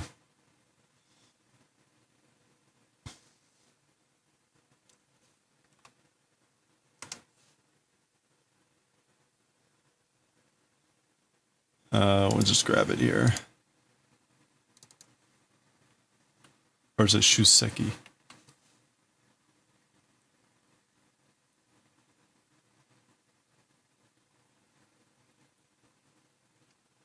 Shukaku, harvest. So still crop. So fur, completely harvest not able to do. So I can't get any fur at all. Naze? Why? Wash, wash. Kyuu-chan wa kirei suki dana. As for Kyuu-chan, cleanliness is likable. Like, you like being clean, don't you? Kyuu-chan schedule. Okay, this is the entering the bath schedule. Oh, so Kyuu-chan, I guess, takes a bath in the morning, at noon, asa, hiru, yoru, and in the evening. They've got the little googly eyes on the things, like the lady had said from these stickers.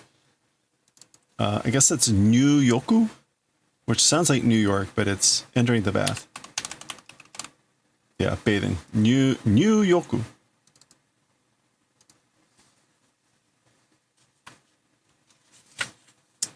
There we go. Torisuki, bird lover, liking birds. Kanpai! Cheers! Ojima-san ga yakitori tabeteru. Warui ka? Mr. Ojima, like, is eating, you're eating fried chicken. You're eating chicken. Is that bad? Because he has a bird. He's always talking about the bird that he loves, etc. So they're shocked and appalled that he would eat yakitori. Okay, there we go. That is the end of that section. We'll continue with the next section. We're getting close to the end of the book, so we'll continue there, and we'll see what this is next time.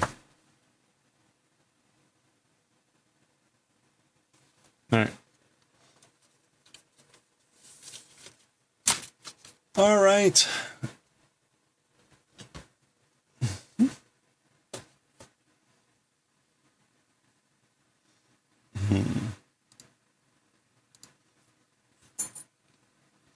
Let's finish up with some Astro Boy. Where are we? This is part 8. Part 8.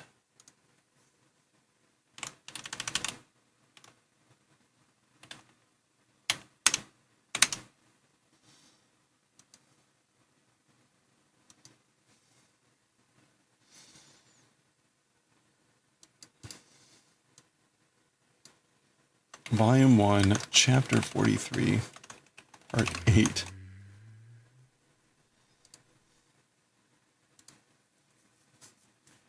Okay, let me see how far we can get here. We usually go about 10 pages or so.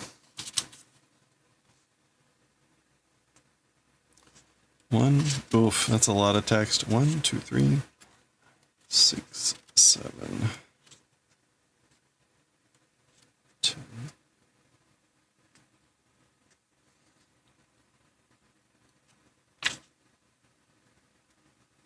12. Okay. We're going to try to make it 12 pages. It's a lot of text. Hopefully it won't take us more than half an hour. But we will see.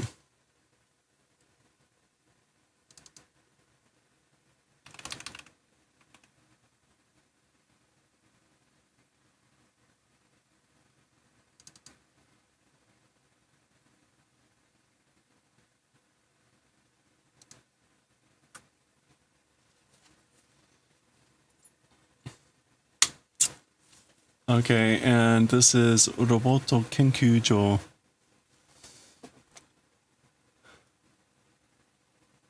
Seimitsu Kikai Kyoku Bunshitsu. Seimitsu. This is like a secret machine office? No.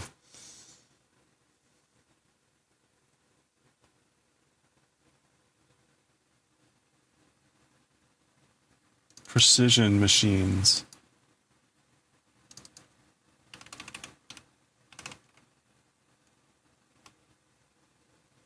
An annex. Okay. Okay. All right. Well, here we go. Oh, actually, let me get that ready. Way back. All right, here we go. Okay, let's continue here. Our 8th session in Chapter 43, Volume 1 still, of Astro Boy, Hotodogu Heidan, the Hot Dog Army Corps. The previous chapter ended with Atomu and number 44 having a fight. Centrifugal waste treatment facility. Number 44 got dropped into the cement. Anyway. That's where things had paused, and apparently we're switching scenes completely to here. We're at a Roboto Kenkyujo, a robot research facility, a robot lab. Seimitsu Kikan Kyoku. This Seimitsu Kikan is like precision equipment. Precision equipment office, and Bunshitsu is like an annex or a detached office. So an annex for this place. Bunkaishitsu, disassembly room. So maybe they're trying to disassemble number 44. We'll see. Here's these two. Gi. There's a door opening. Hige Oyaji-kun. I guess they're calling him Hige Oyaji-kun, like bald old man. Oh. Wait, what?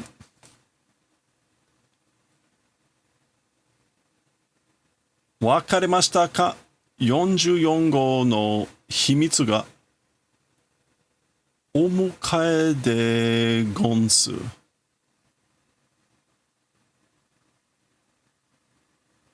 Okay, like, do you understand the secret of number 44? Did you figure it out? So I guess they were trying to disassemble number 44 and figure out what was going on. So that's what they're asking.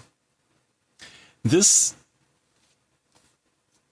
I think this is one of Tezuka's just like random characters that's not like critical to the scene. You can see he's hanging out here and here. He's saying the same thing over and over. Omukae de gonsu. Omukae is like coming to greet, and degonsu, as we've seen the last couple times, is just degozaimasu or some sort of equivalent. So like coming to greet, and he just says it each time. So yeah, and then he vanishes. So we're just going to ignore that. That's some sort of joke or something that I'm not quite getting.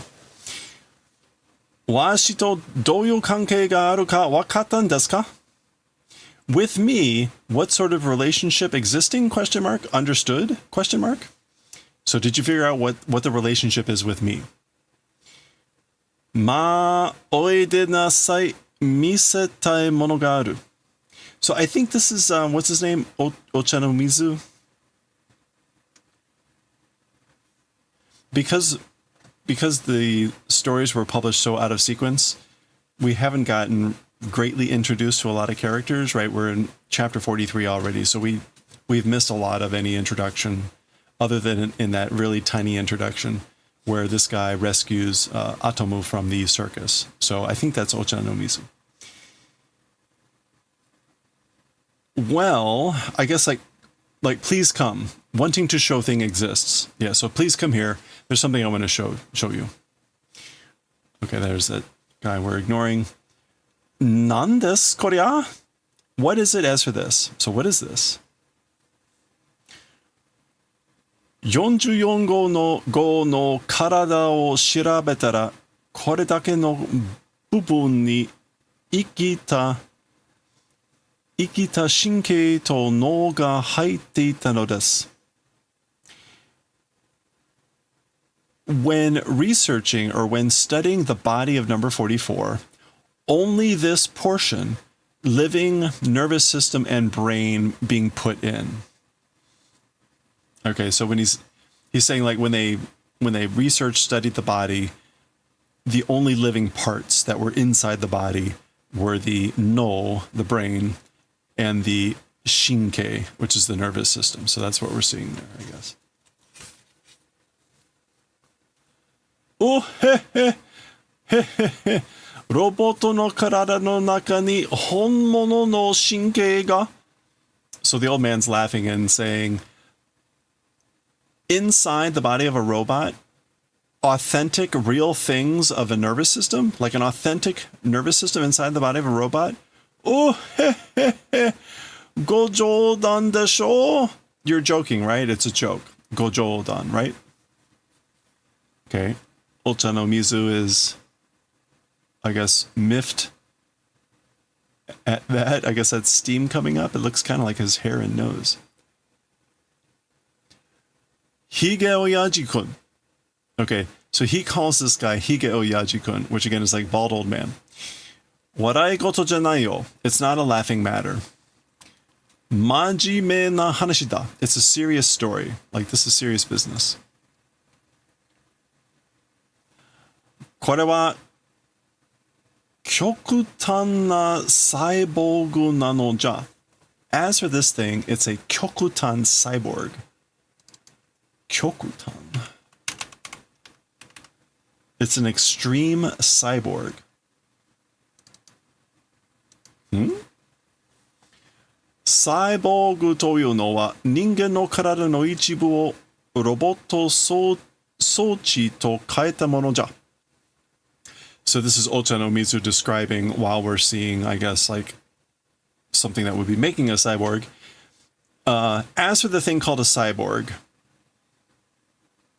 it's a thing where you've changed the robot equipment. You've exchanged robot equipment with one part of the body of a human. Okay, that's a pretty good summary of a cyborg. なぜこんなサイボーグなんだが必要なのか? Why this sort of a cyborg or whatever being necessary? 宇宙の生活は生身の人間の体ではいくら宇宙服を着ていてもとっても耐えられないくらい厳しい世界が多い. Okay, so why is a thing like something like this cyborg necessary? As for space living, as for the lifestyle of living in space, a flesh and blood human's body, as for with that, however much the space clothes, even if wearing, very much unendurable extent of harsh worlds are many. Okay. I think that kind of makes sense, but if I were to try to make it a little better English, as for life in space, there are many worlds that are harsh and very much unable to be endured, even when wearing space clothes with the bodies of flesh and blood human. Which is pretty interesting. I did a report on cyborgs, well, not on cyborgs, but human modification a couple years ago, and I was curious about the origin of the word cyborg, and this is very much it. Dakara, and that's why it was all about like space travel. Dakara karada no ichibu, tatoeba shinzo to ka hai to ka o jinkou no mono to torikaete seikatsu dekiru you ni suru no ja. And that's why like one part of the body, for example, the heart and lungs and things like that, toka, things like that, with artificial things exchanging, lifestyle being possible in that manner doing. So basically that's why it's possible to be able to live by exchanging with artificial things, these, hearts, lungs, and things like that. そいつがね、狂犬病野郎の正体とはね、Okay. So that guy, that rabies, the dog madness sickness, trying to do, or dude, condition, as for that, it's not. Okay. So he's saying so that's why they were thinking he had mad dog sickness, rabies. So he's saying oh, I see. So that's why it's not mad dog sickness. Or I see. すると、44号ってやつは、元は人間だったんで。Okay, so this is him saying, I guess suruteito. I'm not quite sure about that. Talking about that number 44. As for that guy, as for originally, human was? Question mark? いや、どうも犬だったらしいな. No, well, was a dog, it seems. 犬? A dog?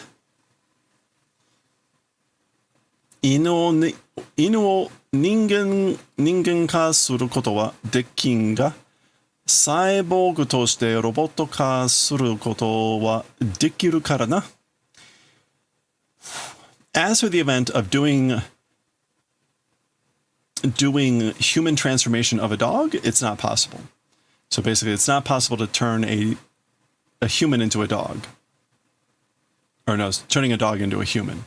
But as a cyborg, the event of doing robot transformation into a cyborg, as for that, it is possible. Meaning turning a dog into a cyborg. どっちにせよ犬のサイボーグとすれば大した手術じゃ。Whichever one it is, if doing the thing called a dog cyborg, it's like it's an impressive surgery, like it's an impressive transformation. Shujutsu is like surgery. Yeah, like an impressive surgical operation. もしかしたらペロじゃありませんか? Perhaps pedo it isn't. Like basically saying it couldn't be pedo, is it? まさかペロがまさか So it can't be pedo. It can't be. And he's crying so much they put out liter pans to catch all the tears. So it finally hits him. That's his pedo. Aw.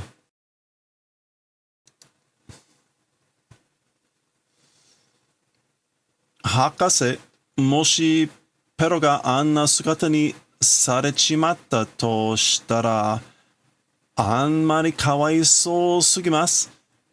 先生泣いてますよ。Okay, so doctor, he's talking to Ochanomizu. Doctor, if Pero into that form, I guess like was done, sarete?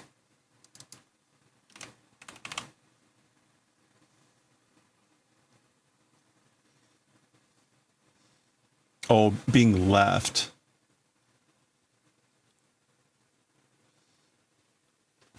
Is that supposed to be Sado to leave? To go away? Chimata toshitara. Like if we leave Pero in that form, in that shape,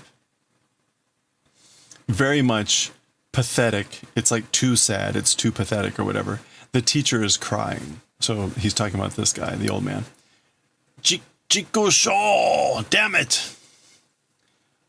Okota zo! Mo jan okota! Ooh! Okay, so like, I'm mad. I'm already jan mad. Jan mad. I don't know what that's gonna be. Like, yeah, non-stop mad. Jan clanging of a bell.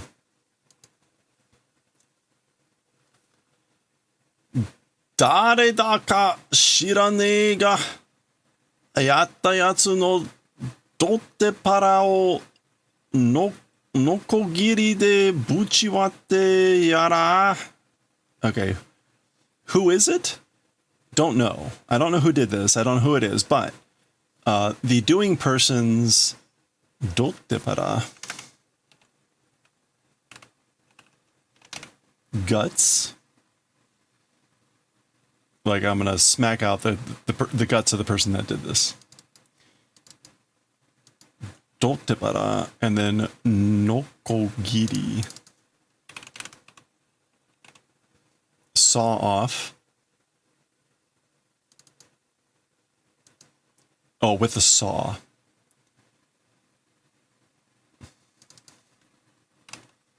Well, this is terrible.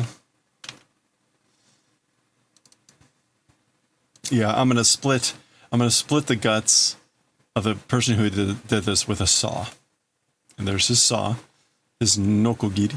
Sensei nobosenai de. So teacher, don't. I guess like. Don't lose your head. Don't go crazy. Kimochi wa wakaru yo. As for the mood, understanding. Like, I know how you feel. I understand your mood. Okay. So there's number 44 locked up. Maybe in a courtroom. 44 go. Number 44.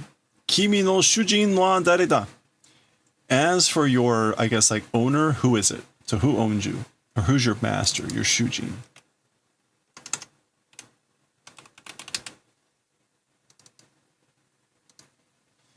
Naze henji sen. Why reply not doing? Why aren't you replying? Ki? Mokuto ken no tsukai hanashi da. Mokuto ken.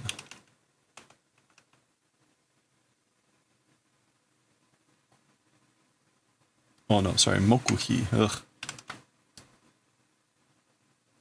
Oh, the right to keep silence. And panashi is to keep doing something. Keeping using of the right to keep silence. And panashi is usually has some sort of negative connotation. Like, so he keeps using the right to remain silent. Goji kan hitokoto mo shaberan. 5 hours, I guess even for 5 hours, not talking. A single word, even not speaking. He hasn't said a single word for even 5 hours. Washi ni shirabe sasete moraemasen ka? To me, researching, allowing, not able to receive. It's like, why don't you let me? Can I not receive being allowed to research by me? Whatever. Higeo Yaji-kun. So they all call him Bald Old Man. Aitsu wa kaibutsu da. As for that guy, he's a monster. Abunai zo. It's dangerous. Daijoubu desu. It's fine. I'll be fine. Higeo Yaji-shi ni nani ka kangae ga aru rashii na. Okay, so to Mr. Bald Old Man, I guess it's his actual name, but I'll just keep doing that. To him, some sort of thought seems to exist. He seems to be thinking of something. Osuwari. Sit. Biku? Shock. Yeah, so, right, suwado is to sit. Osuwari is kind of the polite form. So he's giving his dog a command. Owa suwatta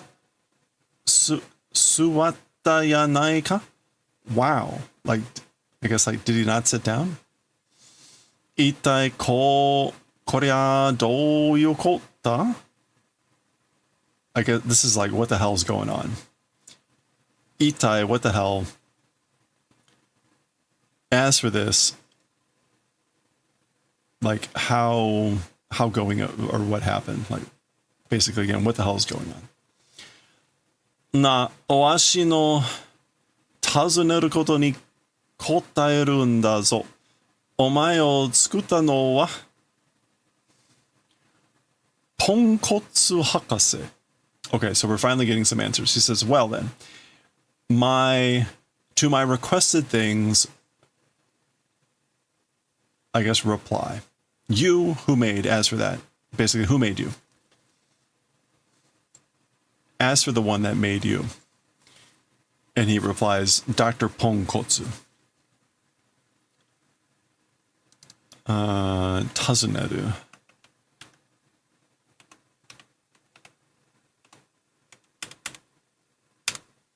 Oh, to inquire, not to visit. So, I guess kotaeru n da is more like you must answer to the things that I ask of you, to the asking events of me. Okay, you can see he's trembling. He's kind of nervous, excited, scared. Naze omae o tsukutta no ka ne? Why you made, I wonder. So why did he make you? Tsukie mukau roketto o issai hakai suru tame da. For the purposes of doing destruction of rockets headed to the moon. And issai is, all rockets. In order to destroy all rockets headed to the moon. Gaya, gaya. So that's everyone kind of murmuring in response. Okay. Oh, okay. So I guess that's the end of that court scene. So we now get changing scenes. Gogai. Futsuka okure no gogai da. it's like maybe this is like special edition, an outside, whatever, go guy. Yeah, newspaper extra. Second day newspaper extra. I guess Futsuka.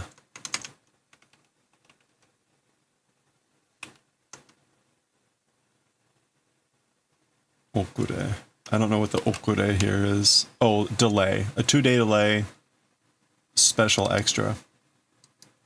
So, right, back in the day, this is the 1950s, they'd still be thinking about newspapers, and if something extraordinary happened in the middle of the day, there might be an extra printing of the paper to give an update on what had happened rather than wait to the next day. Oh, I didn't finish this. It's a special newspaper extra. Kaijin 44号が初めて検察側に自白した. Okay, so the mysterious person number 44 first kensatsu.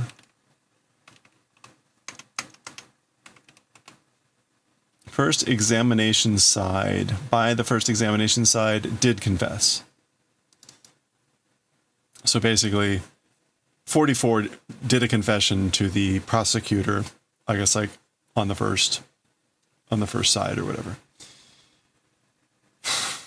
Shikashi otoraita ne, but you know, I'm surprised. Tsuki rocket 破壊のために作られたサイボーグだってさ? He says he's a cyborg that was made for the purposes of the destruction of moon rockets. 第一、ヒゲ親父君に死にだけ口を割ったというのはなぜだ? And first of all, number one, only to Mr. Bald Old Man, I guess like opening the mouth, as for that sort of reason, why? Why that? Why does he only speak to Hige Oyaji, Mr. Hige Oyaji? Kuchi o waru, to confess, to speak out. As for the event called speaking, confessing only to him, why? それはですね, as for that, you know, 20年前, 20 years previously, 20 years.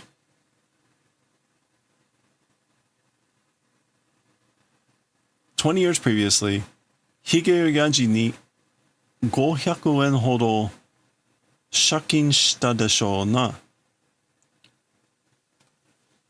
As much as 500 yen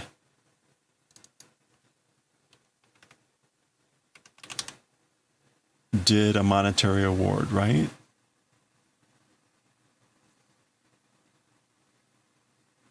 By or to Mr.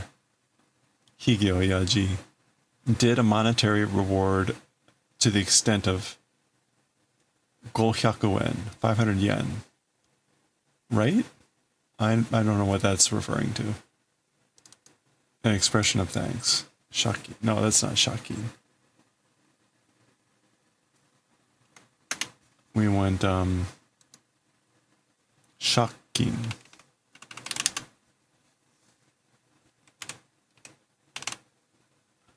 A debt, a loan. Oh, okay. This is just like an irrelevant joke. Like you know about that, like I lent him as much as 500 yen 20 years ago. Whatever. Okay.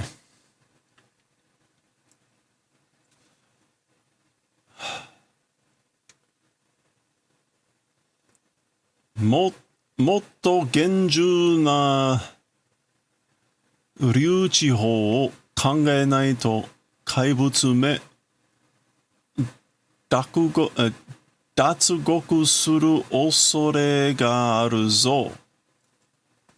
Okay, all the more a strict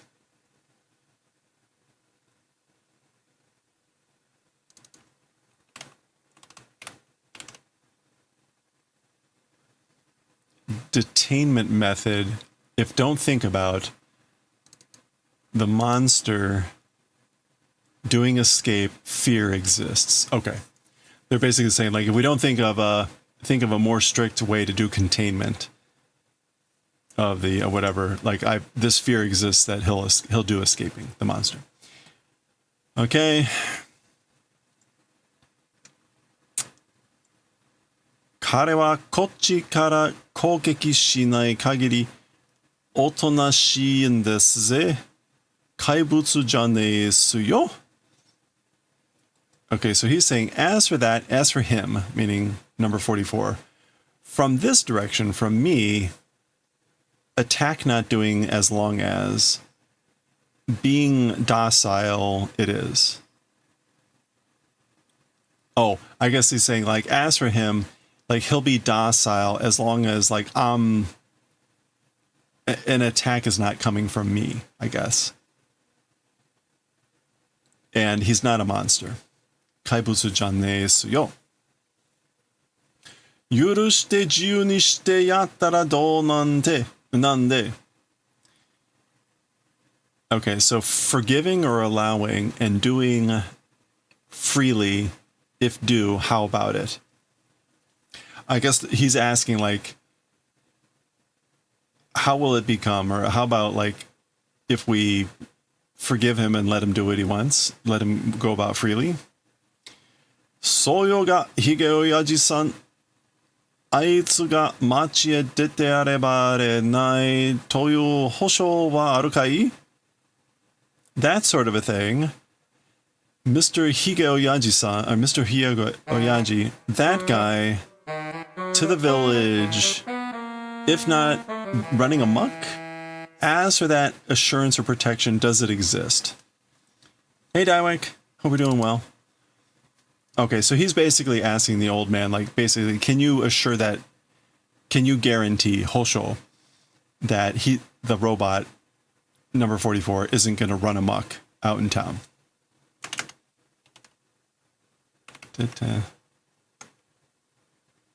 Abare.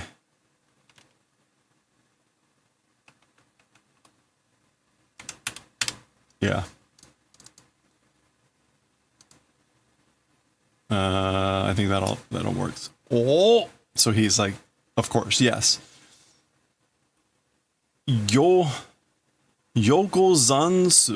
Yokozansu.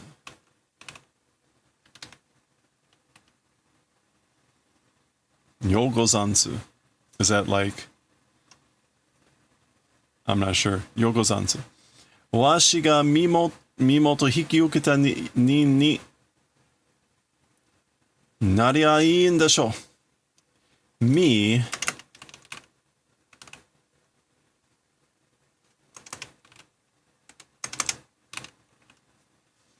Person's identity. Background.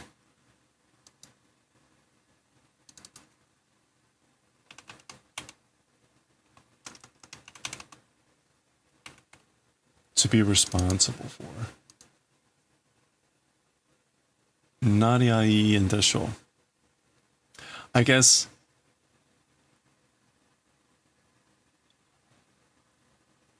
me, it's fine becoming the person that receives, taking responsibility for the person, right? Manichi abaretara. In the slight chance if it goes amok, washi ga songai baisho shimasu yo. I'm the one that will do damage, whatever.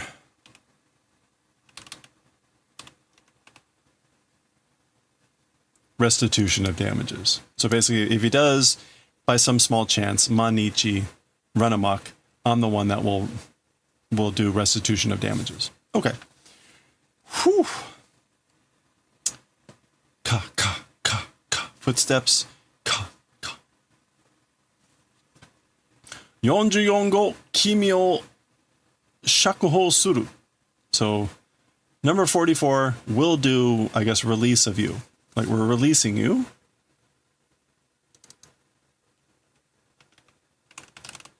Yeah. Now it says liberation acquittal. And he does say like forgiving and whatever, which seems really weird, but okay, we'll just go with it. Gi. Kachari. That's clank as the manacles open or whatever. Naze ore o dasunda. Why putting me out? Like, why are you letting me go? Why are you sending me out? Waka wa ienai ga. As for the reason, not able to say. I can't say why, but nido to bouryoku wo furu wa nai to yakusoku suru ka ne? A second time, violence, I guess like not doing. Will you promise, I wonder? Will you do a promise to fura wa nai?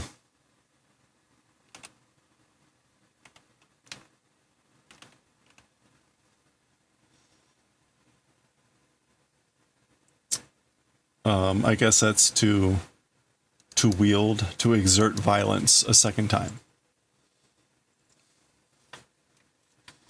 Okay. Let's see how far along we are here.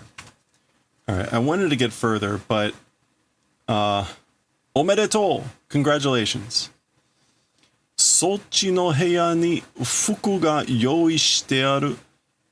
Kikaete yuku ga ii. So congratulations, I guess that's his pardon. In the room over there, clothes have been prepared. Preparations has been done. Changing clothes and going is good. So basically, you can change your clothes. Okay. Nobi nobi suru na. Feeling at ease, feeling carefree. Aren't I?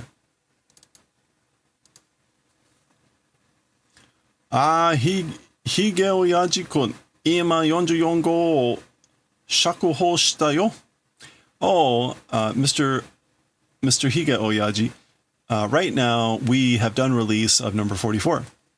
Sochiへ行けばonagusami da.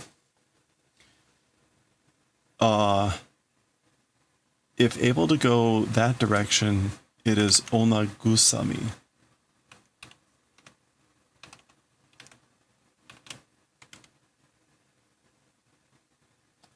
It's an amusement, comfort. Oh, I guess like to forget one's worries. Like I won't be worried if he heads your way. If he heads in that direction, but like in your way. Biko wa tsukesasete aru ga ne. As for tailing, like following. They're basically having someone follow him. Biko. Yeah, to shadow, to tail. Tsukesasete. Like being allowed to attach it exists. You know? Okay.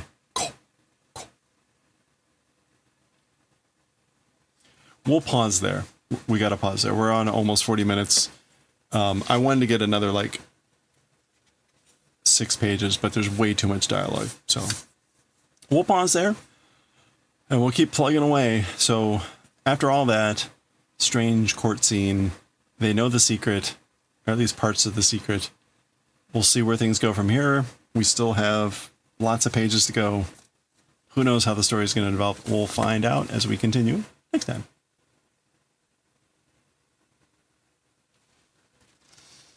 All right. Whew, that was dense. I wanted to get to the end of this, but sadly didn't make it. Diawake, how are you doing?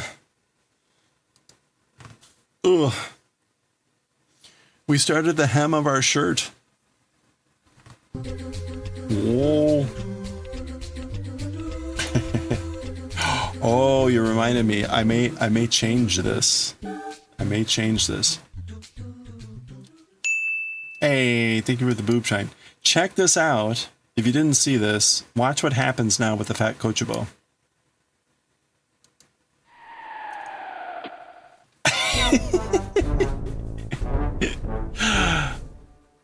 I'm gone. It crushed me flat like a pancake.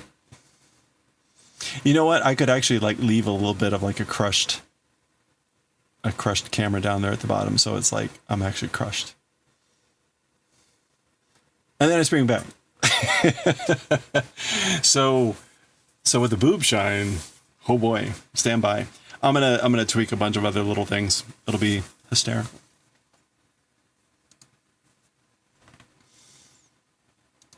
Okay.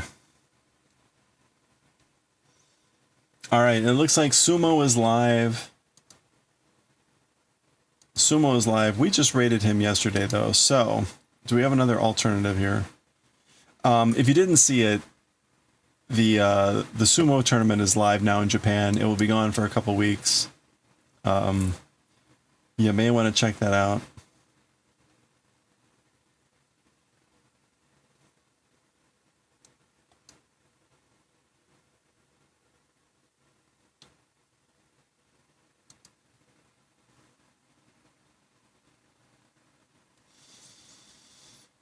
Oh.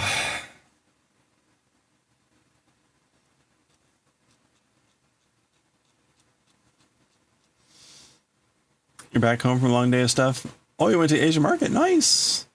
Excellent. Anything cool, fun? Besides food, although food is also cool and fun.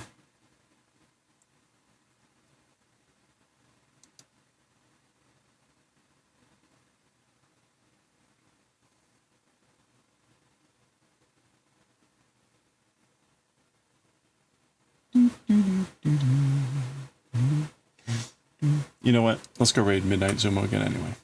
I want to watch some sumo. Mostly food. Ooh, still eating it. Very nice. Sounds delish. What'd you get? Oof. Asian food.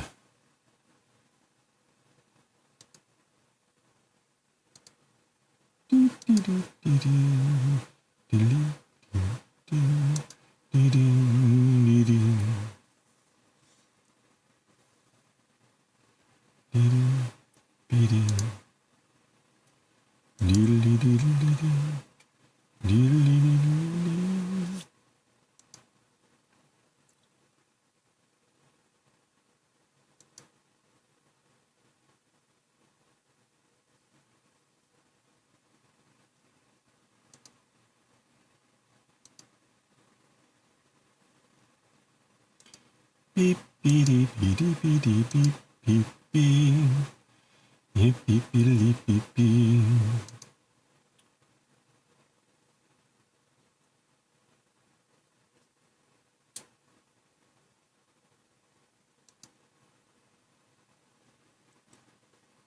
Oh, huge shrimp, some chicken and pork, a few veggies, dumplings, noodles. Ooh, sounds delicious.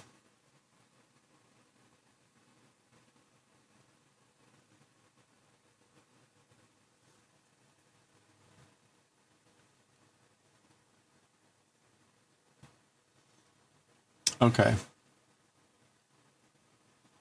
All right. We're going to go raid sumo. So that's going to do it for us for tonight. Enjoy the food. I think I might grab another snack here tonight. But that's going to do it for us for today. Thank you everyone for hanging out. I hope you have a good rest of your weekend here. We'll probably be on tomorrow. We'll see.